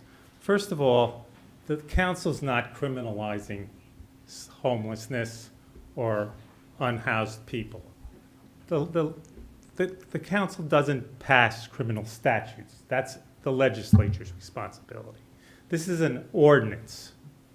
And it's much like the ordinance a council many years ago passed concerning underage drinking. And the reason they did that is because our kids from the high school were being sent down to Elizabeth into the criminal justice system dealing with the prosecutor's office instead of dealing with a local judge and a more tolerant ordinance. So I don't think Summit in any way is criminalizing the unhoused. As far as tents, I've seen the tent cities in Lakewood and other places. There is no way Summit should tolerate that, and there is no way anybody has the right to create that in any community. This council also has a responsibility to look after the health, welfare, and safety of all its residents, and it has the police power to do that. And I just see this as one more tool for a very professional police department to work out these problems. And I would like through the council, I would like through the council president, because I heard Mr.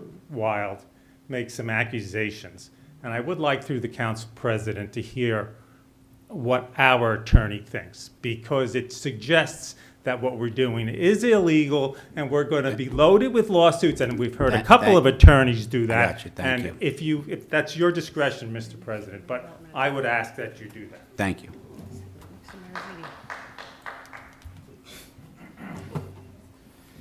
Good evening. My name is Miguel Velez. I live at 113 Mountain Avenue. I have been there since 1984, when I was brought here by Bell Laboratories.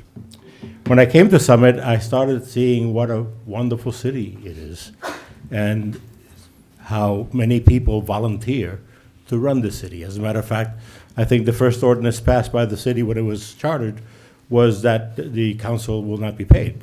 So they expect volunteers. And you have volunteers from all over the world speaking 43 different languages.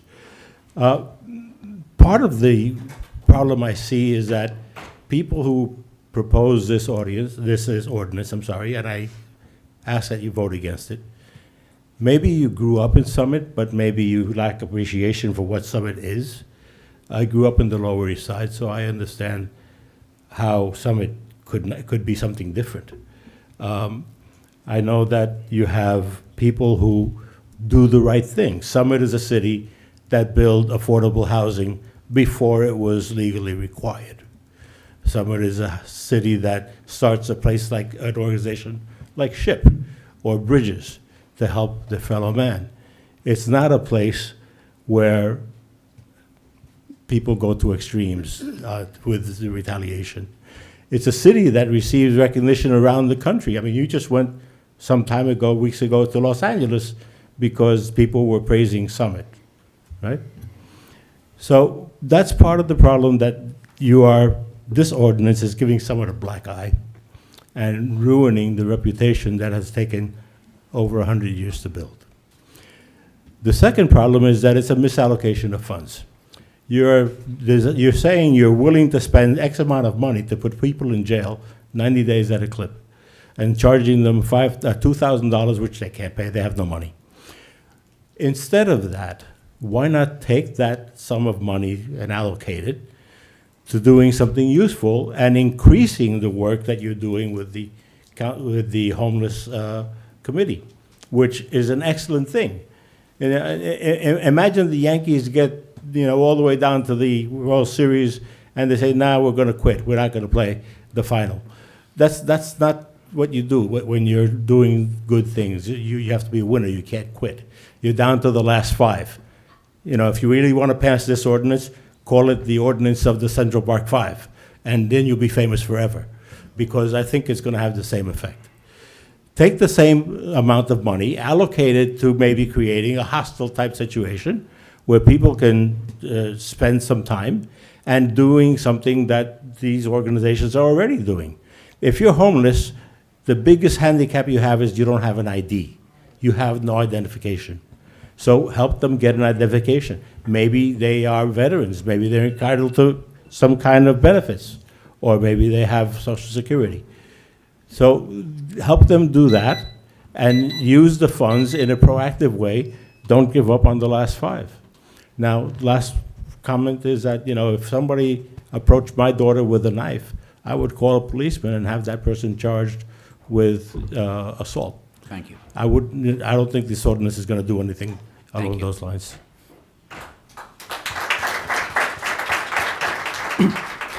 Jesse Reyes, 42 Londonderry Way, last name Reyes. First of all, apologies. Councilman Boyer, I'm a parent. I've seen things like this happen, and I'm just absolutely devastated by that. We should handle that. Also, congratulations to the task force. Phenomenal reputation, phenomenal work on getting 80% of the problem fixed. In economics, we call this a Pareto problem, that 20% of your problems, 80% of your problems come from 20% of your population or your profits. It's always 80-20. In communication, called about the last mile, is really, really tough. So we've got an 80% there, we got the other 20% that represents it's taking up all these resources. And the problem now we have is an optics problem in some ways, because we've had this phenomenal reputation that we've had. And we tell our kids, your reputation is built in miles, but it can be destroyed in inches. Whether it's clickbait, whether it's what. I have a friend in Rawls, Texas, population 1,100 in rural West Texas, who texted me, "Is this your town?" And this is a guy who usually doesn't take up progressive causes, but he texted me to say, "Is this your town?" Now, when I look at this optics problem and look at the problems we're trying to solve with the 80%, it makes me think of words like pauper, vagrant, hobos, people that refuse to live within the system. Whether for the mental health or just a lifestyle choice, that's what they choose to do. Now, my favorite new tool, Perplexity AI, which I think is better than ChatGPT, tells me that we got rid of pauper prisons by the 1930s. The UK had them a bit longer, but we're basically saying, if you don't really fit into what we want because of our mental health or because we choose not to get help, that we're going to, have a punitive damage. So, a punitive punishment. Rather than a carrot, we're going to start using sticks. Please don't create a new pauper prison. Now, A lot of smart people, a lot of ideas. I wish I knew what to do. I spent the last 2 weeks helping a homeless family that I know very, very well that got kicked out of unfortunate circumstances. Dogs living in our sun porch, one of their kids living with us, other kids living elsewhere. You know, we're trying to get stuff into storage, we're trying to get stuff into trucks. So I understand how this can happen to anyone who goes through a divorce, goes through a death, or whatever. Backpacks laying around? Yes, a problem. Go to CVS. You look inside the CVS after school, 100 backpacks there. What could someone do? Slip another backpack there. It's innocent, but true. All these things are problems that, you know, we've elected you to solve. We don't expect you to solve them alone. We've got resources in this town. We've got a lot of smart people. Let's fix that last mile. Let's fix the 20% of the problems we're calling 80%. If we have discretion about policing, is there any way to have discretion about how long an ambulance can stay with someone? Change that rule to where we don't have our resources tied up, all these people tied up for a few problems. Let's fix that 20%. Thank you.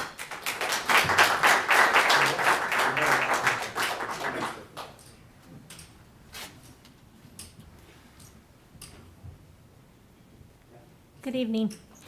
Madam Mayor, congratulations on your task force.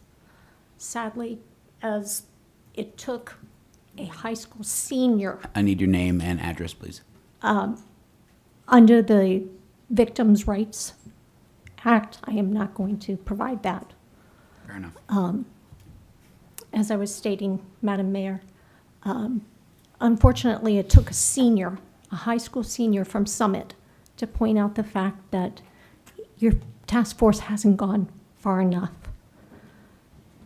Let's spend some time, get that cleared up. Let's not just punt at the last. Councilman Boyer, it's unfortunate what has happened with your daughter. It's sad what has happened with your daughter. Myself, I spent 7.5 months in a nursing facility because of an attack at the train station in Summit. I chose not to press legal charges. In fact, I encouraged the judge to pursue asking for the defendant to undergo treatment, which he is doing. You say that this ordinance is not an attack against homeless. But let me ask this. For those of you that your wives drag you to the opera, or you sit at your child's recitals and you happen to fall asleep, are you going to face being arrested?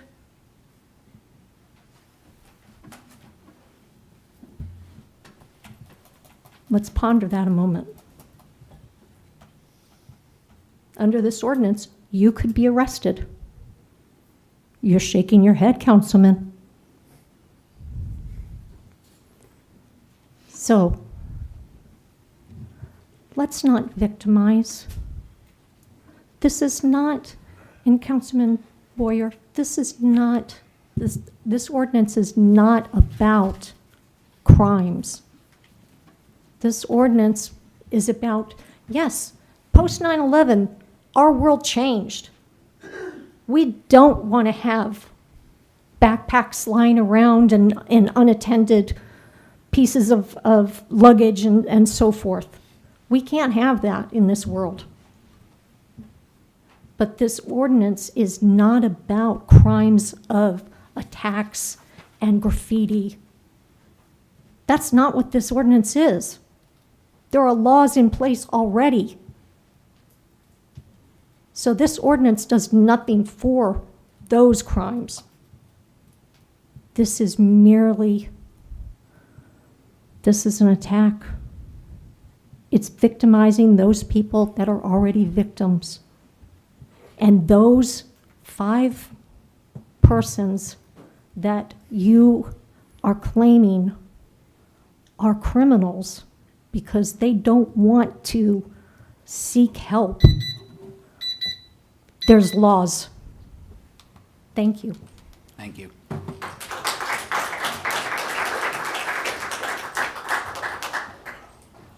Apollo Rahorovich, 22 West End Avenue. I'm on the Homelessness Task Force.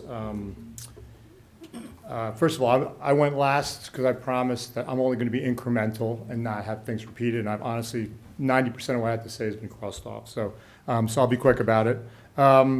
First, thank you very much for the council. It is amazing. I mean, folks, I just want to say, for anybody who personally attacks one of the council people for a position they take that you totally disagree with, even if you think it's 100% illogical, they're volunteers.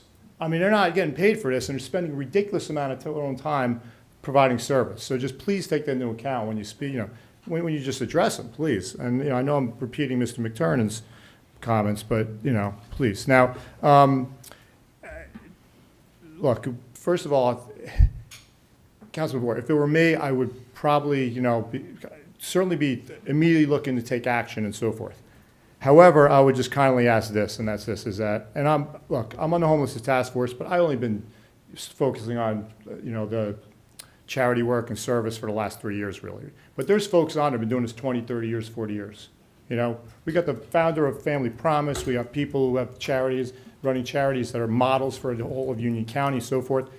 There's a lot of intelligence there. And I know that it is not a group that is supposed to create policy. But in my career, in my life, I found very early that I'm not as smart as I think I am. And I always try to surround myself with people, or at least take input from others, because I know the ultimate answer is going to be a smarter answer if I get the input from everybody. So I'm just kindly asking, please, don't, in the moment of heat, in the emotion and everything, when you do a lot of work on something, logical flaws like anchoring come into play to previous position, or escalation of commitment because you went down a certain way, just step back, please, and just let's get aggregate mind share on this to come up with the best possible solution.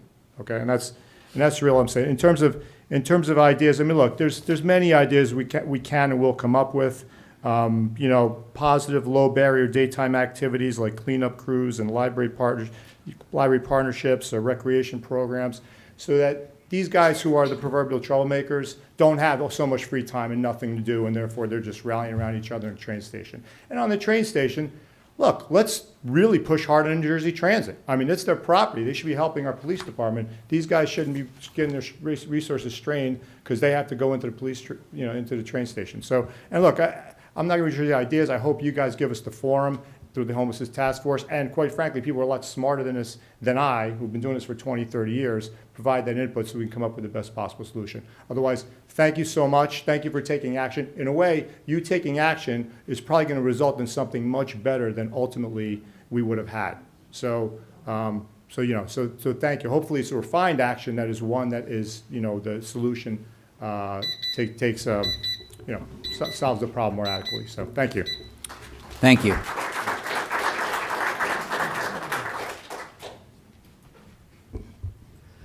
Good evening, Council President, Mayor, members of Council, and thank you all for your service. Robert Rubino, Prospect Hill Avenue. I'm here to give my full support to this ordinance. I commend the mayor and the task force. I think this community, through your leadership, has shown maximum tolerance and compassion. And the companion piece to that now, I think, as residents, we deserve a minimal standard of public behavior. This is about safety. This is all it's about. It's a safety issue. And members of my own family have been accosted at the post office by inebriated homeless folks. Scary situation. But we still always extend a hand of help first. But when that doesn't work, I think we do need to have a minimum expectation for all the residents. And when you sit there and you ponder tonight how you're going to vote, think about not just the folks from out of town who came here to speak tonight, but think of your friends and neighbors. When you go downtown, what their expectation is of you. And I'm sure you've gotten lots of emails from those folks, and you're going to see them long after this meeting is gone. And we're going to have a minimum expectation of public behavior and safety. And that's what this is about. And I thank you for all your time, and not only tonight, but all your countless hours of service. Thank you. Thank you.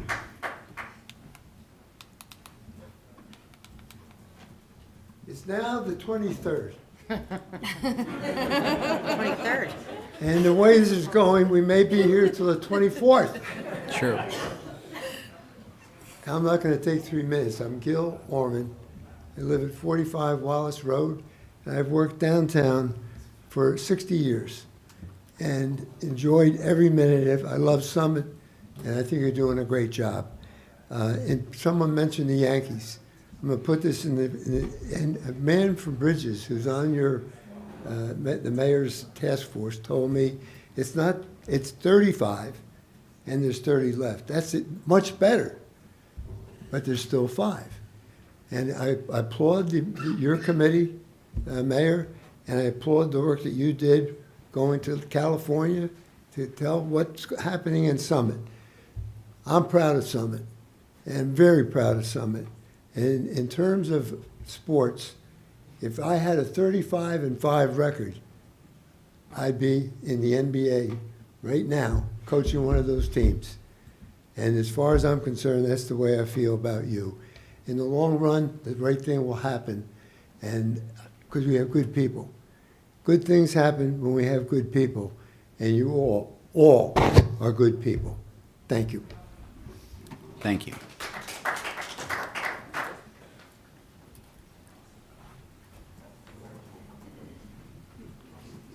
Hi, Dory Gagnon, Bedford Road. I'd like to thank you all for taking your time. I know it's really late, so I'm going to be quick. I'd just like to clarify Councilman Boyer's situation for all of you who are not here and have not heard before.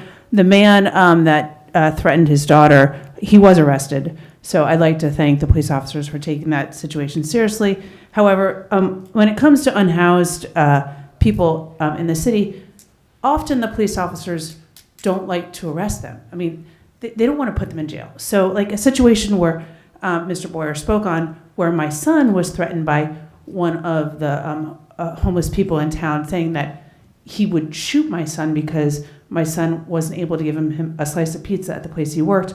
The police officers didn't arrest him, but they did put a citation in place where he wasn't able to go back into that pizzeria again. I think they try to do the least enforceable thing to not put them in jail. There's been many situations where they kind of move them from one place to another. So I think there is sympathy. Our police officers have a lot of sympathy and they have heart. So I think going into this ordinance, we have to know that they do care, like Chief Peters mentioned. I also want to know, I have a couple questions. How long have you been working on this ordinance? So if you could answer that at the end. And how many homeless people are in our neighboring towns, such as New Providence, Chatham, Milburn, and Madison? I'd like to have some statistics and understand like where our homeless people are around us, our neighboring towns, just our like close little neighbors. You know, as it was mentioned before, Summit saw an influx of homeless people, like 50 or so, a couple winters ago, but not our neighboring towns. And I'd like to understand why that is. And then before anybody says it's because we're a great town and we're on the train line, there's other towns that are on the train line. So I think a lot of us in town like to understand that a little bit. And then before that ever happens again, are we going to have the tools in place to make sure we don't have this influx? I'd like to understand this. And if you vote this ordinance down, I know you amended it. Does that mean if you vote this down, then you have to vote on the amended ordinance, or do you amend it today? If you could just provide that clarification for me and maybe some members in the audience, how that works, because I don't know how the vote goes for the original versus the amended. And again, I just want to thank you for your time. I know this is not easy for everybody. I have a lot of sympathy for the unhoused. I know there's not many of us that are just residents here speaking tonight. But again, I want to thank you for your time and the Homelessness Task Force, everything you guys have done. Thank you. Thank you.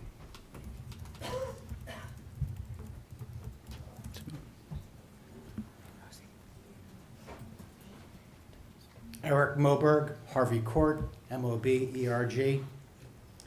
This ordinance that's been proposed by Councilman Boyer is exceptionally compassionate in the truest sense of the word, in that people are not allowed to flounder and remain in that unfortunate, dreadful condition. It's meaningfully moving them forward to a better place where they can have a more complete life. I urge the council to move forward and pass this ordinance. Thank you. Thank you. Want to speak? Want to?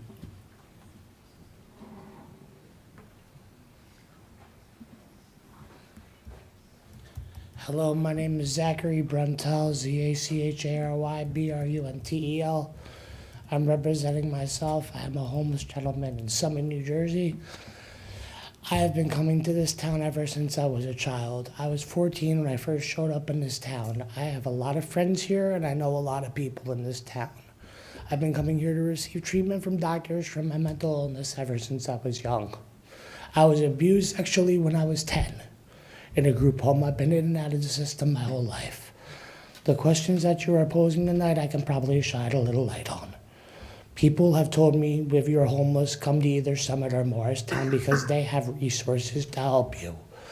I do not want to go to Newark or any other hood place because I've literally been robbed and abused out there and treated like shit. I came to this town, I've been here a long time. I've been in and out of here almost for the last 10 years. In and out of town. I've been to Boston, I've been back and forth. I've literally gone through hell and back through the system. Like, I don't know what to do anymore. I try to stay where I can. I try to hide all night from the police. I've been wearing a face mask for the last 2 months because one of the officers in this town literally keeps giving me charges and citations for no apparent reason. I was on the 5th floor of the parking garage where you're planning on doing that work, sleeping in a sleeping bag in -3-degree weather with nowhere to go because the only shelter available is in Elizabeth at the YMCA. The rest are warming centers, and if everything gets filled up, you are literally screwed. There is nowhere to go. I peed in a bottle inside of my sleeping bag, being very discreet, and I put it in the garbage can. The police rolled up to me at 7 o'clock in the morning with flashing lights and sirens and gave me a ticket for urinating in public in a private parking garage. For no reason. The train station gets locked at 2:30. Where do you want me to pee at? In the park in front of people? What do you want me to do? So basically, I have no options. And the police have literally told me, get the fuck out of town or we're going to keep writing you tickets until you leave willingly. I don't know what to do anymore. Thank you for your time. Thank you for your comments.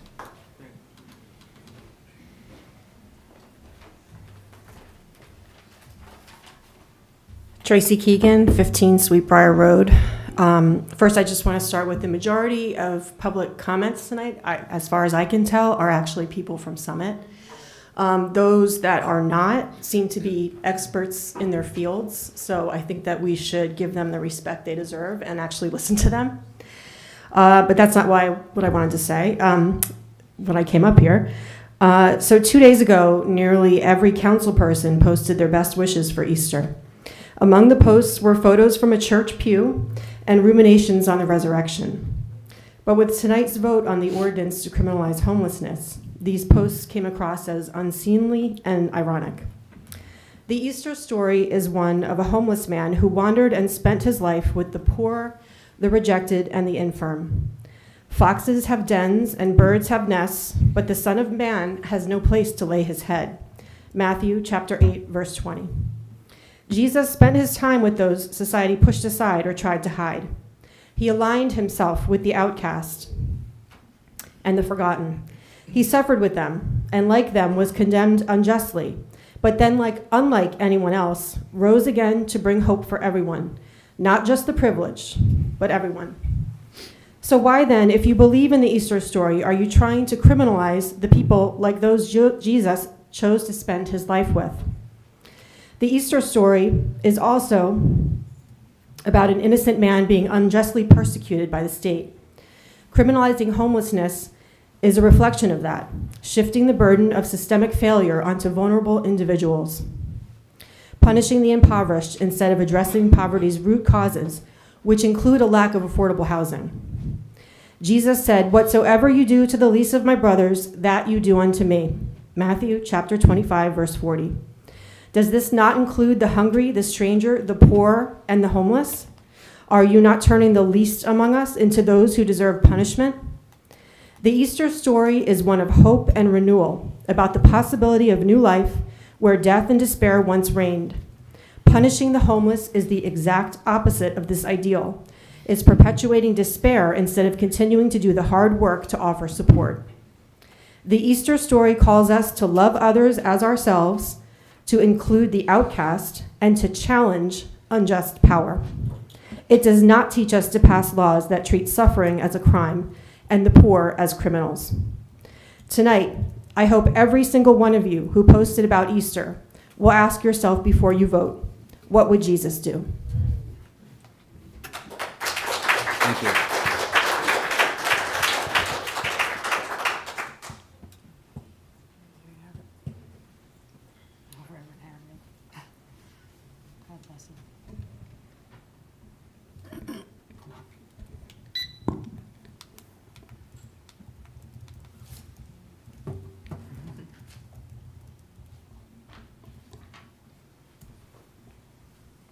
Mayor Fagan, Council President McTurnan, council members, and to everyone assembled, good morning.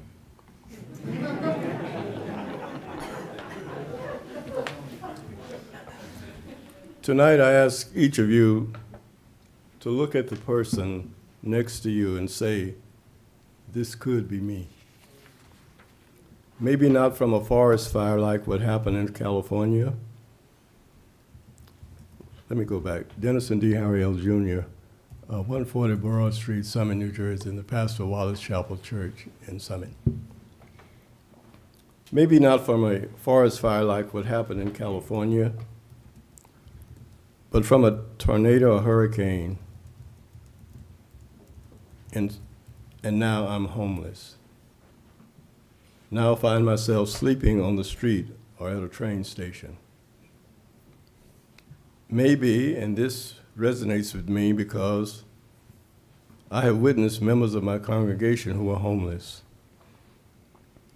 And also, since I'm an Air Force veteran, maybe a military veteran who defended our country, who was wounded and is now suffering from post-traumatic stress syndrome, finds him or herself homeless and sleeping on the street in the cold of winter or the hot summer. He or she is not a criminal. They do not threaten to harm anyone. They do not break any laws. They just have nowhere to sleep. But instead of working together to find a solution, the governing body proposes or passes an ordinance and an amendment that says the solution is that they are fined, but they cannot pay the fine because they have no income, or they go to jail at the taxpayer's expense, or they do community service. However, if they have mental challenges, business owners and residents do not want them around to do any type of community service. And if they are okay to do community service, they are still homeless. Words matter. Emotions can inflame even good people. Fear paralyzes, and although intentions are honorable, they can be divisive. I'm in favor of doing things to keep this beautiful town safe. However, this ordinance is not a deterrent to crime or a help with safety. The amendment is like rearranging the furniture in a room.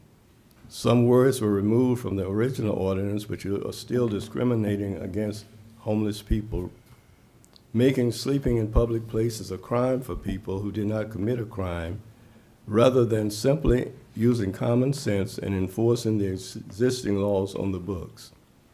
I maintain that a person, homeless or not, who commits a crime should definitely be arrested. Summit is a beautiful city set on a hill.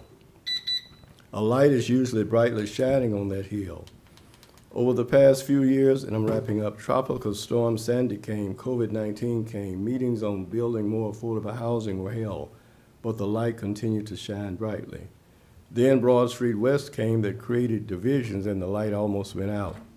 But then to her credit, and to Summit's credit, Mayor Fagan proactively formed a homeless task force. Reverend, could you finish up, please? Yes, that received national recognition, and that light began to shine bright again. I like to see the mayor and council persons as servants rather than as politicians. You do not receive a salary for serving.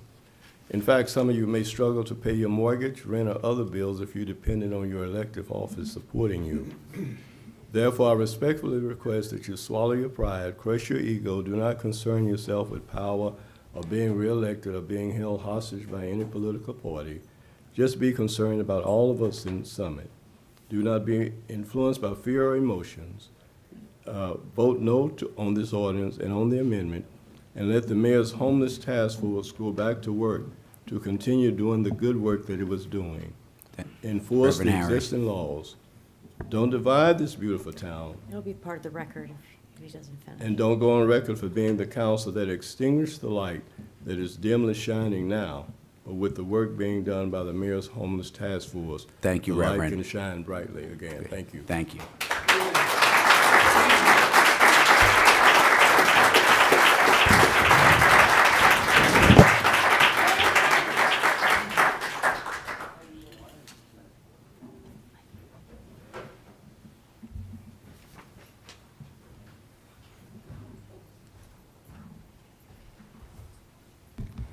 Hello again, everybody. I've been sitting out there for about 3 hours or so. Name and address, please. You don't have to do that, but I'll do it anyway for you. Thank you. Hey, Ken Schifrin. I'm at 485 Springfield Avenue, right here in Summit. I have kind of a unique view than a lot of people. I've been homeless for 3 years. The last 4 months, I have a place. There's a lot that goes on in somebody's mind in terms of involvement. How involved do I get? You know, how much do I just watch and see what happens? And tonight I decided to sit back and see what happened and how I felt things were going. I know Dewey's worked hard on what's happened.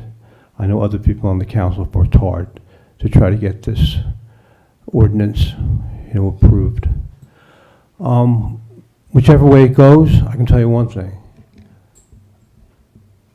I like the people of Summit a lot, because no matter what side they're on, they'll express to you exactly what they think their political views are, despite that, and do it for the most part, in a friendly way.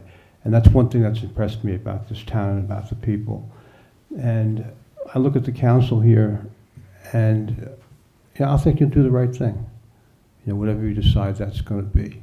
And somebody said, a couple of people back, this isn't the end. So it's not just this one vote that's going to make us or break us, But, I think we've got a good thing here. And I'll include myself in that, because I'm a resident of Summit now. We've got a good town here. I think everybody knows that. So once again, no matter how this thing turns out tonight, it's not the end.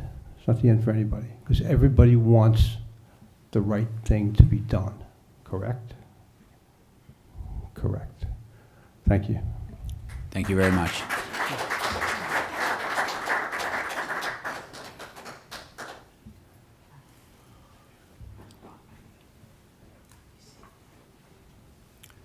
All right, any other public comments? Anyone wishing to speak? Anyone out in the atrium would like to come in?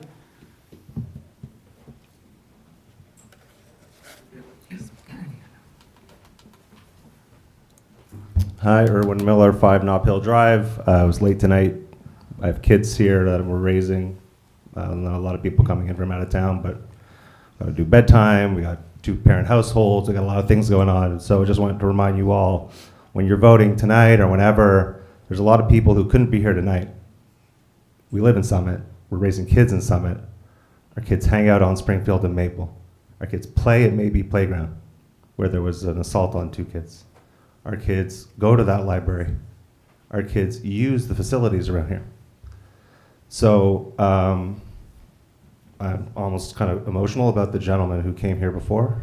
I see you around town, and I'm glad that you accepted help from Summit and that you're living here now, and you're a resident of Summit, and we welcome you.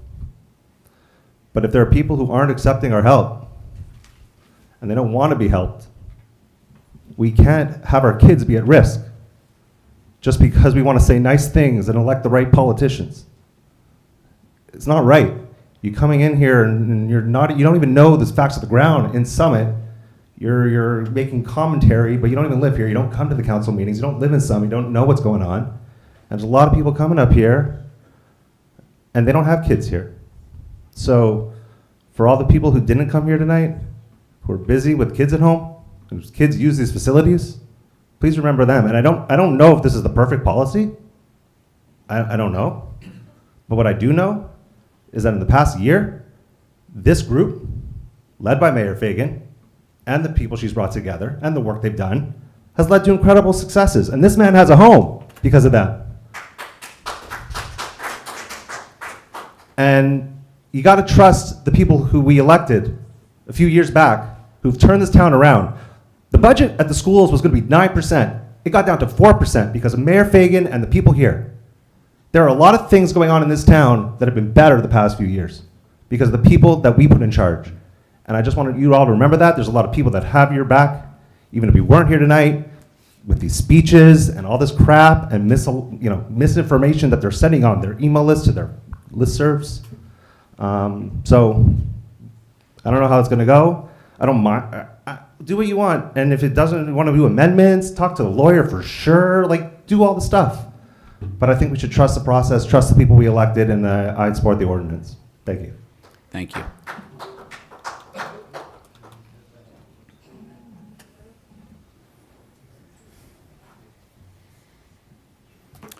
Any other people in the audience who'd like to make a public comment? Atrium's empty? No? Okay. All right. I'm going to close the public comment hearing, or public comment portion of our hearing. We're done with, you have one comment. Thank you. All right. Thank you. Thank you. Okay. There's been a lot of discussions back and forth. I've heard some comments from the audience. I am going to actually call for a motion to go into executive session to talk to our legal counsel at the time. I'm going to we're going to be in there for 10 minutes. If you guys want to. You need a motion and a second. So I'm going to make the motion. Second. Okay. All in favor? Aye. Aye. Okay, we're in executive session. We'll be out in hopefully 10 minutes.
looking for this.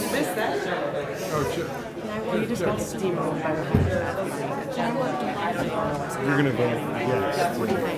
I think you should vote yes. Let me and Jamal vote yes.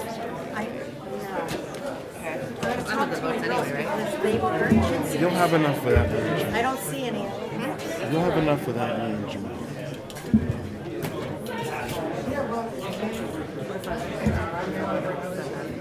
What? I can abstain. All right, I'm going to, we're back in session. Thank you, everyone, for your patience as we chit-chatted.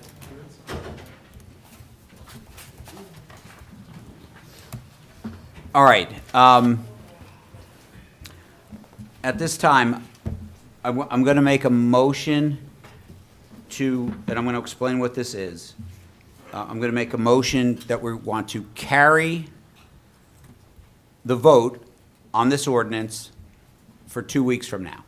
Okay, so that's different than tabling it. Tabling it would have it go away.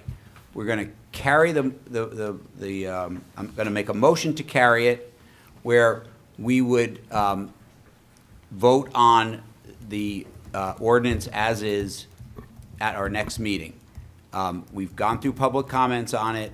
Council people at the next meeting would have an opportunity to talk about this. It could get tabled, it could be whatever.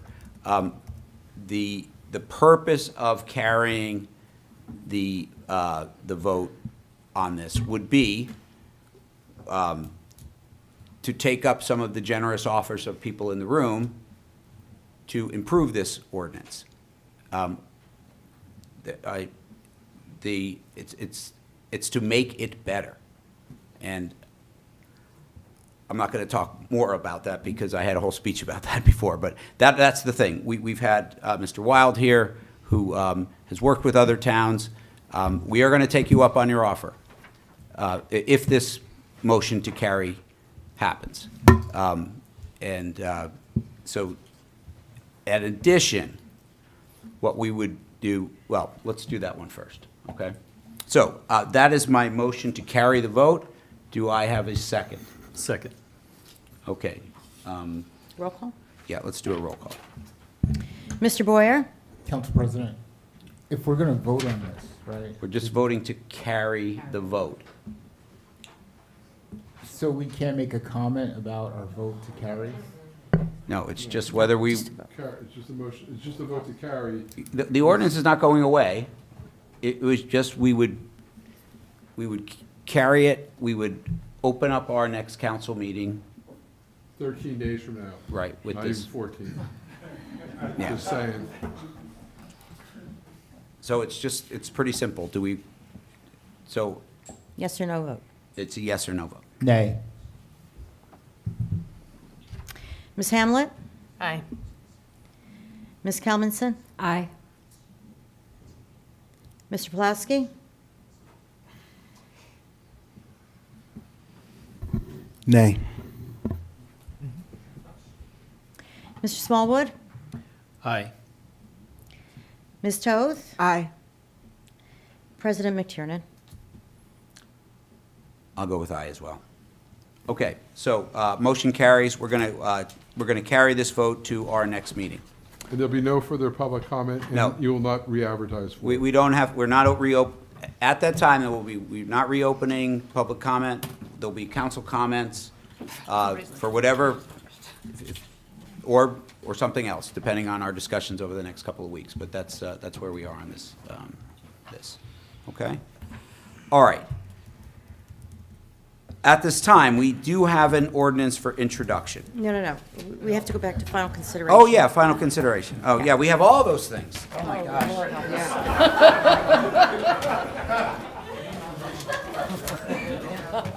No, we have to just adopt all the bond ordinances and all that. We have a lot more stuff. I got so far ahead of my agenda.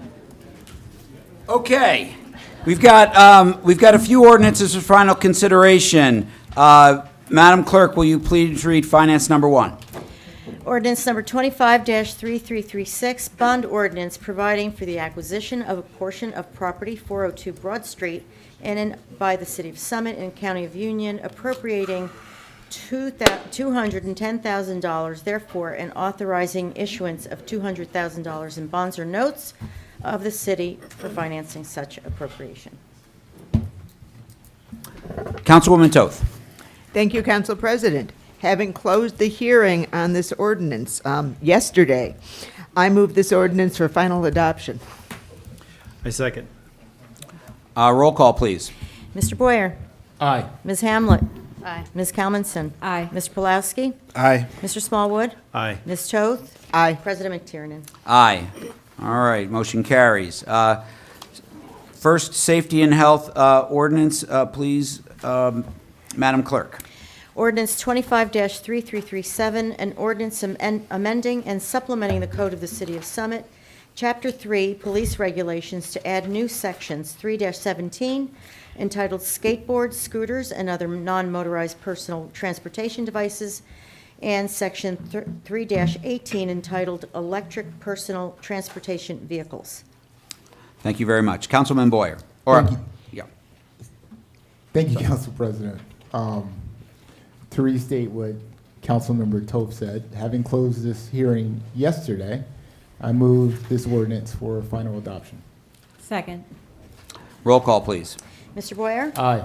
Ms. Hamlet? Aye. Ms. Kalmanson? Aye. Mr. Pulaski? Aye. Mr. Smallwood? Aye. Ms. Toth? Aye. President McTiernan? Aye. Okay, motion carries. Safety and health number 2, please, would you please read that ordinance, Madam Clerk? Ordinance number 25-3338, an ordinance amending Chapter 3 Police Regulations of the Code of the City of Summit to revise Section 3-16 entitled Resident Protection. Thank you very much. Councilman Boyer. Thank you, Council President. Having closed this hearing yesterday, I move this ordinance for final adoption. Second. Roll call, please. Mr. Boyer? Aye. Ms. Hamlet? Aye. Ms. Kalmanson? Aye. Mr. Pulaski? Aye. Mr. Smallwood? Aye. Ms. Toth? Aye. President McTiernan? Aye. All right, motion carries. Okay, we've Introduction. carried the last safety and health till next meeting. Okay, all right, we have an ordinance for introduction. Madam Clerk, will you please read the safety and health ordinance for introduction? So, with guidance of our city solicitor, I believe that the title will be an ordinance amending Chapter 3 Police Regulations of the Code of the City of Summit, entitled Section 3-19, new section, -319, New section, yeah. entitled Camping or Sleeping on Public Property. Okay. Councilman Boyer.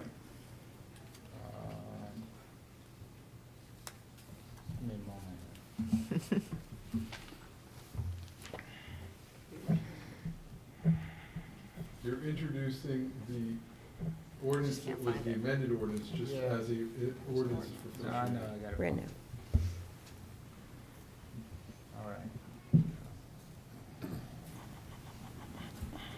Okay, so ordinance ID number 11905, an amendment to section 319 of our police regulations, not to change the intent of the original ordinance, but to strengthen public understanding and improve clarity.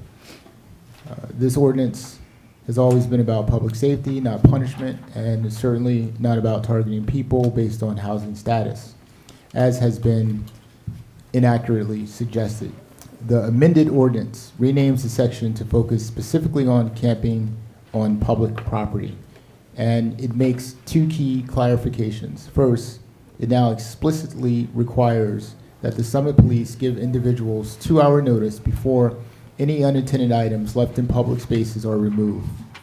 This ensures due process and transparency while also giving the police the ability to address items that may pose health or safety risks to the public.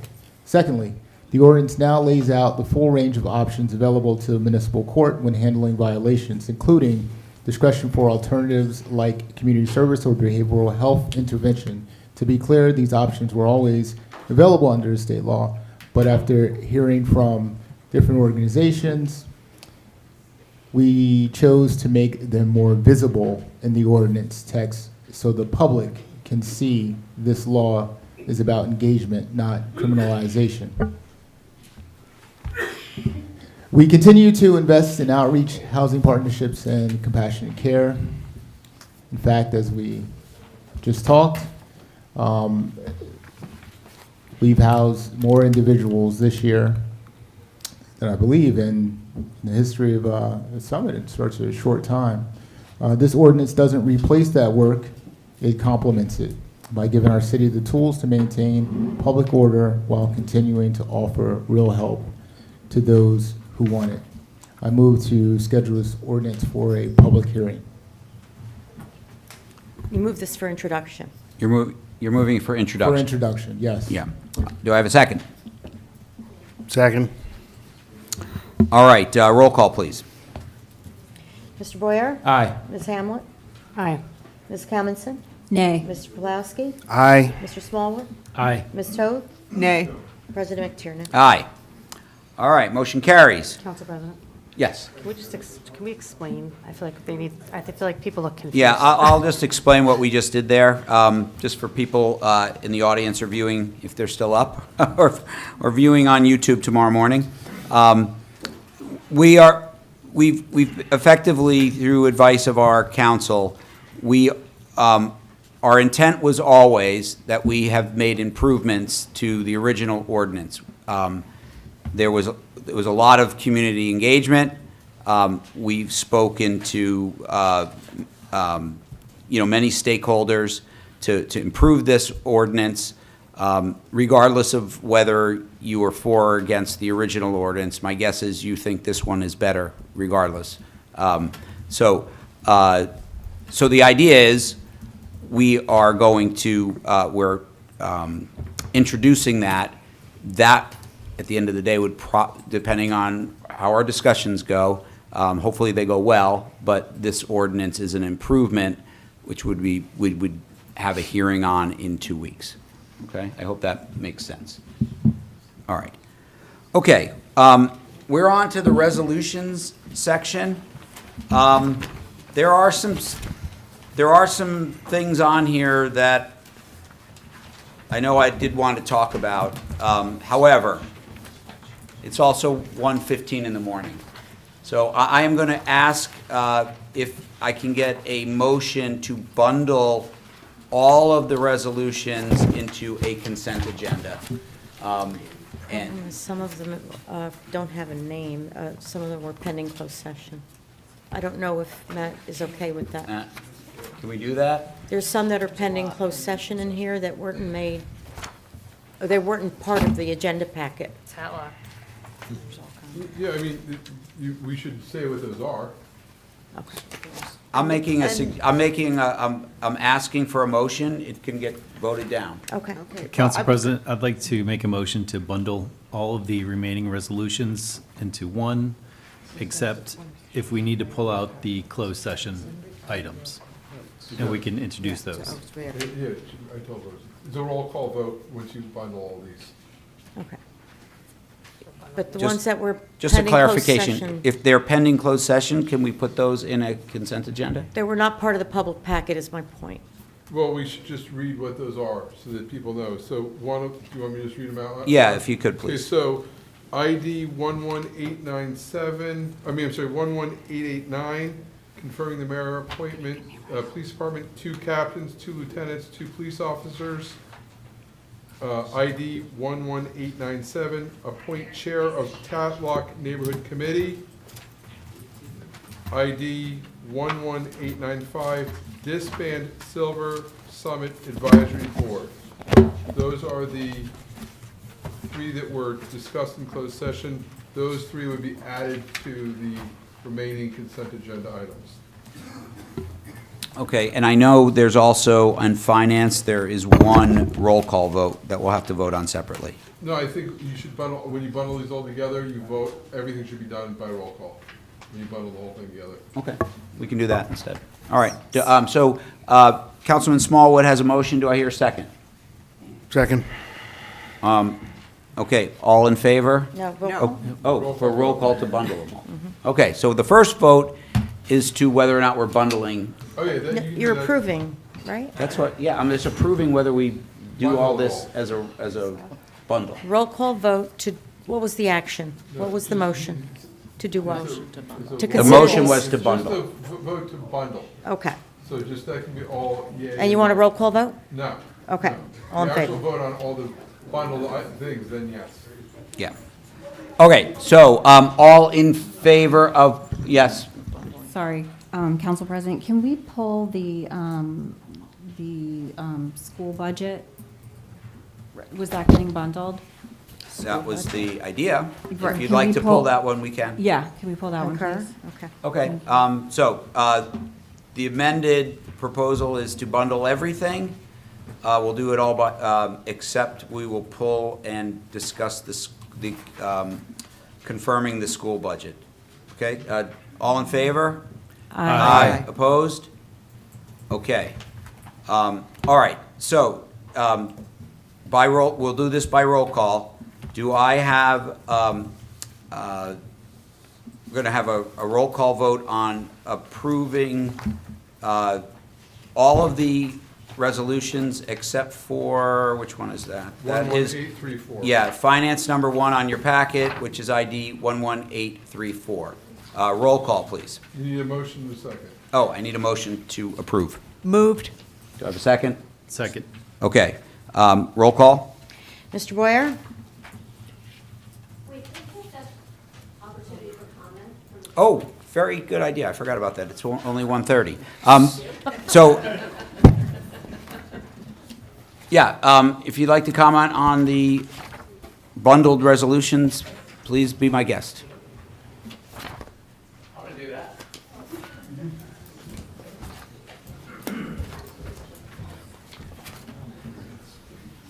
Good morning. Morning. Greg Bartan, 14 Russell Place. Good evening. Thank you for having me. I've returned to discuss my supreme disappointment that the resolution for funding for Glenside Avenue is necessary. There are 3 reasons why. 1, we've known for years that there's a severe need for flood mitigation and a sidewalk along Glenside Avenue. We all stood there together. We heard our congressman say to our faces and to the faces of our neighbors that he would work to get community project funding to help make that happen. He did submit that community project funding. Then he voted for a federal budget resolution that removed funding from the Glenside project for 2025. Second, the Glenside Ave project is one of 15 such projects in the district. The others are almost $1 million for Warren Community College Agricultural Education and Training Center, $560,000 for Washington Township's Police Department building renovation, $560,000 for Memorial Pond stormwater dredging in Mount Arlington. Mr. Vartan, Yeah.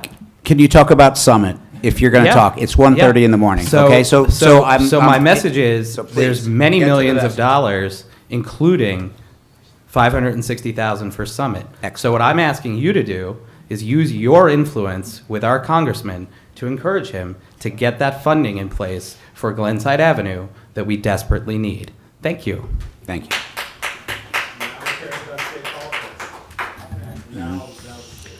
Shh, please. Okay. Any other comments on the bundled resolution?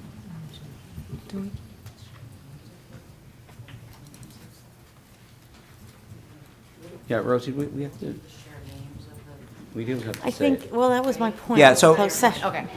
All right, so I'm going to make a revised motion to pull the closed session items out of here, because we do have to, Matt, can we just do You can just name the names. right now? Yeah, absolutely. All right, so, Okay. any other public comments on the resolutions? Simple question, can we figure out what was in the closed session, the information? Yeah, Who was so- getting appointed to We're- what? that- Yeah, we're just gonna go that's through what we're that. gonna do right now. Okay, so please, Madam Mayor, do you have, or let's go through it.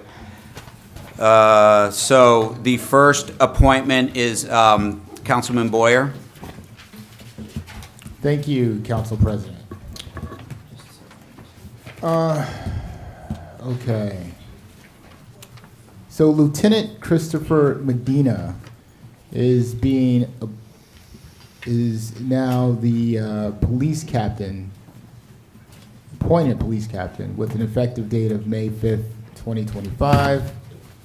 Congratulations, Captain Medina.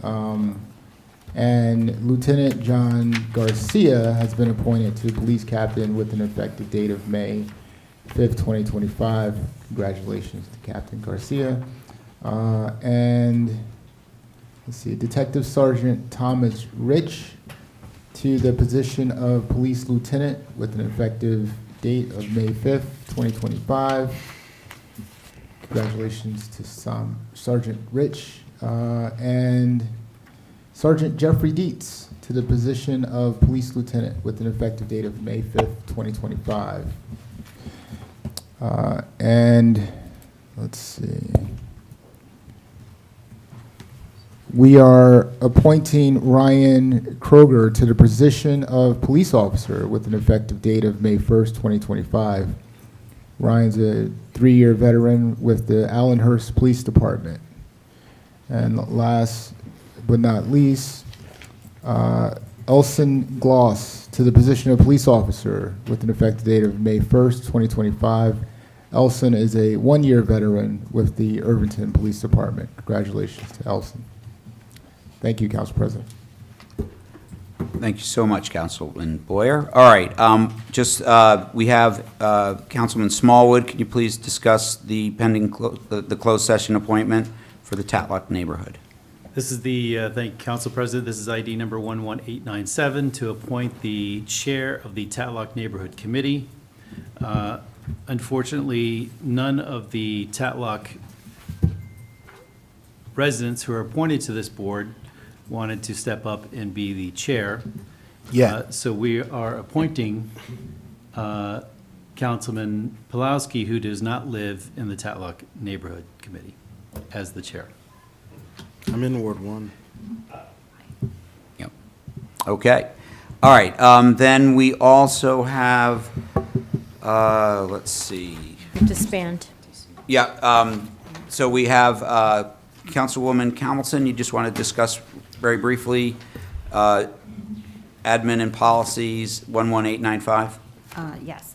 Thank you, Council President. This is ID 11895, and for closed session discussion, this resolution disbands the Silver Summit Advisory Board. Silver Summit was born out of the need to help seniors during the pandemic, and original committee members continue to drive seniors to appointments and pick up groceries to this day. Recently, Silver Summit has failed to make headway in other areas and was spinning their wheels, so to speak. After much discussion with the mayor, council president, Sage, and our DCP senior rep, Gretchen Mastrofano, everyone agreed that the best path forward is for the city of Summit to strengthen our relationship with Sage and to help our seniors. I move to adopt this resolution. Sorry. Yeah. Not yet. Thank you, Councilwoman Camilton. All right, then I believe, Councilwoman Hamlet, would you like to clarify capital projects and community services number 11892? Sorry, which one was this That's one? declare vacancy. Declare vacancy. Yeah, sorry. Sorry, everybody. Page 7, at the top. I'm getting there. Sorry, I'm getting there. Bear with me.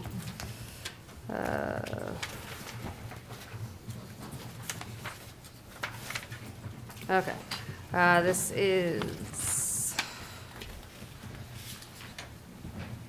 Where's the ordinance number on this one, Rosie? No, what number is this one? 11892. 11892, yes. So this is declaring a vacancy, Department of Community Services, Division of Public Works, Recreation, Parks, and Shade Tree Unit Operator. Whereas the Superintendent of Public Works advises that as a result of promotion of Gustavo Reyes to Assistant Foreman, effective April 14th, 2025, a vacancy will exist in the Division of Public Works in the position of Operator in Recreation, Parks, and Shade Tree Unit. I would like to introduce this ordinance and declare a vacancy effective April 22nd. Great, thank you. Resolution. Okay, the last resolution that needs some clarification is finance number 3. Councilwoman Toth, could you please just enlighten us on 11886? Thank you, Council President. Police Chief Zagorski is retiring at the end of this month, and this resolution will pay him his accrued time off. That was Second. excellent. Okay. So that, I think, are all the closed session items. Yes. So at this time, do I have a motion to approve all the resolutions on the agenda with the exception of the finance number 11834, which is the Board of School estimate certification? So moved. Do I have a second? Second. All right, roll call, please. Mr. Boyer? Aye. Ms. Hamlet? Aye. Ms. Kalmanson? Aye. Mr. Pulaski? Aye. Mr. Smallwood? Aye. Ms. Toth? Aye. President McTiernan? Aye. All right, resolutions carry. Okay, at this time, Councilwoman Toth, please introduce Finance Resolution Number 1. Thank you, Council President. This resolution asks Council to approve the 2025 school budget as certified by the Board of School Estimate. That budget includes an approximate 4% increase. And although that far exceeds the statutory 2% cap on tax increases, much of the budget is outside of those caps. And the budget includes the maximum tax increase the school district can lawfully raise without a referendum. So I move to bring this resolution forward to a vote. I second. All right, do I have any comments from the public on this resolution?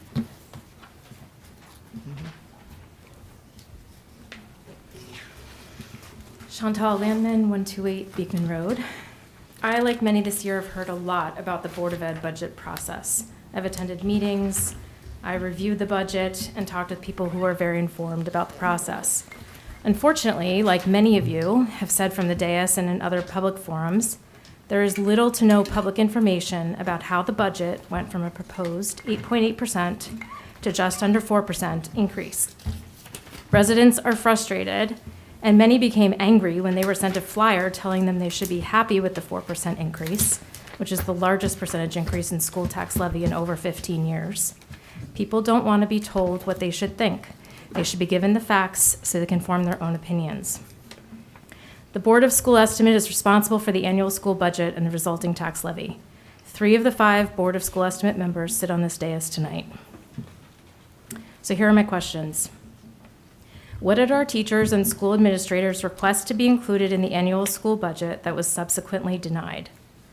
How are the budget cuts from the proposed 8.8% to 4% impacting the student-teacher ratio and programming for our special needs students? Is it true that all proposed additional teaching staff were cut? Is it true that current teacher, administration, and other headcount have been cut by not backfilling planned retirements?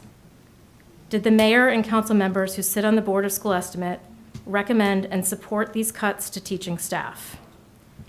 Given you're about to vote on approximately over $70 million spend of mostly Summit taxpayer money, I think the public deserves to know what the money will be spent on and what was cut from the original proposed budget that our schools and teachers asked for. Thank you. Thank you. Other public comments? Good evening, good morning. Thank you all. Jacqueline Lasaracina, Lasaracina. I'm a resident of Summit and a proud public school kid. Our daughter will attend kindergarten at Wilson next year. Excellence in our public schools is part of what makes Summit so special, and we all benefit from Summit being a place where you can get a great education. It's a promise we make to our children and an investment we make in our future. Quality education does carry a price. To ensure transparency and accountability to the community, the mayor and 2 council members sit on the Board of School Estimate. The process is particularly important in this moment with the threat of major cuts to education and uncertainty around federal funding out of DC. There are 2 important components to the budget. There are the numbers and what gets funded. It's an easy puzzle, but we do need both pieces to get the full picture. Certain members of council leadership have been happy to talk about the numbers, but we don't know what got cut in that 5%.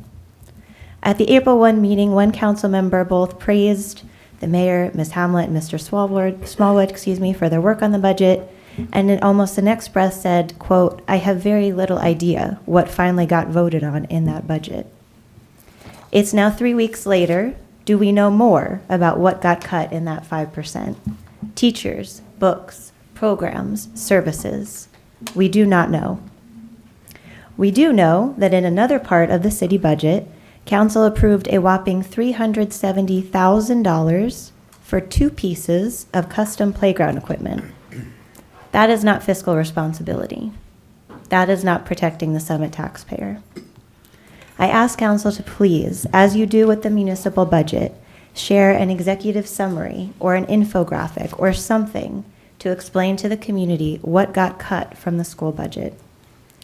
And to the mayor, Madam Mayor, I've reached out to you privately 4 times with an increasingly important question regarding school safety. I would appreciate the courtesy of response at your earliest convenience. Thank you. Thank you. Good morning, Marjorie Fox, 32 Rotary Drive. I wanted to speak on the Board of School Estimate process because when I was on council, I served 3 years on the Board of School Estimate, and the description of what has transpired in this process is very different than what I saw when I was on the Board of School Estimate. And first of all, I'm questioning why that 9% number was ever presented to the public if the mayor and the 2 council members who sit on the Board of School Estimate had a problem with it to start. Usually, the Board of Education presents to the Board of School Estimate members the budget, and a discussion is had about the budget, and if there are problems, they're resolved up front. This seems like gamesmanship. It seems like people were playing politics with school budget, and I'm really disturbed to see this because it was never that way. What I'm also questioning is what was cut. Just like the other 2 speakers have asked for. We don't know. And we don't know if this is a good budget or a bad budget. And yes, 5% was cut out of the budget, but we're hearing an awful lot of rumors about teachers getting pink slips, about technology being cut. They're building a big technology center at the high school, but there may be no one to staff it, is what we're hearing. So I think that before, you all have a fiduciary responsibility. A postcard was sent out where you guys took a victory lap on this. And Ms. Councilmember Hamlet said she went line by line through the budget, yet she can't answer the questions about what was cut. Council President McTiernan, you said that the process lacked transparency and you didn't know what was cut. This is not a way to do this. You have a fiduciary responsibility to the public to give us, first of all, for you to know what's in the budget and what was cut, what's in, what's out, but also to give that information to the public who are going to be forced to vote on, to pay for this. So I would ask that you table this, this vote, and at the next meeting have Derek Jess or Superintendent Huff come in and answer those questions for both the council and the public, for everyone's benefit. Thank you very much. Thanks. Other comments? Dory Gagnon, 27 Bedford Road. Everyone's coming up here blaming you guys. I went to the Board of Ed meetings twice. Hardly anybody spoke. And I asked for transparency. I went and got the budget. There was nothing on it except their salaries. They don't respond to you like you guys do. You ask a question and they don't give you any feedback.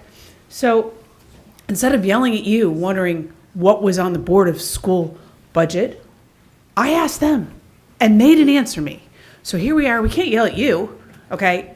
I know Miss Hamlet spent 30 days trying to get them from 9 to 4. Maybe she just said, cut it from 9 to 4. I'm not going to accept it unless it's lower than 4%. I'm still talking. Can you please just give me just the respect of just 2 minutes, please? Or how long I have left. So I'm not going to yell at you because that's not your job. When it comes to the city budget, I'll hold you responsible. I thank you for getting it down below, 4%, which is still very high. It's much better than 9. So, when we're talking about homelessness, I'm still talking, everybody. We're talking about homelessness on the rise. I know a lot of people still couldn't afford the 9% because that would increase their taxes by a lot. So I want to thank you for getting it down because that means a lot to a lot of residents here in this city. I would still like to understand what was cut on the budget too. But that goes back to the administration. And I have a problem with that. So I would like you all to hold the administration accountable and not letting us as residents know what was on that budget. So thank you. Thank you.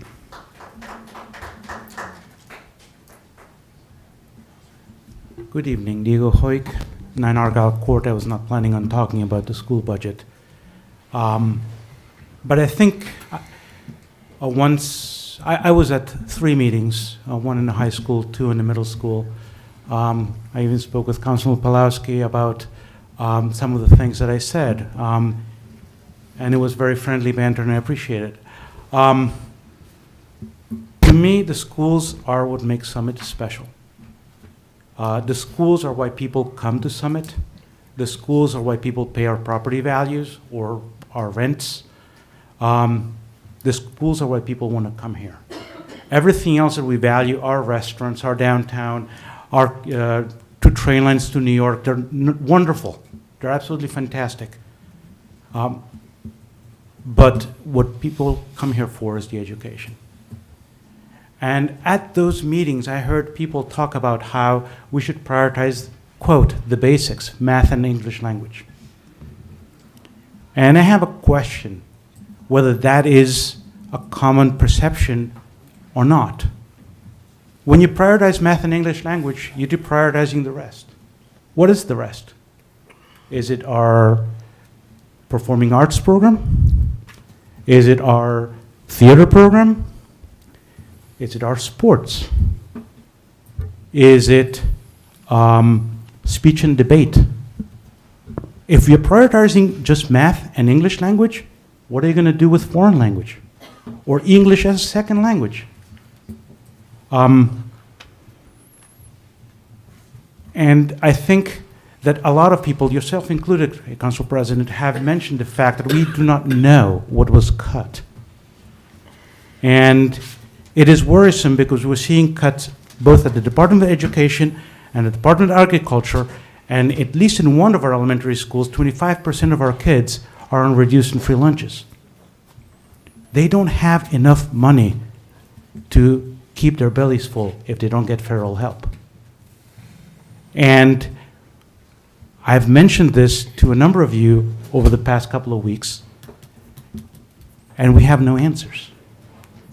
Now, don't get me wrong. I'm happy that I have to pay a lower tax increase than I would have otherwise. But if I have to choose one thing on which to focus my spending... Could you finish up, please? Am I up to 3 minutes? Yeah.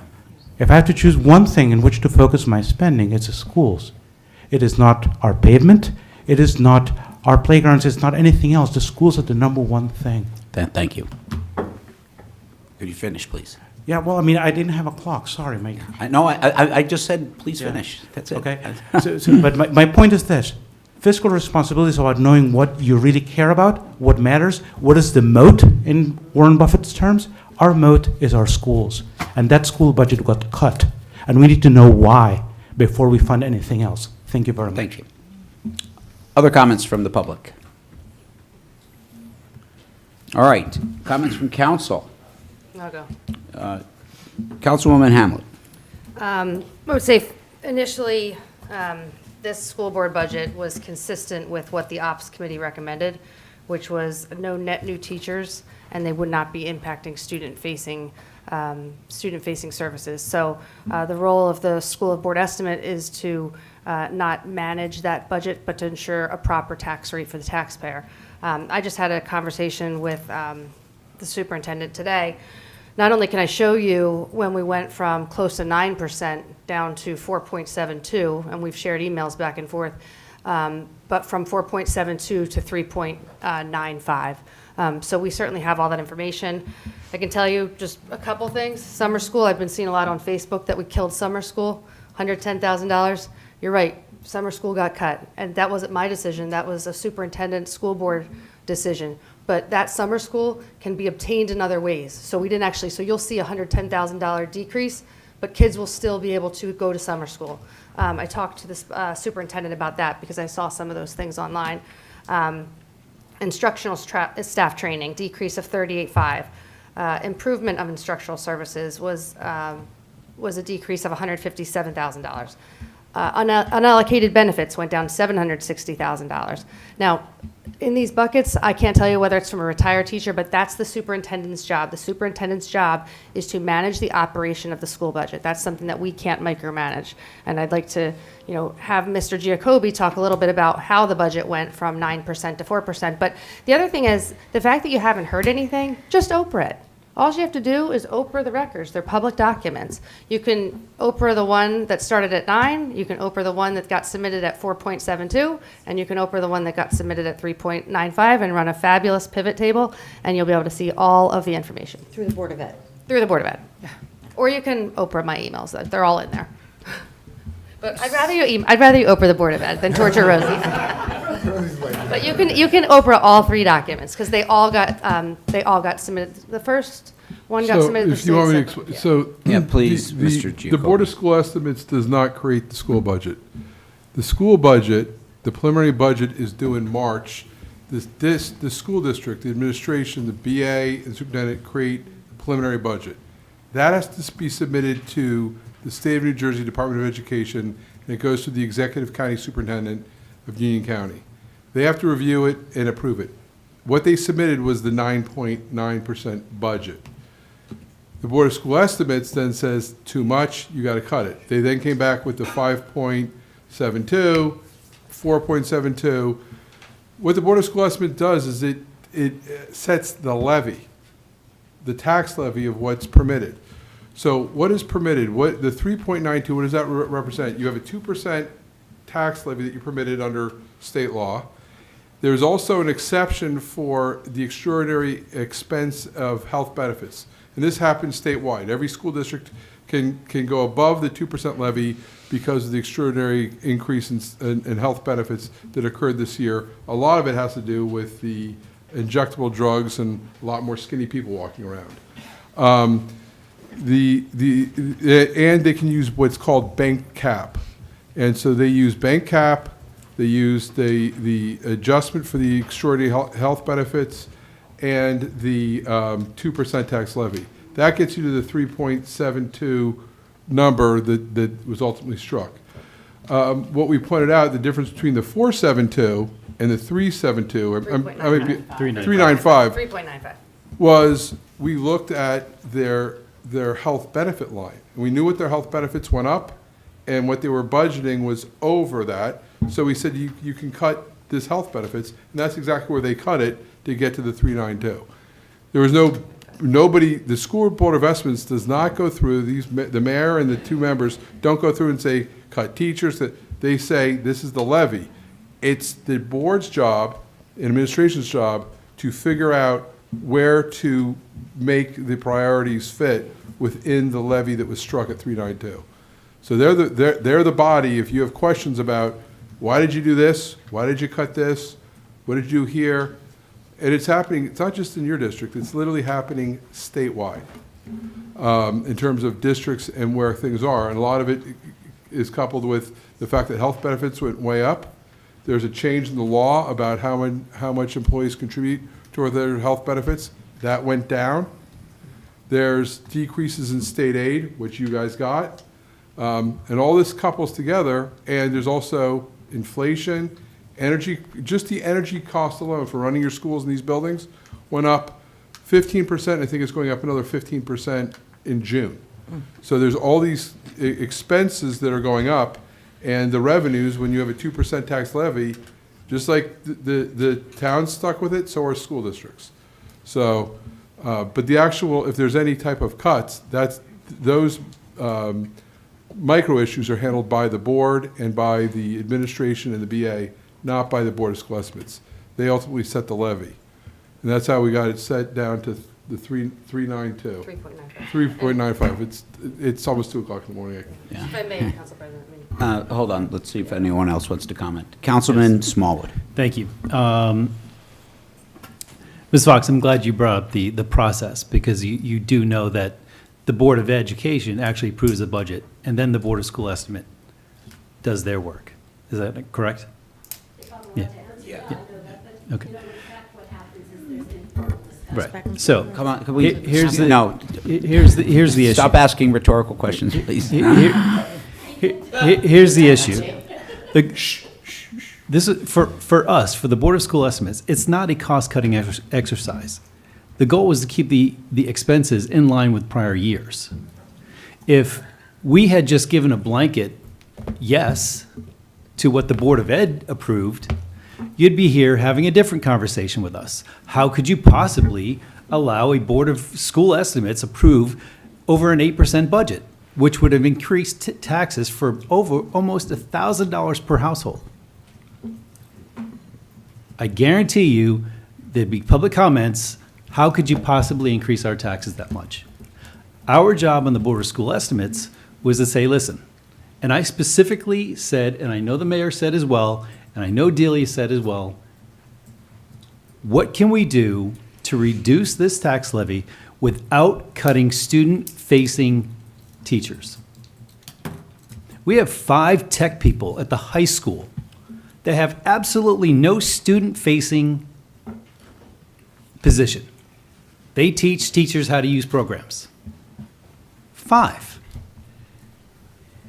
I would prefer those jobs to be cut.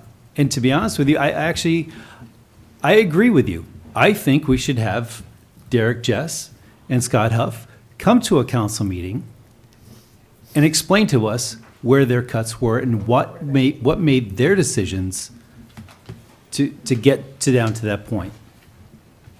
Because I think that would be a lot more beneficial, rather than us having to pull teeth to try and get something down from 8% to 3.95%. Thank you. Other comments? Councilman Pulowski. Yeah, so I too went to the 3 meetings that Mr. Hoyk went to, and I think at every one of them, I asked them to make the case for what they needed and to shed a little light on what was going on. And they wouldn't do it. So, and they always say at the Board of Ed meetings, and I'm going to criticize the Board of Ed right now, they always say, ask your questions and we'll get you the answers. We'll publish the answers. We'll email you the answers, but they just don't.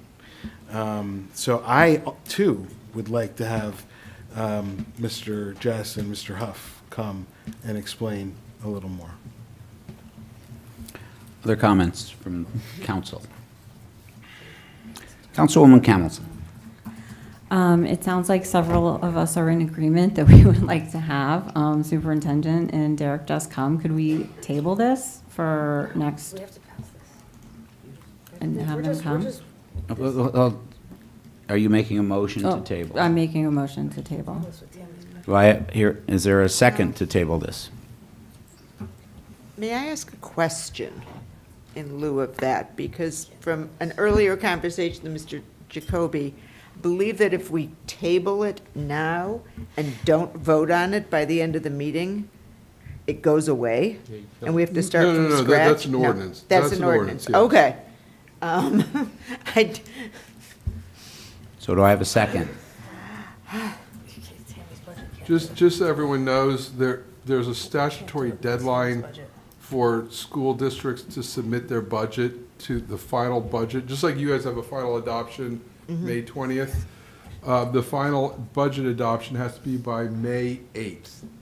So, I think that if you table this, you might, I don't know what the school has done, but this sets the levy so that they can submit it to the state. They are required to do that.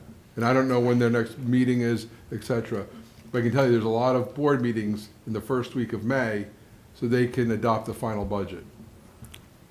So I'm not hearing a second. So we're going to continue council comments. Any others? All right, I'll just. This isn't, You're not. we're setting the tax levy. Like That's it. The school budget's been, the only reason we could overdo it is. This is concurring. Right. We are not passing a budget.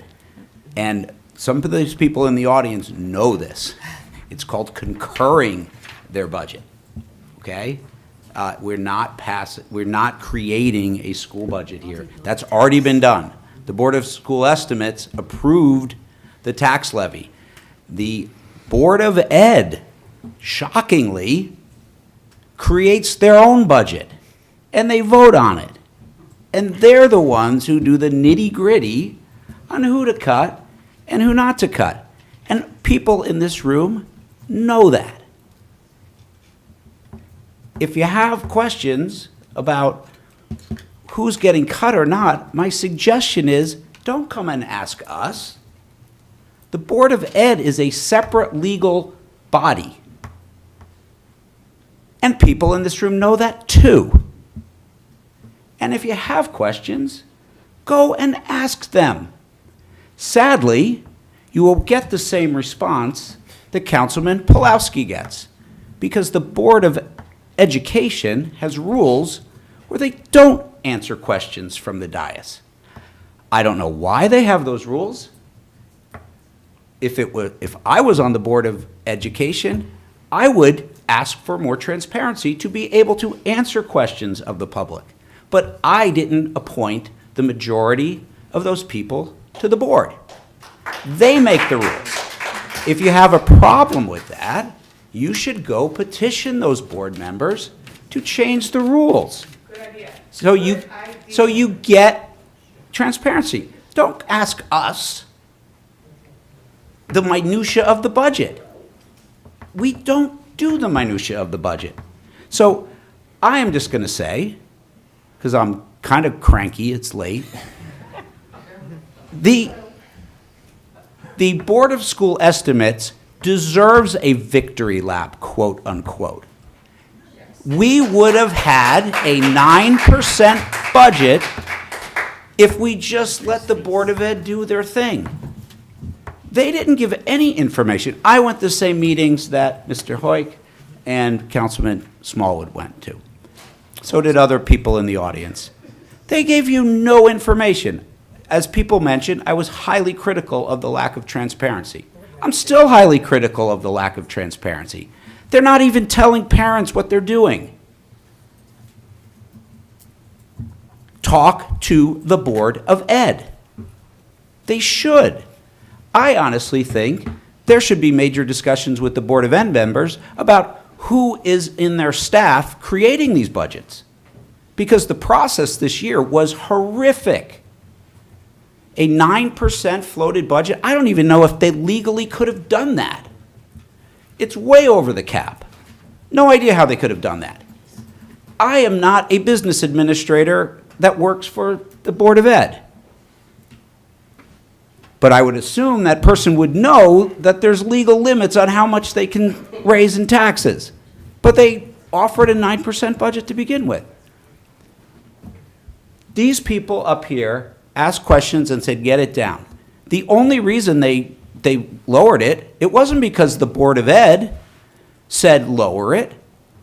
It was because of these people. And it wasn't because the Board of Ed said lower it from 4.71, which is the statutory maximum that they could do. It was because of these people said that. They deserve credit for doing that. No one else who went to these meetings ever pushed back. No one. So I'm very happy that they did what they did. I still don't know what they're cutting. I have no idea. None. If I ask the question, they will send it to me in an email. Maybe. But it's not my job to do the school budget. My job is to concur the funds. That's what we're up here to do. Okay, so I apologize for being cranky.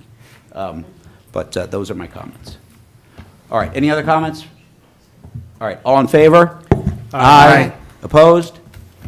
All right, motion carries. Okay, I think that's it for our agenda. I don't think we voted on the consent agenda as a whole. Oh, we have it, okay.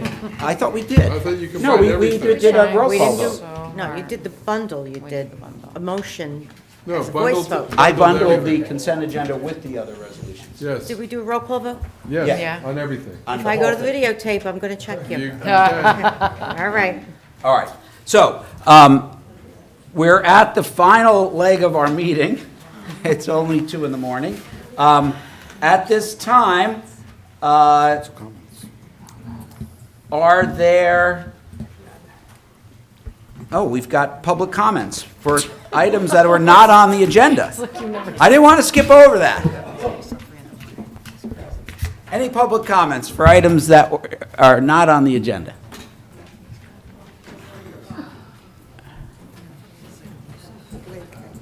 Good evening. Good morning. Never dreamed I would get up and say this, but I've come to a lot of these over the years. Different people have sat on the dais. I've never been quite so pontificated at. I just would encourage the modeling of civility. It's your job to have people be upset, and you knew it was going to be a long meeting. Council President, I just would encourage you. You tried to hurry things along, and you took up a lot of our time pontificating and sort of scolding us. I just encourage us to rise above that. Please. Thank you. Other comments? Yes, please. I apologize. Go ahead. Just to piggyback off what Rosie said, I don't know if there was a roll call vote. And Can you repeat that, please? a part of that consent agenda was the police officers getting promoted, and I don't want that to be. No, that was voted on. That was definitely voted on. I don't think there was. Would it hurt to have another Do one? another roll call vote. We'll do another All one. Sorry. Let's do a roll call vote, then we'll have more public comments. Roll call votes in on all the bundled items. All the entire resolutions and consent. Yes, Correct. that's what I thought. Mr. Boyer? Aye. Ms. Hamlet? Aye. Ms. Kalmanson? Aye. Mr. Pulaski? Aye. Mr. Smallwood? Aye. Ms. Toth? Aye. President McTiernan? Aye. All Now we right, have- motion carries on the whole thing. Okay, more public comments. I just want to comment on the last comment that I disagree completely. Since this council has taken office, more has happened with regard to public safety and the other needs of the community. They addressed the budget.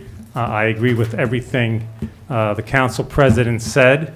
I won't go into it now because it's late, but there's certainly a better way to do that. And I'd like to thank this body for all their hard work. And I think people are heard here, people are welcomed here, and to suggest otherwise, I haven't seen you at this many meetings, sir. And to suggest otherwise, I think is unfair to this body. So thank you very much, all of you. Thank you. Other comments? Okay, hearing none, we'll close public comments. We're on to council member comments and new business. Councilman Smallwood. I'd like to make a motion to adjourn. Second. Wait. I have comments. So, okay, we're gonna, let's have some comments then. Councilman Pulaski. Okay, so, long meeting. We heard a lot about this ordinance, and I never got to comment on it, so I'm going to use my council comment time to do that. It'll be quick.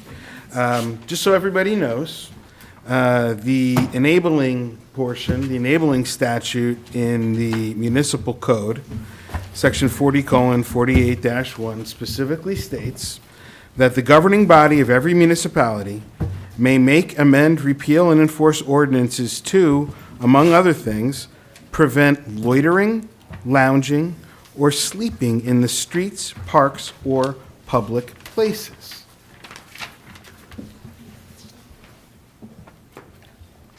Second, the homelessness task force is not going anywhere. We're not abandoning a housing first model. To the contrary, the police are putting together a policy to do just that. Chief Peters told us as much earlier tonight, if anybody was listening. We're committed to that. Now, I've had conversations with many people over the past couple of weeks. One was with Rich Uniac from Bridges. I think we can all agree that he's an expert on placing homeless people in homes, helping homeless people get housed. And he confirmed for me that he can house anybody who's willing to be housed. Anybody that we have here. All they have to do is say, help me, and he can house them. The Reverend Dr. Tanner suggested earlier that DCA wouldn't support us anymore if we passed this ordinance. And I have here an email from Michael Callahan, who is the director of the Office of Homelessness Prevention for the Department of Community Affairs. He told us that while the department will not be taking a position on our ordinance, the Office of Homelessness Prevention and Department of Community Affairs remains committed to supporting unhoused persons in the city in ending their circumstances to stable and permanent housing. We look forward to continued cooperation with all stakeholders grounded in housing first principles and guided by compassionate, engagement-driven strategies to the end of homelessness in Summit. That's what we're working towards. He's not going anywhere either. And I spoke to him, and he told me that I could quote him on the following: regardless of whether we pass the ordinance, the department will find a way to leverage all resources at their disposal to house anyone in need. DCA will move heaven and earth to house anyone who needs it here in Summit. Fourth, we talked about the strain on our resources, and I have a personal story that will illustrate this. Last week, I had heard that 2 nights in a row, there were people passed out, very drunk, or on drugs or something at the library, refusing to leave when our librarians asked them to leave when it was closing time. I happened to be at a meeting here, uptown at City Hall, when it was about 20 to 9, which is closing time for the library. I said, you know what? I'm already up here. Let me go take a look, see what's happening at the library. And sure enough, there's someone passed out there. I waited. The announcement comes on. It's closing time at the library. We need you to move. Librarians tried to wake this gentleman up. He would open his eyes, look at them, and go right back to sleep. So what did they do? They had to call the police. Now, I don't know how many police were on duty at approximately 9 p.m. last Thursday night patrolling. Was it 2? Was it 3 or 4? Okay. So, well, I can tell you that 2 of them had to come to deal with this. Now, if there were 4 patrolling, which I think is the maximum that we have overnight, unless we're making some kind of a special push, that means that half of our patrols were dealing with somebody at the library. So, you know, we've been hearing for years, burglaries, car thefts. You know, we need more police patrolling, right? They can't, this is a frequent thing at the library. It happens, I'm told, at least once a week. And I don't know, 3 times last week and probably a lot of times more. In having this ordinance socialized around town and on social media, and even here tonight, we've been hearing things like, I think I read somewhere that if a baby falls asleep in a carriage in a park, they're going to be subject to this ordinance. I know I heard here tonight that if a parent falls asleep after being dragged to their kid's concert, they are going to be arrested under this ordinance. Well, that's just nonsense. And, you know, there are rules of statutory construction when interpreting ordinances in the state of New Jersey. The very first one says that you have to do it within the context of the particular ordinance. That's the first provision of our statutes, okay? And then there's Supreme Court decisions that say we have the responsibility to avoid a literal interpretation that would create a manifestly absurd result. So this is all just, you know, talk. People don't want us to do something. we have to cut through all that to see what's really important. Now, Mr. Wild, he's gone now. I look forward to working with him because no matter what happens next week, whatever would have happened here tonight, we're always striving to do better. And so it's never going to be the end. We may pass an ordinance and we may amend it frequently if we keep finding ways to make it better. That's our job up here. So we're committed to that, and these are some of the things that I would have said had we had council comment previously, but we didn't do that, so that's all I have to say. Council President. Thank you. Councilman Boyer. I'm not going to be long. Someone said that, this may be political or, look beyond that. I'm not naive. I knew 100 people that was coming in here were gonna say, "Hey, you're not a moral person. We want the homeless and everything." This is not popular, right? The good thing is, I don't care about being reelected. Could care less, right? What I care about is people getting arrested over and over again, and getting let out on the street, and then my daughter and her friends, or some other kids from the middle school, or someone else that calls me that, with their kids or whatever, having to come in contact over and over again with violent and deviant people. I mean, it is what it is. I'm up here because I want this town to be safe. Period. Don't care about re-election. That's why I don't care that 150 people walked in and said, "Hey, you don't like the homeless." That's not it. I like my kids. I like your kids. I want a safe town. So it is what it is. Thank you. Thank you. Other comments? Councilwoman Hamlet. Well, thank you for everybody who's still here at almost 2:15 in the morning. I wanted to say, even as we were sitting here tonight, there was 3 or 4 incidents of homeless individuals. I'll give you 1 or 2 of them. Tonight, 2218. Put my glasses on, I can't even say. 31-year-old male stating he has scabs on his feet and they hurt, requesting the only Officer Caraballo, or he will start swinging as he is not playing games. 3 or 4 more incidents came in tonight, and I think it just highlights the hard cases that we just can't get our heads around. Another case last week, my hands were shaking when I was writing this text because there was a gentleman who we all see, and he was laying on the floor. And I thought, well, why is this guy, I thought we were getting him housing. Why aren't we getting him housing?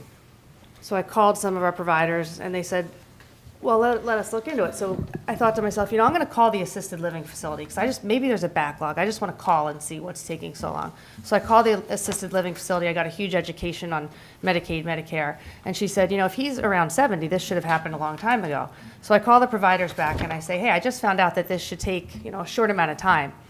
Go back to the providers, clear clerical mistake. This guy should have been probably, and he's a tough one to get housed, but they didn't press send, and they felt terrible about it. But so to have all these out-of-towners come in and say that we're not kind, or we don't care, or we're criminalizing homelessness, the amount of the stats that I could show you, the amount of Summit residents who are behind this ordinance tonight would overwhelm you. But I respect the people that were in this audience tonight to try to make some adjustments. But I will not let this town and this council, I will not let us look like we do not care, because we have rolled up our sleeves. I deliver furniture to the homeless individuals. I'm finding them on the floor. We're housing them. We're engaging providers. So you can come in here with your hundreds of people, but we are going to pass some sort of ordinance, and we've been working really hard with DCA. And no one in Summit, New Jersey wants camps on the Village Green. It's inhumane. It's not good for the people. They are better than that. They deserve better. And I urge all of you who are interested in helping this situation, when you see the gentleman who's laying on the floor, who's bent over, call the providers. Call Bridges. Call Bridgeway. It's their job. It's not our job. And thank you for coming today. Councilwoman Hamlet. I'm sorry. How many? Yes, Councilman Blair. How many times throughout the year have you called me or I called you and you're like, hey, do you have such and such phone number? Right? We roll up our sleeves. We know. And I didn't want to sit here tonight and say, oh, this is what I do, right? You know, because that's what, you know, sitting here defending that you're a moral person. Yeah. But we actually got off the dais, and we know all those people, man. I have phone numbers of all. I mean, it ain't what came through the door tonight. You know, that's not what it is at all. You know, maybe I can't articulate the relationship that we have with these folks, and the ones that are just off the rocker, man, you know, but it is what it is, so. Any other comments from council? All right, let me just, one little comment around the process. So, one of the things I think, you know, it's awesome people came out. You know, people from Summit came. Look, people want to come from other towns, that's fine. You know, it means they care. But I think that I agree with Councilwoman Hamlet. We care too, okay? You know, we are trying to have a solution. We may have a different opinion on how best to help these people, but the idea that, you know, we're trying to criminalize people, it's sad that that's kind of become the narrative, because it's just not true. We do want to help these people. The goal is to have no homeless in Summit, that these people end up with a life that's fulfilling, with a life where they're not living on the street, with a, you know, where they wake up every day and you know, they have things to do and they enjoy life like that. Everyone should want that, and that's what we all want too. But we also want our community to be safe. And we don't have the luxury of being a one-issue council. We just don't. We have other things that we have to, you know, prioritize. And I get it. Like, you know, people are passionate about stuff. It doesn't mean we're not passionate about the same thing, that we don't want these people to get help too. We do. And there's been so much behind-the-scenes engagement with people over the last several weeks where, you know, I think there was a lot of commentary about, you know, listen, get input.